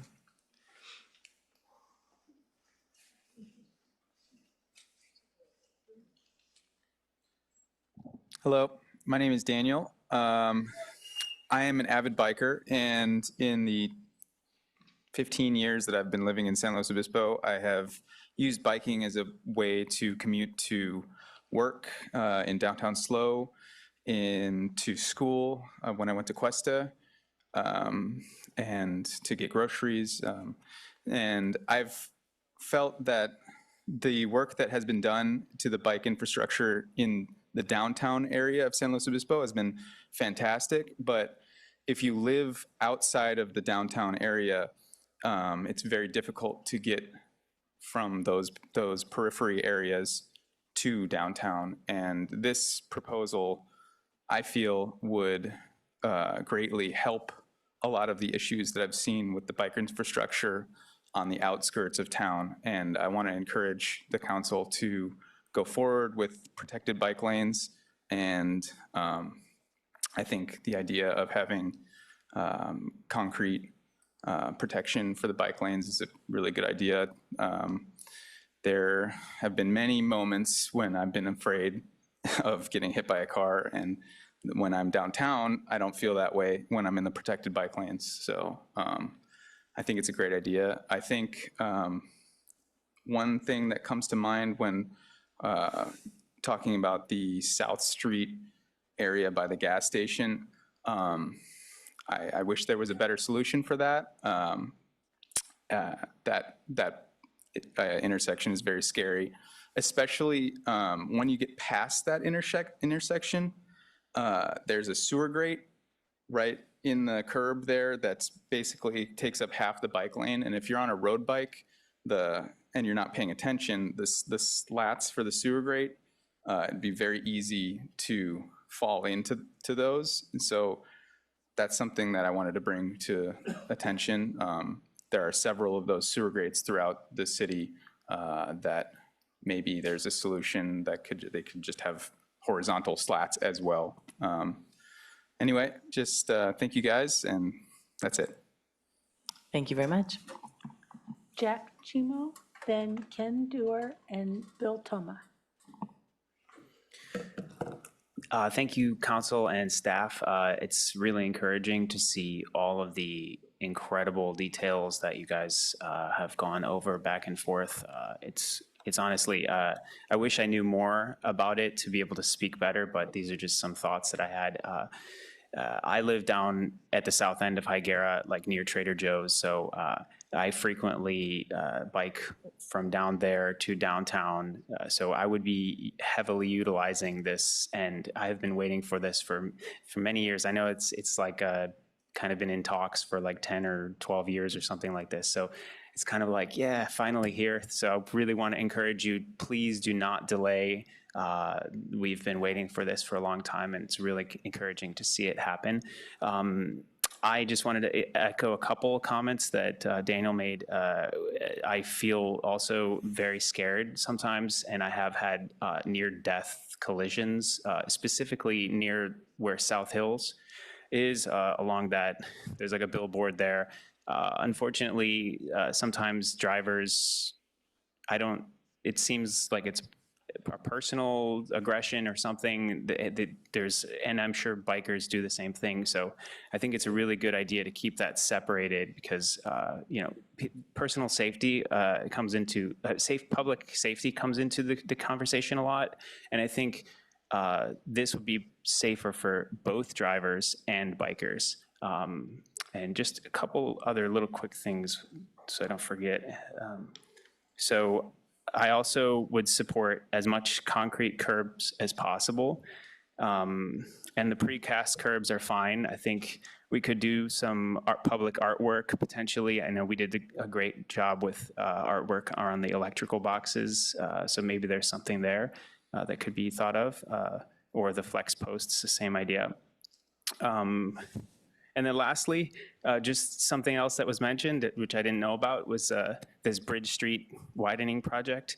I would advocate don't kill the trees, please. So I don't know if that's going to be in consideration today, but thank you guys so much. And by the way, I'm also a driver, so I'm on both sides of this. So I think it's really going to be beneficial for everybody to keep going forward with this. Thank you. Thank you.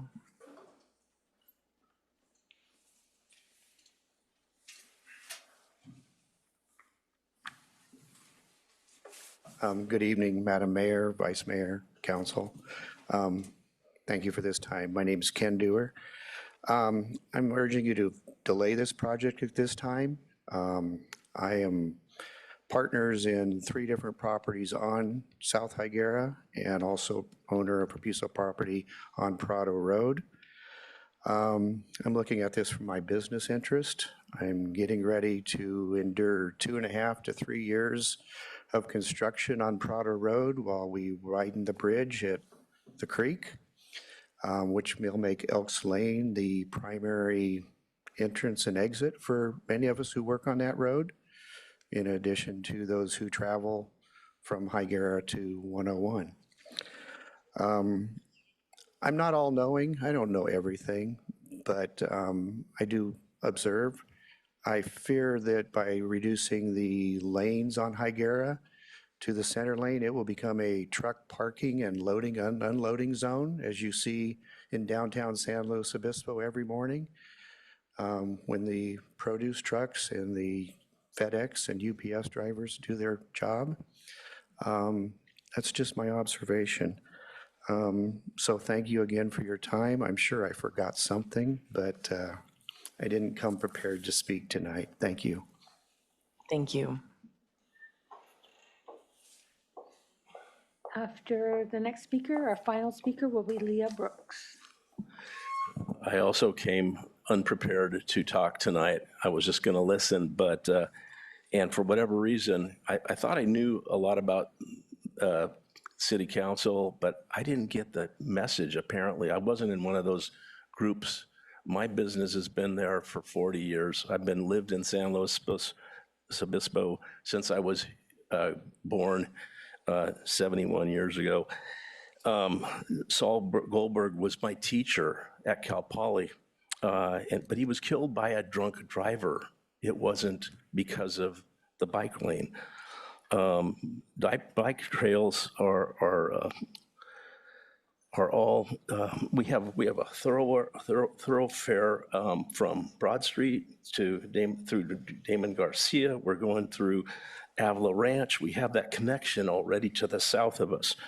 I think, as Mia said, that we have Bob Jones. If we just do some of the finishing touches on Bob Jones and use as you guys mentioned, the sidewalks that are on the west side of South Hyera, we can solve a lot of those problems. Let's see.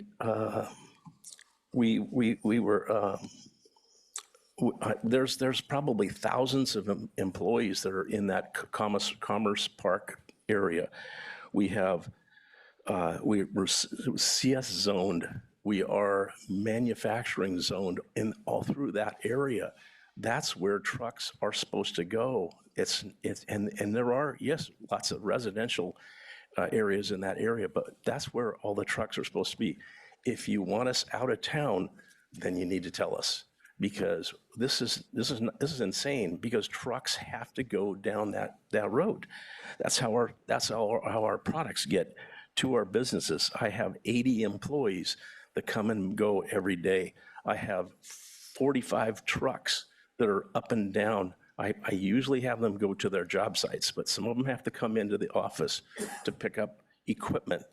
And I don't see bicyclists towing the line when it comes to traffic safety either. I see a lot of them. I also have, my wife has property on North Choro, and people are blowing through those stop signs every darn day.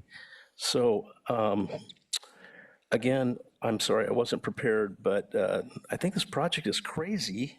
The presenter talked about, we can't do this because of money. We can't do this because of money. I think, as one of the other speakers mentioned, this is suffering from a budget bust. And it's, okay, I guess it's I plead with you, do not make this thing continue. Thank you. Leah Brooks?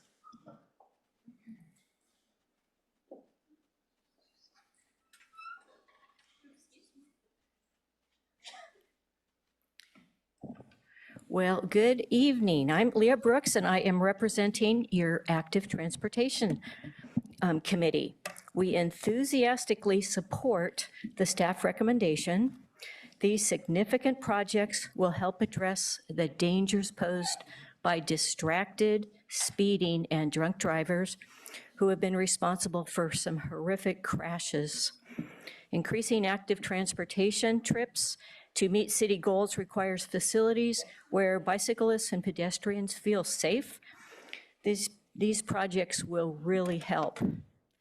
We hope the bid comes in low enough to include the concrete curbs, because they've been very effective on Choro and Broad Streets. The Madonna Road shared use path must stay on our radar screen for funding, because it is a crucial safe routes to school project for Laguna Middle School. Thank you for supporting this transformation of South Hyera to improve safety for all road users. And thank you to everybody who actually follows the traffic rules. We wouldn't need a lot of these facilities if people put their phones away, if they paid attention to the road, and we'd save a lot of money too, and a lot of lives.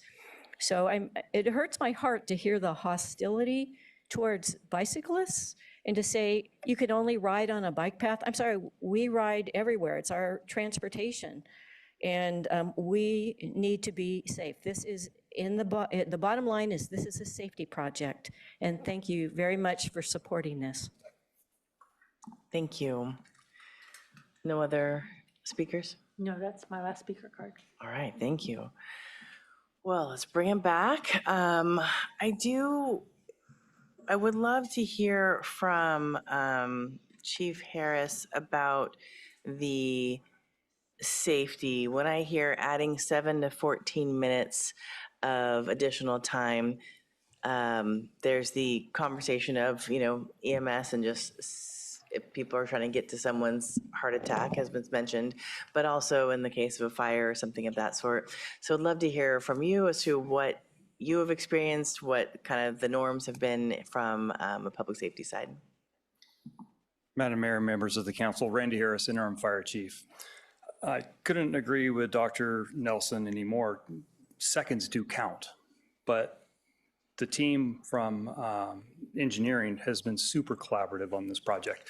And I'd like to break it down to two different things. One is on the access, so emergency response. And then the other piece of this would be on the egress of the residents from that area and evacuations in general. So on emergency response, there's a couple key pieces to that. One is, and the engineering team, once again, to their credit, worked with our ops staff and our emergency manager, Joe Little. And what they looked at was, hey, how can you get the engine there? This is in particular in between two different zones for us. So it's the south end of the truck from the downtown station responding, and it's also the north end of engine 4, which is coming north on Hyera. So we looked at that from both perspectives. And really what it comes down to, and especially when the truck is trying to get through Madonna, that is a very difficult intersection that doesn't currently have preemption. And so Luke and his team looked at that and included preemption technology, not only for fire, but also for PD. And so we're working on getting smarter signals. And that's also going to be a point when we talk about evacuations. But that signal tie-in piece to our emergency vehicles is absolutely critical. One of the speakers mentioned NFPA. So NFPA 1710 does put out a standard travel time for emergency response, and that's 4 minutes, 90% of the time, that 90th percentile. That is the gold standard. That is what our response goals are. With a wider travel lane and with preemption, especially through that key intersection there at Madonna, that'll actually help us save some seconds off of response. So while there is fewer lanes going southbound, northbound, once again, in front of Chumash in particular, will remain the one lane. But while there is fewer going south, we have that wider turn lane that we don't feel is going to be an operational impact. And that comes directly from our staff who do the response. Looking at evacuation routes, that's, very difficult. When we look at evacuations, we look at different zones and we look at what the different hazards are. So there's never a one-size-fits-all piece, and the evacuation topic will come up to council later on. So I don't want to get into anything beyond this immediate area. You did see the Fire Safe Council did give us a grant. They did some modeling for this area. The Lattice technology that's used actually looks at the population-based commercial residential, how many vehicles are included, and then it does that modeling. Yes, it does add some time, but ultimately when you look at Hyera going southbound, it chokes down to one lane and it goes through some intersections there. And so that's why I want to bring up the intersection technology again, is when they are able to control those intersections and get them timed, that will actually open that route up if it's a southbound evacuation that we're looking at. One thing that I can tell you from the fire perspective, because if I was living in Chumash, I also would be concerned about having, South Hills right behind. That's a different fuel model than a lot of the major disaster areas. So for instance, Paradise, much larger fuels, the topography was much different. What is behind their community is light grass. It's only about knee high most of the time, and it's also very sporadic with a rocky outcropping. That's not the type of fire that's going to push into a community. That's the type of fire that we're able to go direct, and we put fire engines in that community, and we're able to do hose lays to put the fire directly out instead of having to necessarily evacuate people and fight fire indirectly. So that's a little different operation than what you see on a lot of the major campaign fires, and especially when you look at the town of Paradise and the horrible tragedy that was. So different scenario there. With that said, evacuations are a little bit longer. I don't feel it is significantly longer, especially when you're looking at the 2-hour mark. But I will say that there is shelter in place, there's evacuation warnings, and then there's actual evacuations. And so when we break up zones, we're able to give people more notice ahead of time by putting the adjacent zones on a warning. That way they can, have an idea, hey, we're in an area that might be evacuated. And so that time measurement actually starts when we give that first notice. So we're able to do that a little bit, a little more intelligently, a little more proactively by looking at these different zones, and we don't have to evacuate everybody at once. And so that also helps the flow down, tighter streets. But we don't feel that either impact is going to necessarily affect emergency response or evacuations to a level that is unacceptable. Public safety is a definite balance. I don't envy your decision tonight, but we do realize that there are, bicyclists that do get struck there, and vehicle speeds are, fairly high in that area. Happy to answer any questions. Thank you so much. Councilmember Schwarzman.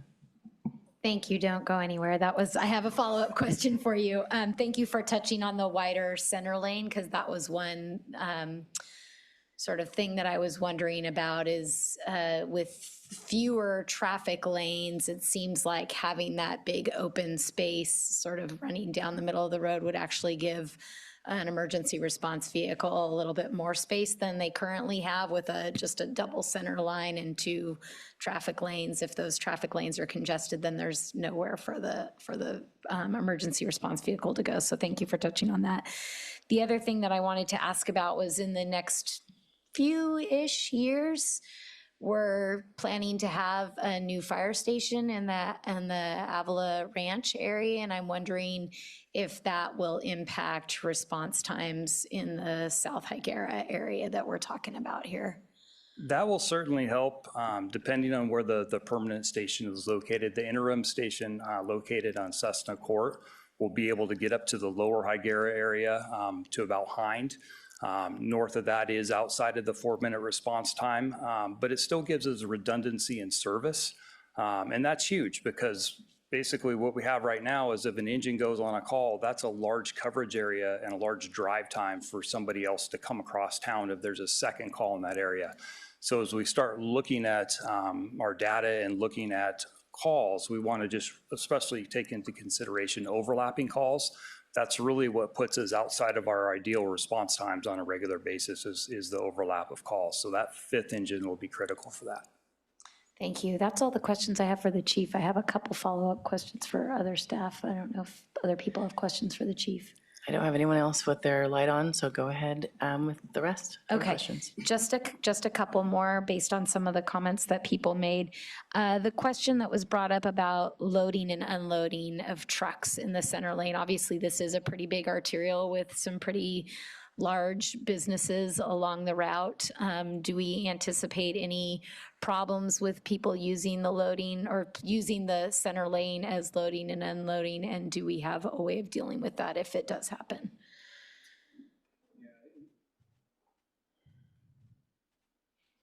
Thank you. Right now, we don't have any designated like curbside commercial loading areas on the street, so we're not displacing any area that's already intended for that purpose. With that said, the vehicle code does allow commercial vehicles to load in the road if there isn't a designated spot to pull to the side. So right now, I don't see a lot of it. I'm sure it happens sporadically. And currently, my guess is that they're loading in the bike lane or in the outside traffic lane. A lot of the stretch, the bike lane's not even wide enough for a car to be fully in it and not blocking the adjacent lane of traffic. So we wouldn't be encouraging that. I don't know if there's a lot we can do to prevent it from happening if the vehicle code allows the driver to use the center turn lane or the adjacent lane. I think we would still, either way, we would have enough width that other vehicles can still pass through, even if a driver decides to load in the outside lane, you can get around them. It's something we can closely monitor, and if there's ability to explicitly prohibit it where there's a better option, we're happy to do that. It's not something that I've seen come up previously, and nor do I see a lot of that loading on Hyera happening currently. Great. The last question I had was about that intersection that I asked about earlier, the South Street gas station, South Hyera. One of the speakers brought up an issue with a sewer grate, and I know I've experienced those in some areas. Is that something that we can take a look at, just even in the short term outside of this project, to see if there's anything that we can do? Yeah, I have that noted. I'm pretty sure we already have the replacement of that grade in the plans. If not, it's something we can certainly add. We've been doing that as part of other paving projects and either fully replacing them to the side opening types of drain inlets where we don't have a grate in the road. And where that's not possible, we replace it with a grate that has more of a honeycomb pattern where there's not an area for tires to slip within the grate. So yeah, that's something we're happy to address. Okay, great. If no one else has any. Can I ask with that? Yeah. So is that already part of our CIP project, or is there some sort of similar to our ADA curbs that we are slowly getting all of the curbs updated? Is there already a plan to update the grates as a whole? We don't have like a comprehensive plan. A lot of them have been done already where they're in streets with bike lanes. The ones that largely remain are on like what formerly were like state highways.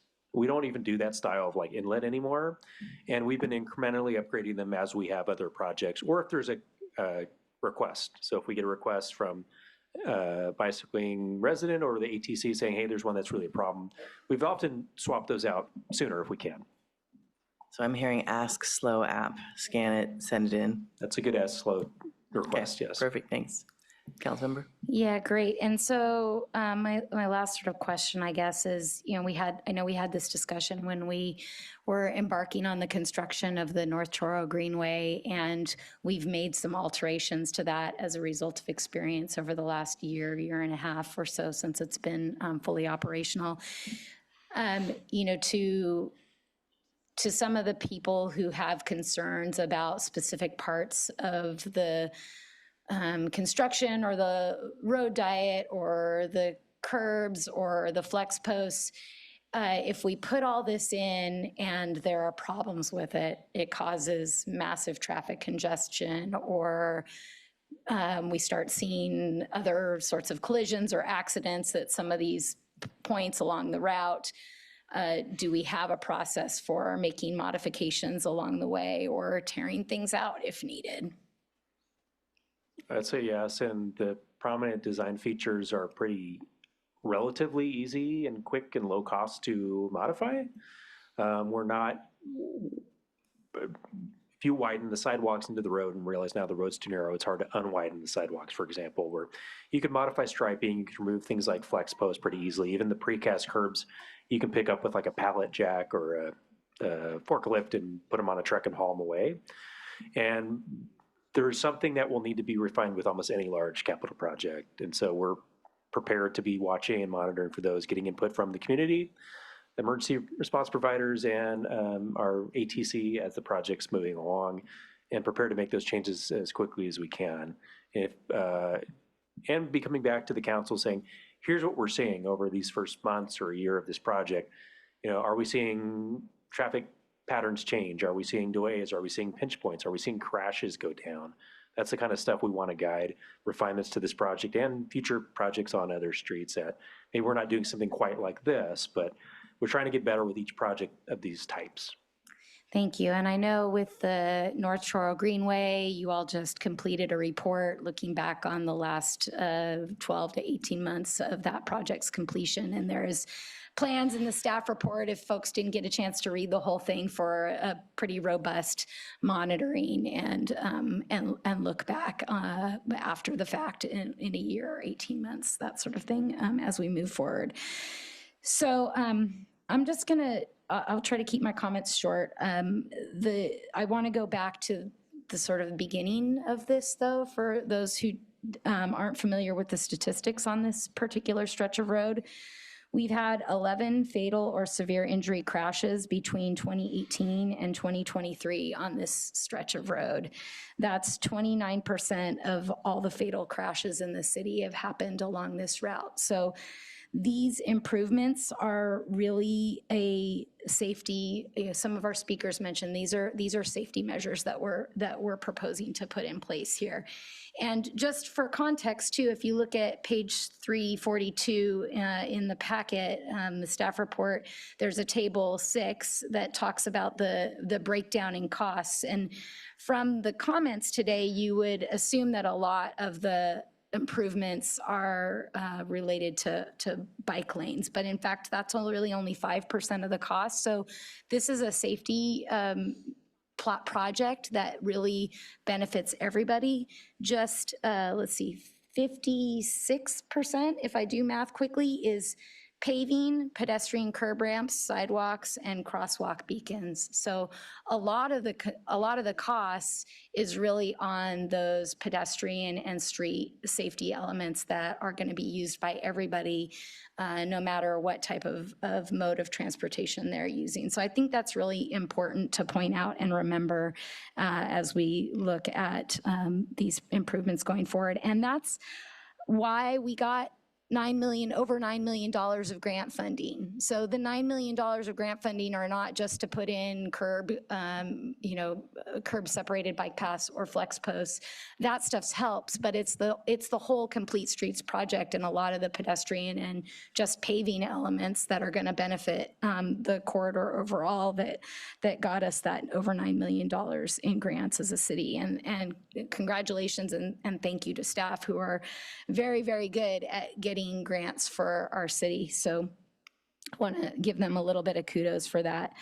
To some of the commenters that said they'd like to keep people on the sidewalks, honestly, that my favorite stretch of facilities in the city is the separated bike path on Madonna Road that my family has used. And thankfully went in just as my son was in middle school. And so I wish we could do that on all of our streets where all of our pedestrian and bike facilities are. Unfortunately, it's extremely cost prohibitive to build those elevated sidewalk areas for active transportation users. I've had the great privilege to travel this past year to both France and Spain, and I visited some communities that had those elevated bike paths throughout the city, and you see 5-year-olds and you see 80-year-olds riding because they're outside of car traffic. They don't have to worry about having nearly as many collision points, except when they cross a street. So I would love us to be able to do that. Unfortunately, they're just too cost prohibitive at this time. Also in those places, there are lots of these curb separated bike paths that are in what has been a traditional roadway of even on old cobblestone streets, they have built curb-separated bike paths on some of the major arterials. So this is not new, and it's new to us, or it's not as new to us as it was a few years ago, but it's not new internationally, and it's making it safer for people to get around in other modes of transportation besides individually driven cars.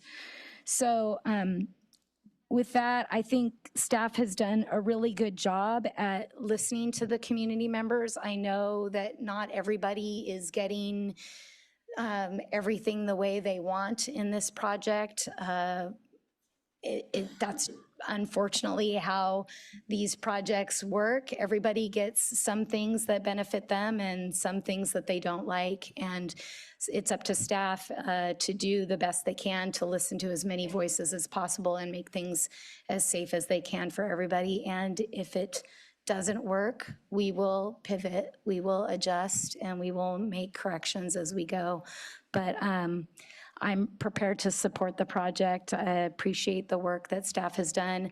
I would like to see a way that we can come back that if adding the curbs is not a significant expense, if it doesn't come in double the price of what we're anticipating, that we have the opportunity to weigh in and make adjustments, because we've heard from the community members tonight and all throughout this process that people feel safer when they have the separation of a curb, even more so than a flex post. It makes people feel safer. And it also, we have evidence now from the North Truro Greenway that it slows traffic down, and that's a big part of what keeps all road users more safe too. So I'd love to have the opportunity to weigh in on that if it's not cost prohibitive to add those elements in. With that, I'll pass it on to somebody else. Thank you, Vice Mayor. Thank you for kicking us off, Vice Mayor Shorsman. I think you spoke to a lot of the notes that I had jotted down here.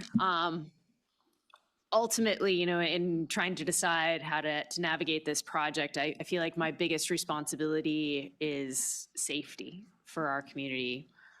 I hear concerns about these infrastructure changes, but our current infrastructure is killing people in this stretch. As Councilmember Shorsman talked about, there have been 11 severe or fatal crashes in just a 5-year period. It's killing drivers, bicyclists, and pedestrians. So this road diet isn't really just about creating, safer roads. It's not just creating safer roads, but it's also creating safer infrastructure for pedestrians and bikers. And as Councilmember Shorsman pointed out, we're spending 5% of the total project budget on bike-specific infrastructure. The rest is just making the sidewalks ADA accessible, creating wider turning lanes, putting signals with emergency controls in so that we can better respond to emergencies across the city, clearer striping. These are the things that we're really spending this money on. I heard somebody earlier saying, this is no place to ride a bike. And I would agree with you. It is no place to ride a bike, but people are riding their bikes on it right now as it is. I watch a whole crew every single morning and every single afternoon riding from South Hyera over to Laguna Middle School. And it makes my heart stop because it is incredibly dangerous right now. And if I can be a part of improving the infrastructure so that those kids can get over to school every day, because that's their option, that's how they're commuting. I want to be a part of doing that. I understand that there's worry. I hear the worry from everybody, and there's going to be big changes to the roads that we are all using. But I'm just really hopeful that these changes mean that car crashes and bike crashes become a thing of the past. That's the goal we're all working towards here. And I think it's really important to remind everybody that, you know, we're going to be monitoring and we're going to be collecting data and we're going to be nimble and modify as we look at the infrastructure and see what's working and what's not. And it's my great hope that we're going to see slower car speeds and safer roads. Side note, when we can have a chance, when we have funds, that Madonna overpass shared use path, it is a must do. You know, I've got a middle schooler, I'm watching her friends, I'm watching her try and go over that every day, and it's a nightmare. And that's our one connection for our kids trying to get back and forth across the community right now. We have beautiful infrastructure on both sides. We need to finish that. I know our team's working really hard on that piece, but I want to make sure that that's a big priority for us in the future. And I will be supporting the project, and thank you for all of the hard work that you've put into it. Thank you. Councilmember Boswell. Wonderfully said. I'll also be supporting the project as proposed. At our study session last year, we did a lot of work on this. It gave staff quite a bit of direction. I want to thank them for you know, really working hard to respond to the direction that we gave you and coming up with some new designs and then looking at some other alternatives as well. Also, thank you for, what did we ask? Over 20 questions in agenda correspondence. That's a lot of questions. So thank you for taking the time to answer those. I just want to add just a couple of things. We heard from staff that doing the bike lane, doing the combined sidewalk bike paths is not possible in this stretch of road. It's simply not an option. It'd be great if it was. But the idea that bicyclists belong on sidewalks is not only wrong, it's not consistent with California law. California law defines a bicycle as a vehicle and gives it the right to be on the road. Furthermore, AB 1358 is the California Complete Streets Act, which says that California communities have to design their streets for all users, whether it's car drivers or bicyclists or pedestrians. And so in moving forward with a project like this, not only are we doing good planning and making safer streets, but we're complying with the letter and spirit of the law in California regarding all road users. I've heard the concerns with folks in Chumash about making the unprotected left turn. I'm very sympathetic to that. I live on South Broad Street and I have to make an unprotected left turn onto South Broad Street every day. This is the least fun part of my commute. In fact, I wish if I had a magic wand, I would do two things. I would slow cars down because part of the problem there is with a posted speed of 45 and often drivers going 55 or 60. It's very difficult to judge that left turn. The second thing I would do is get rid of 2 lanes, which that's never going to happen on Broad Street. No one panic. But the challenge is that 50 plus miles an hour is judging the behavior of 4 automobiles when I'm trying to make an unprotected left is extremely difficult, especially when they do my favorite thing, which is they're in one lane and then suddenly they get to within a block of me and the car whips out from behind the other one into the second lane, going at a much higher rate of speed. So those are 2 things like, you know, that would be nice to happen. Well, we're going to make those happen on South Hyera. We're going to slow speeds down through all the design and traffic calming measures. And we're going to reduce basically the mental load of having to judge multiple car speeds to make an unprotected left turn. I certainly don't know for sure, but through my experience and through what we've heard from staff and their design decisions, I believe it's going to be safer and easier to make that unprotected left turn. I'm encouraged that we'll be monitoring and watching for that as well and make adjustments if need be. And then finally, because I just have to say this because Councilmember Marks always likes to talk about back in the day. I looked at the Mid-Hyera plan. That was 2001. You were on the city council and I was on the planning commission. So here we are, 25 years later, about to realize the vision of one piece of the Mid-Hyera Street Enhancement Project. So when we talk about infrastructure taking a long time, yeah, that sometimes takes a long time. So thank you. Thank you. Councilmember Marks. Thank you. Well, thanks for being on the Planning Commission way back when. I appreciate that. So I am going to support the plan tonight. I think it's been a long time coming, and safety first, as everyone has pointed out. I do feel a lot of compassion with the residents of Chumash Village in terms of the fear of their fear is that it will be less safe for them.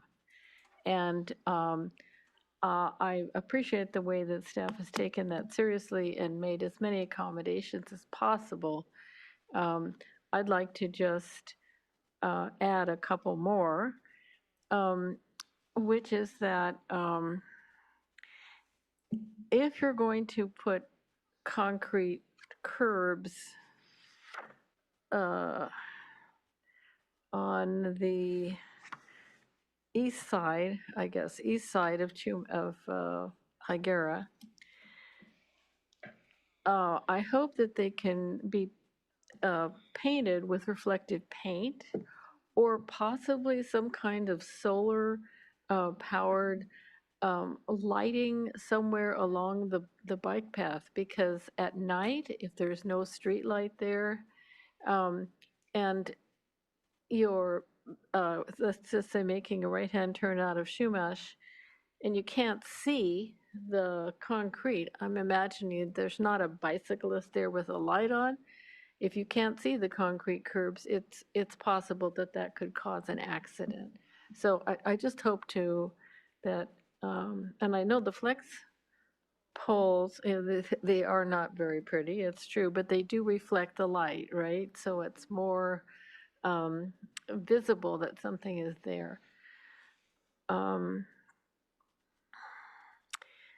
The other thing I want to say is, going along with what Councilmember Francis was saying, the Madonna shared use path, today in agenda review, I brought that up as, I was thinking it might be a possible use of the unallocated funds that we now set aside some of. But then I was told by staff that Caltrans is saying you need an actual separate bridge or widen that bridge.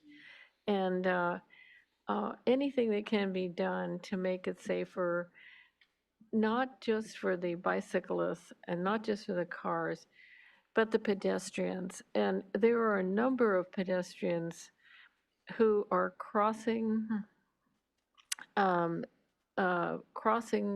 the on-ramp to 101, the northbound on-ramp to 101, who are coming up from the creek. And there's no sidewalk there. They're heading to a part of the bridge where there's no sidewalk. And they're wandering around, frankly. So I don't want to run over anybody. This is a big deal for me when I'm driving. Anything that can be done to in some way deter people from doing that, or make it safer so that they are not in harm's way, I think that'd be really good. That's all I have to say right now. Thank you. This has been a very challenging project to me. knowing our council, I was pretty sure that it was going to go through no matter what. And I think there's some things that we have to look at that I'm really all over the board on, so sorry ahead of time because it's very late.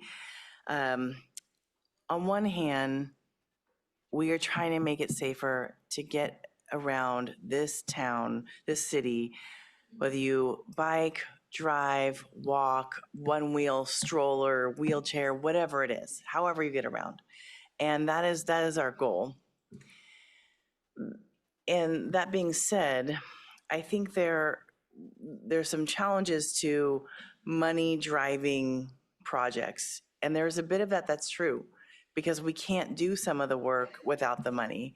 I would love to see future projects where we would reduce the speeds first, put the sidewalks extensions first, and it doesn't work like that financially with $5 million for a widened sidewalk. However, I will say, over by Madonna or over by Orchid near the pedestrian bike walkway, it is one of the most relieving things when you are not a very good cyclist, not a very good experienced cyclist, or you've got little kids. It's one of the best experiences. One of the things I also look at is we're trying to plan things for people who follow the rules. That's just what we have to plan for. That's just how our policies have to work. And time again, people don't follow the rules. People are on the sidewalks. People go the wrong way. Cyclists get upset because they get tickets. Drivers in a car get upset because a cyclist goes in front of them or goes the wrong way. I mean, I get told all the time things that are working or not working for people. And I honestly hear that and agree with all of that. And it's probably weird to say, but I hear that's frustrating. People are not following the rules. And I'm also thinking about, I was talking to a friend, and if every place we had in our town, we just had the safe ride, back to if I had the wand, Councilmember Boswell, safe rides to every single school, that's what I'm looking at. Because if we have safe rides to every single school, all of us can get everywhere. It has nothing to do with even just the kids at that point, but it does. And in the conversations and the emails, I can't tell you the amount of people who live on South Hyera trying to get their kids to Hawthorne or to even to Pacheco, and there's no other way until you get to Bridge Street. You can go to Meadow Park and go through Hawthorne that way, but you have to go on South Hyera. So there's this catch-22 I'm feeling with this project. I also could not believe that we didn't have the emergency lighting already. I assumed all of our lights were that way. That's just, I guess, Pollyanna of me. But I think that alone will be huge for our PD and for our fire department. So I'm very aware of that. And I think when we look at money well spent, that is definitely money well spent. Similar to the grading, can we look at all of that and see how can we get the safe access to our emergency vehicles quicker? I'm still a little concerned, and Luke and I talked about this quite a bit during my agenda meeting today, is data and how do we get it to make the quick pivot. There's nothing quick about this. This is construction. It's not fast. And there was someone had reached out to our team in Public Works and Parking and talked about the North Toro Greenway. And there was supposed to be, hey, well, when are we going to look at this? When can we look at potential changes if that was the case? And it's like, well, we're 2 years behind on data, sorry. And so that feels very discomforting for the community when it's like, yeah, we'll pivot, but we don't have the updated data. So that I feel is, it doesn't feel good for our community to feel that we're not going to make decisions based on today's reality. And that's just part of construction taking a while. I will say that as a past business owner of a couple businesses, I am very concerned. A gentleman mentioned we have construction happening for Prado Bridge that has to happen. We have construction then happening on South Hyera. And most of us in this room have lived here for a while. the South Hyera LOVR construction was painful, very painful. So imagining that we have from there all the way down South Hyera, what is this gonna look like? How do we communicate to our businesses? How do we communicate to our general community members, but also people who aren't paying attention to this at all? I mean, as Bill Toma said, you know, he's pretty involved in this, didn't even realize it was happening. How are we going to get information past social media? Yes, we have a posting. There's gotta be a way that we actually reach out to more people to let them understand, hey, this is how you can sign up to get the updates.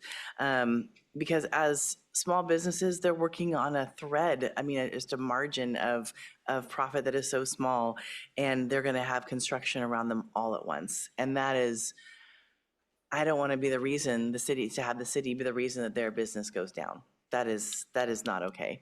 So having the conversations about when different parts of the road are going to close, or then, that's not the word I want to use, but that is really a concern to me as to how are they going to be able to get their customers in and out, get their vendors in and out.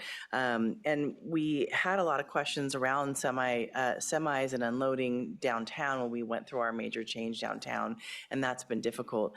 In this case, we do have a lot of larger parking lots in a lot of the places where people deliver, but I want to make sure that as we're going into this process, talk to the businesses, find out what does this look like? When do people load? What timing can we work with? I know we can't always make it work perfectly, but that is a big concern for me. And then the other part is when construction was happening during North Truro Greenway, the amount of people who drove down incorrectly because of construction and not understanding how to stop, and people stealing the cones and the whole entire thing, that will happen again. I mean, no question. So how do we help improve so that cars are not going down the wrong way and not even aware that that's what they're doing? So I'd love to talk about that more. And I also very much realize that as we talk about grant money, this expires June 26, 2026. We would love to, well, not everyone would, but some people might like to delay this project a little bit to work out some more of the little details.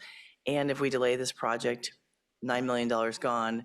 If this grant fails, we will not get other grants. And I'm very aware of that. And I understand that this is the process and how we get funding for other projects. We have a huge Prado overpass. This doesn't go through. Do we want to not see the Prado overpass go through with $100+ million? That would happen, and that's concerning to me. Oh, and then the last thing, I think the concrete curb should be the alternative addition. I very much agree, Councilmember Marks, please do the paint or the reflective whatever on the whole side. I cannot tell you how many people still ran into the curbs on Oso Street, on Choro Street. They tell me about it because yes, the ends are painted and there's a flex post at the end, but they can't see it. So, and then last, I think my other wand would be, I would love to see the GPS of alternative routes that make things smoother, easier. And it's kind of something that we can't do as a city because it's cheat codes really. You know, whether it's going through Pacific Do It Center or whether it's going to the backside of closer to the co-op so you can get to the Woodbridge Beacon. There's aspects of how to get around our city better, easier with bikes that would be really great to be able to understand. How do we share the information more? And that's not just from using the maps, Google Maps or Apple Maps. It doesn't come through as clear. So I'd love to be one of those people who says, oh, that should be a senior project. Just kidding. But I think there is an aspect to what does this look like? How do we help people get around our community smoother, easier, and not on the arterial streets sometimes? I mean, this is going to be the only way some people go, but other people may really wish they could go pretty much any other way. Pick me. So that is, I guess, my 2 cents. I personally will very begrudgingly say yes to this project because I see all of the positives. I think safety for all different forms of transportation is the most important to get people around our town. And hearing from our chief of fire and having a lot of conversations about this, seeing that this actually is easier for fire to be able to get to some of the areas in this location with the EVP, I think that's going to be very helpful. And it's, again, something we need that we haven't had and we couldn't afford otherwise. So, Councilmember Marks. I'd like to make a motion to have this meeting go past 11 o'clock, and I hope not much further past 11 o'clock, because I'm going to fall asleep right here. Is there a second? I'll second. We need to at least get this done. Okay, do we need can we do a voice and a voice? Yeah, okay. All in favor? All in favor? Aye. Okay. Thank you. Vice Mayor. I would like to make a motion to approve staff recommendation. Thank you. Councilmember Boswell. Second. Thank you. City Clerk, can we have roll call? Vice Mayor Francis, Yes. Councilmember Boswell, Yes. Councilmember Marks, Yes. Councilmember Shorsman. I'm sorry, I needed to ask, do we need to provide any other direction or guidance if we want to see this again, if for adding additional allocation? Or will that happen automatically? City Manager. Thank you. I believe staff's recommendation would be we would add the alternative if there's funding. If there's not sufficient funding, then we would move forward without the additive alt. So if you do want to have it come back before that's final, trigger is pulled, then I think we would benefit from direction in the motion. Is there other appetite for that besides? I will modify my motion to include that staff come back if we need additional funding for the concrete barriers.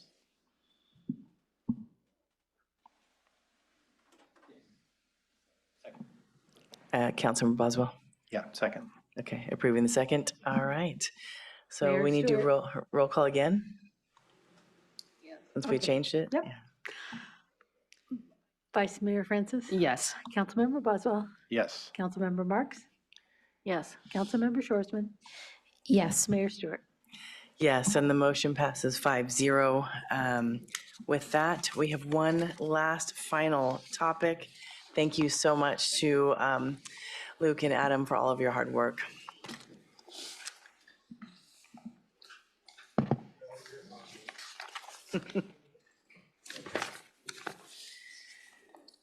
Okay, our final item of the night, short of potentially liaisons and communications, which I think will delay, is considering an approval. Yeah, considering approval of a grant agreement with the San Luis Obispo Museum of Art. And we have Deputy City Manager Greg Herman and Sustainability and Natural Resources Official or Bob Hill. Thank you, Mayor and council members. We will try and be as brief as we can, but we do think there's some important things to be aware of and consider as a part of the grant agreement. So just kind of bear with us as we get through a few of the slides in the presentation. We are happy to be here tonight. I'm happy to be joined by my colleague, Bob Hill. As was discussed earlier this evening, we do a lot of grant making at the city, and we've done a lot of grant making, grant agreements over the years, and things that are really similar to this. And I point that out because sort of the format and template and what we're requiring as a part of this grant agreement is very much in the form that we have done for previous grant agreements of similar types. And I think you'll see that in the presentation this evening. I also want to acknowledge Leanne Standish and Ermina Kareem, who I believe are still here. Yes, good job. Who I know will be happy to answer any project-specific questions, and also I think continue to share their vision for this site and everything that it's going to bring to our downtown. With that, I'll hand it over to Bob. Good evening, Mayor and Council. I'm Bob Hill.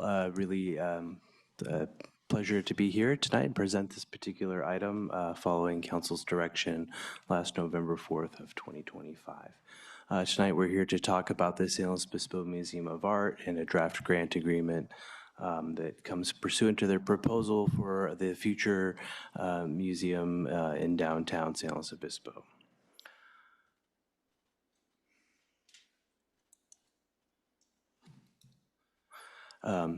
The recommendation this evening is to adopt a resolution. That a resolution would entail finding that the grant agreement with San Luis Obispo Museum of Art is of public benefit, that it also is in accordance with California Government Code 53083, and find that that grant agreement serves the public interest by advancing arts and culture, economic development, and other public benefits.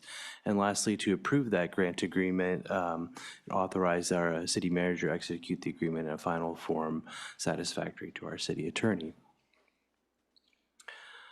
I thought I'd start off by just sharing a few renderings. These are from the proposal furnished by SLOMA. This is the Hyera Street perspective, where we see the proposed new facility entailing 3 storefronts along Hyera, totaling about 24,000 square feet. This is a museum gallery interior perspective. In this particular one, you can see how you can see all the way through the entire building, all the way out the back window, and see Mission Plaza and Mission San Luis Obispo right out the window. This is another interior perspective.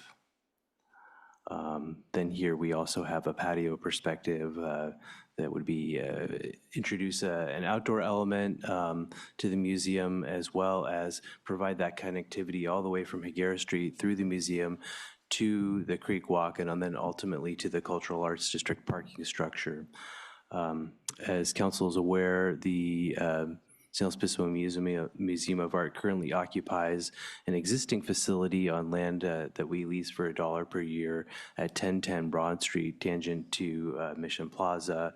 So this would still remain a facility operated by SLOMA, where they're proposing to have educational activities and feel that they can really serve a part of our community around arts education, and continue to use that site as well, so they'd have that connectivity through this area.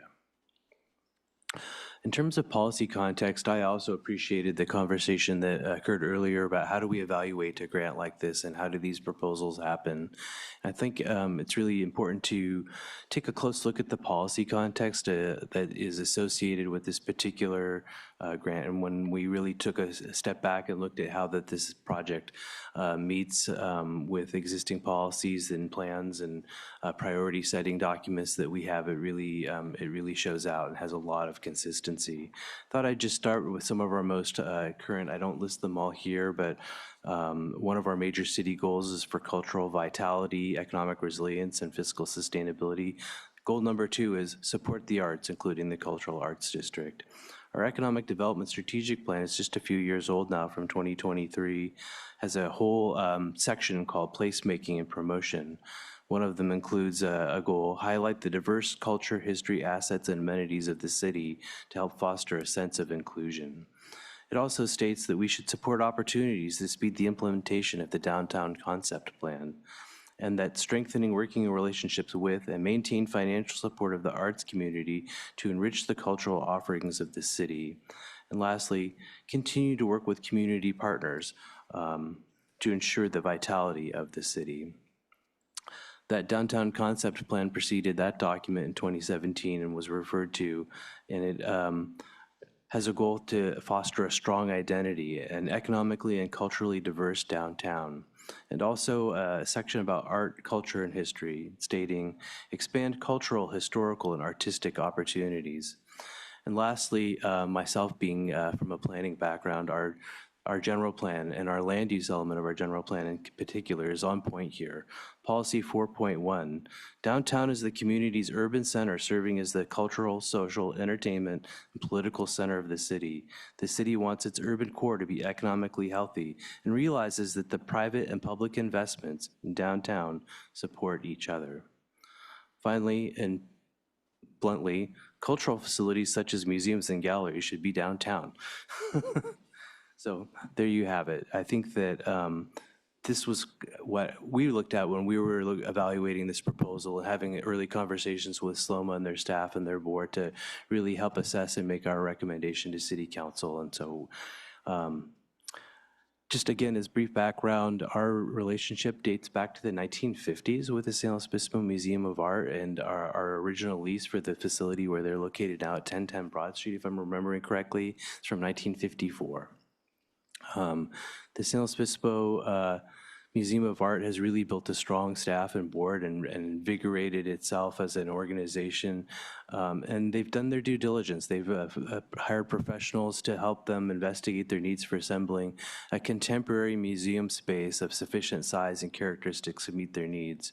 When I say contemporary, I don't necessarily mean contemporary art, although they do that and all kinds of art, but contemporary meaning that it has proper heating and ventilation that can control humidity, for example, so that artists that have works of art that they don't want to be damaged are appropriate to be shown there. And that they understands that museums are changing and that the way that museums need space and the way they occupy space, the way they rotate offerings in their museum showings, it changes over time, and how people participate and go to that museum changes over time. So that's what we mean there. SLOMA approached your city council here in November with their proposal for supporting the future of the San Luis Obispo Museum of Art. And again, that museum space, 24,000 square feet, 3 storefronts on Hyera Street, along with that connectivity to the Creek Walk and the Cultural Arts District. The draft grant agreement is for $500,000 and it supports phase 1 of the project. Phase 2 described in the proposal is eventually, in a few years from now, the acquisition, the final acquisition of the building itself that they are expanding into. In terms of a few key terms and conditions, things that we want to see happen, both prior to our disbursement of funds under this draft grant agreement, if it were to be approved, and also in terms of how we might specifically choose to amend that grant agreement to move towards phase 2 in the future. These are a few of the key terms. Right now, we have a 3-year term for phase 1 implementation. That 3-year term starts on the date that we sign the agreement. I know that our city clerk's office, should you approve tonight, is very quick in routing those around in DocuSign, so it would probably be 3 years starting from sometime this week. The city's funds are a one-time grant, up to $500,000. They don't necessarily have to spend all of it, so up to $500,000, and that would be paid on a reimbursement basis based on the presentation of satisfactory invoices and evidence of that those were funds used for eligible soft costs only associated with this project. There's also a term in the grant agreement that could only be used at this particular site, and so I wanted to be clear that we conferred with SLOMA staff that they didn't intend to use this at the 1010 Broad Street site, and certainly if they decided to suddenly move and do something else somewhere else altogether, these funds wouldn't be eligible. In order to move the project forward here in phase 1, they'll need to get all their necessary project entitlements and building permits, which are under review right now by our Community Development Department. And they'll need to submit to us a fundraising plan and a 3-year budget forecast demonstrating project feasibility out into the foreseeable future. We've asked SLOMA to identify additional public benefits such as public art in the Creek Walk area or similar that can reasonably be implemented and facilitated. We don't know yet exactly what those things will be, but the goal here was to really focus on that connectivity between the new space and the existing space and the Cultural Arts District. The city, of course, wants to be recognized as a funding source and a project partner like all of the other many partners and funders here. We'll ask that SLOMA submit quarterly reporting and financial assurance documentation that they're on track. In the meeting minutes from November 4th, City Council provided fairly specific direction about having a way to consider phase 2 and to make some sort of commitment to phase 2. Having thought about that, the most realistic sort of way to do that mechanically would be to simply take our existing grant agreement and amend it with additional funds and potentially also additional requirements that we'll want to see at that time. So to be considered for phase 2 funding, that such an amendment, first and foremost, SLOMA would need to satisfactorily complete all the requirement elements in this grant agreement as stated now, and implementation of phase 1. Submit a detailed project description and supportive justification for the additional funding request. So we need more information. We need to see what they're doing. We need to see how much does it cost. We need to know where the other funds are coming from and what the status is of how forthcoming those funds are. And because in that case, now we would be talking about participating in real property, then we're asking for sufficient due diligence items so we can ensure that our funds are well supported and documented and appropriate. Lastly, this grant agreement includes standard conditions, conflict of interest, indemnification, standards for termination, and then that would need to be upon notice, and then the notice would need to be for substantial breach, and those things are specifically defined here. We didn't want ambiguity. We didn't want the city council to be in a gray area and a worst case scenario in the future about, well, are they in breach or are they not? We tried to get as clear as we could here. One of the key reasons we're here tonight so late is, and that this is a public hearing, is because part of this project entails what's called an economic development subsidy under California Government Code 53083. An economic development subsidy is defined when an expenditure of public funds or a loss of revenue to a local agency in the amount of $100,000 or more for the purpose of stimulating economic development within your jurisdiction, and that may include the making of grants. So here, I think first and foremost, our goal is to promote arts and culture, but we also are hopeful for the economic developments that will occur in our downtown, and that's really clear in our economic development strategic plan, and why we make this link here is there as well. In this case, as noted, City Council is considering a $500,000 grant, and so the economic development subsidy code section clearly applies. So I'm just going to go quickly through what those findings are that we're required to make. The name and address, San Luis Obispo Museum of Art at 1010 Broad Street. The start date would be upon entry into the grant agreement for a period of 3 years. The amount, $500,000. A statement of public purpose, which again is to support arts and cultural activities in the downtown, which are expected to generate direct and indirect local economic impact benefits. SLOMA, in their proposal, included data from Americans for the Arts, the Economic Prosperity 6 report published in January 2024. And that model estimates that SLOMA's new museum space would result in $123,500 in local government revenue and would generate over $4.9 million in total expenditures on an annual basis. This is a very broad sort of question that they're asking us, particularly getting into tax revenue. So in our experience as staff, SLOMA is likely subject to possessory interest property tax as a long-term lessee, but we don't know what that taxing rate would be because it hasn't been constructed. We don't know how the assessor will determine a value for that. So we don't know what that looks like yet.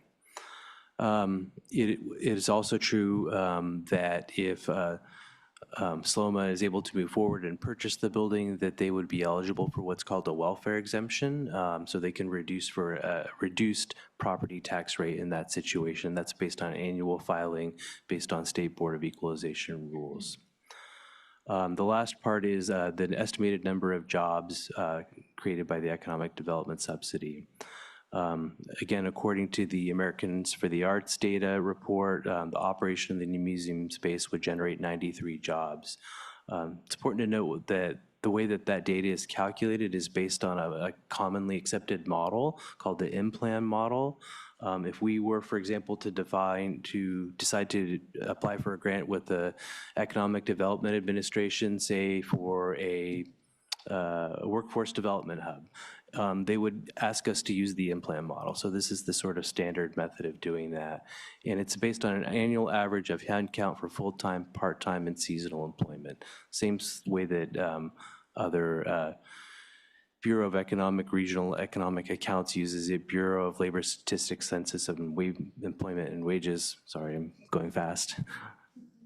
So that's how that's sort of defined and where that data comes from.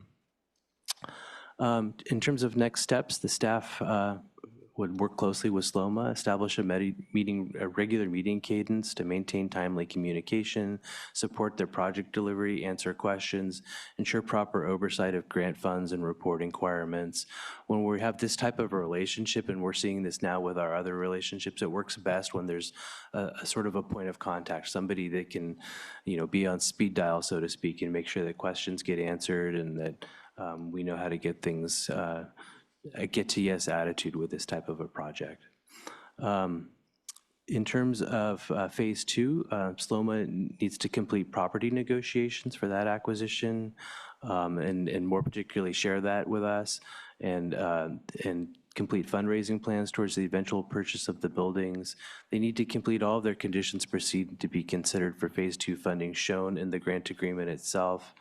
And that would put us in a position to provide council with options and recommendations at the next scheduled budget hearing. That was also clear in the minutes from the November 4 meeting, to have this type of discussion in the context of a regularly scheduled budget meeting. So the next available would be June 2nd. That's the budget supplement. It doesn't have to be June 2nd. It could be thereafter. And of course, it would be entirely your discretion. You can docket this item whenever you so choose. Also, I just wanted to point out that I had a chance to speak with SLOMA staff and confirm that the overall fundraising goal is still $20 million. It's $10 million for phase one. It's $10 million for phase two. They've secured $7.7 million for phase one and $3.2 for phase two already. Then lastly, as you'll recall, one of the bases for the original request made in November was to ask the city to participate in a challenge grant made by a local family foundation, and they were successful in completing that challenge grant. So your action did indeed catalyze that challenge grant. Our recommendation again is the draft resolution making the findings for the economic development subsidy and the public interest nature of our grant agreement, and approve the grant agreement and authorization for signing. That concludes our presentation. Thanks. Fabulous job. Thank you so much. I know it's late and it's a lot of detail to go through, but I appreciate also going back to the context of all the way back to 2014, just kind of a reminder of all the work that has been kind of leading us up to this point. So thank you. Any initial questions? Okay, any public comment? Yeah, we have two. Sorry. You're fine, you're fine.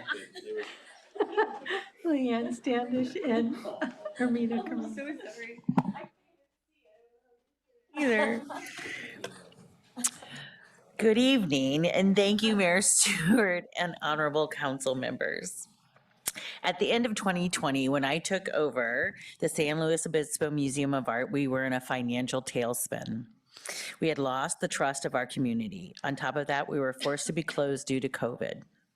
So we did something truly bold, and we turned the building itself into a work of art. It was during that installation that I witnessed one of the most moving moments of my museum career. The artist Juan Alberto Negroni was painting the building's exterior and had generated an audience. One of the families gathered around, asked him a few questions in Spanish, and he responded in kind. The exchange continued, and then Juan invited their young son, who was maybe 8 years old at the time, to help him paint. Together, they painted one perfect stripe. And when it was finished, Juan turned to the young boy and said, "Now it's yours too." For more than 6 decades, every city council, including this one, has made bold investments to reinforce and enrich our community's economic and cultural vitality. From the creation of Mission Plaza to the support of the PAC, and the soon-to-be Slow Rep Theater, each generation of civic leaders has proven through their vision and action that city investment in our social infrastructure is essential to shaping the vitality of a vibrant and resilient community.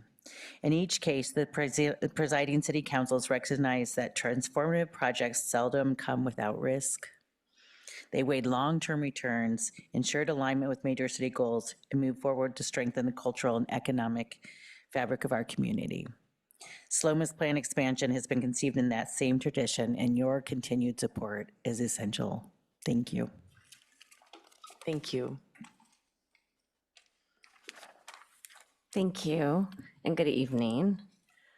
Still, good evening, Mayor Stewart and council members. So Leanne's story about that young boy being told, "Now it's yours too," I think captures exactly what public investment does.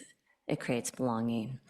It turns a building into something the community owns. So I just want to really sincerely begin with gratitude. I have been here many nights, thankfully not as regularly recently, but I know that these decisions are challenging ones. So I want to begin with thank you for considering this $500,000 grant. We recognize the weight of the decisions that are in front of you continuously, and your stewardship matters deeply.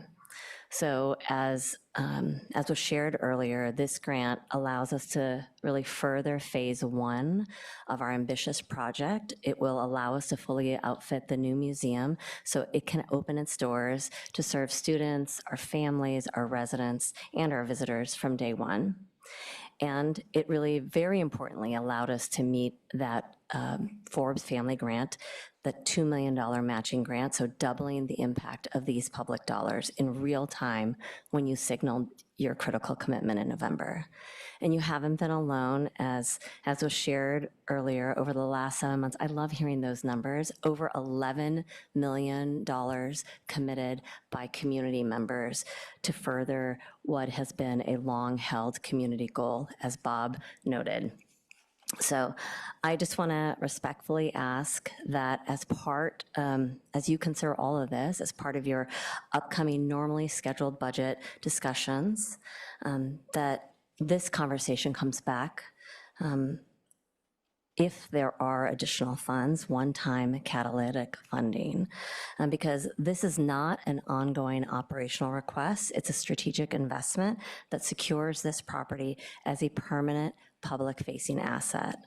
So I just want to say that when the city, you're back, when the city commits early along your city priorities, it reduces the risk for everyone, as has been shown by unlocking private philanthropy. Strong cities, as Leanne noted, require both economic infrastructure and social infrastructure. So museums support our small businesses, they attract dollars, they create foot traffic, they attract talent, and they do so much more than any kind of spreadsheet can fully measure. So just as that young boy said, now it's yours too.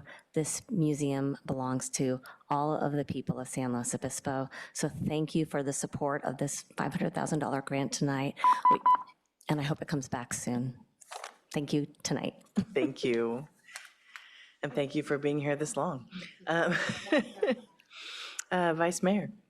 Yeah, I'll keep it short. You know, we had a lot of time to talk about this when it came to us the first time, and I'm really blown away by this project. It's remarkable, it's ambitious, and you know, I believe that there's a team in place that can pull this off. So I'm so impressed by the progress they've made so far. Every time I look at the renderings, I just get excited about, especially the activation of we have really underutilized creek space, and really gonna invigorate that little piece of SLO, and I'm just really excited to see this come to fruition and glad we get to be a part of it. So thank you. I will be whatever. Yeah, gotcha. Thank you. Councilmember Shoresman. Getting late, yes.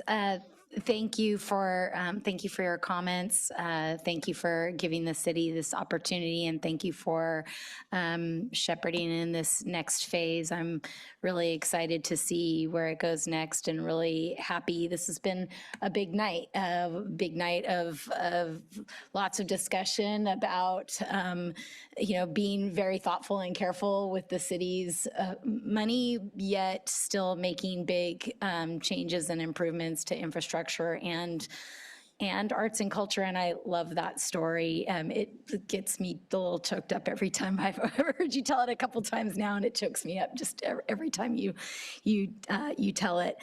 There was just one question that I kind of wanted to run by my colleagues as I was reading the grant agreement, which, as usual, staff and SLOMA staff have created a really well-written, easy-to-follow document.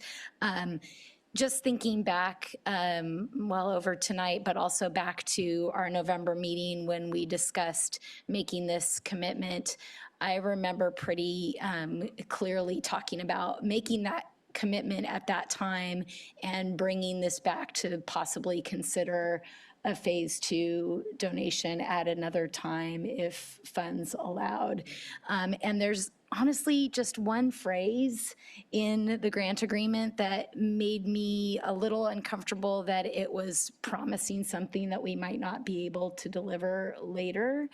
And it's on page 442. It says, it is expressly anticipated that this grant agreement may be amended. And for some reason, I guess words matter in this case, at least to me. I was concerned that that was maybe promising something that we weren't sure yet at this point that we can deliver. And I think it could be easily struck out and just start with this grant agreement, just to give us that flexibility later. But I also want to check it with you guys that I'm not reading something a little too What carefully. page are you on?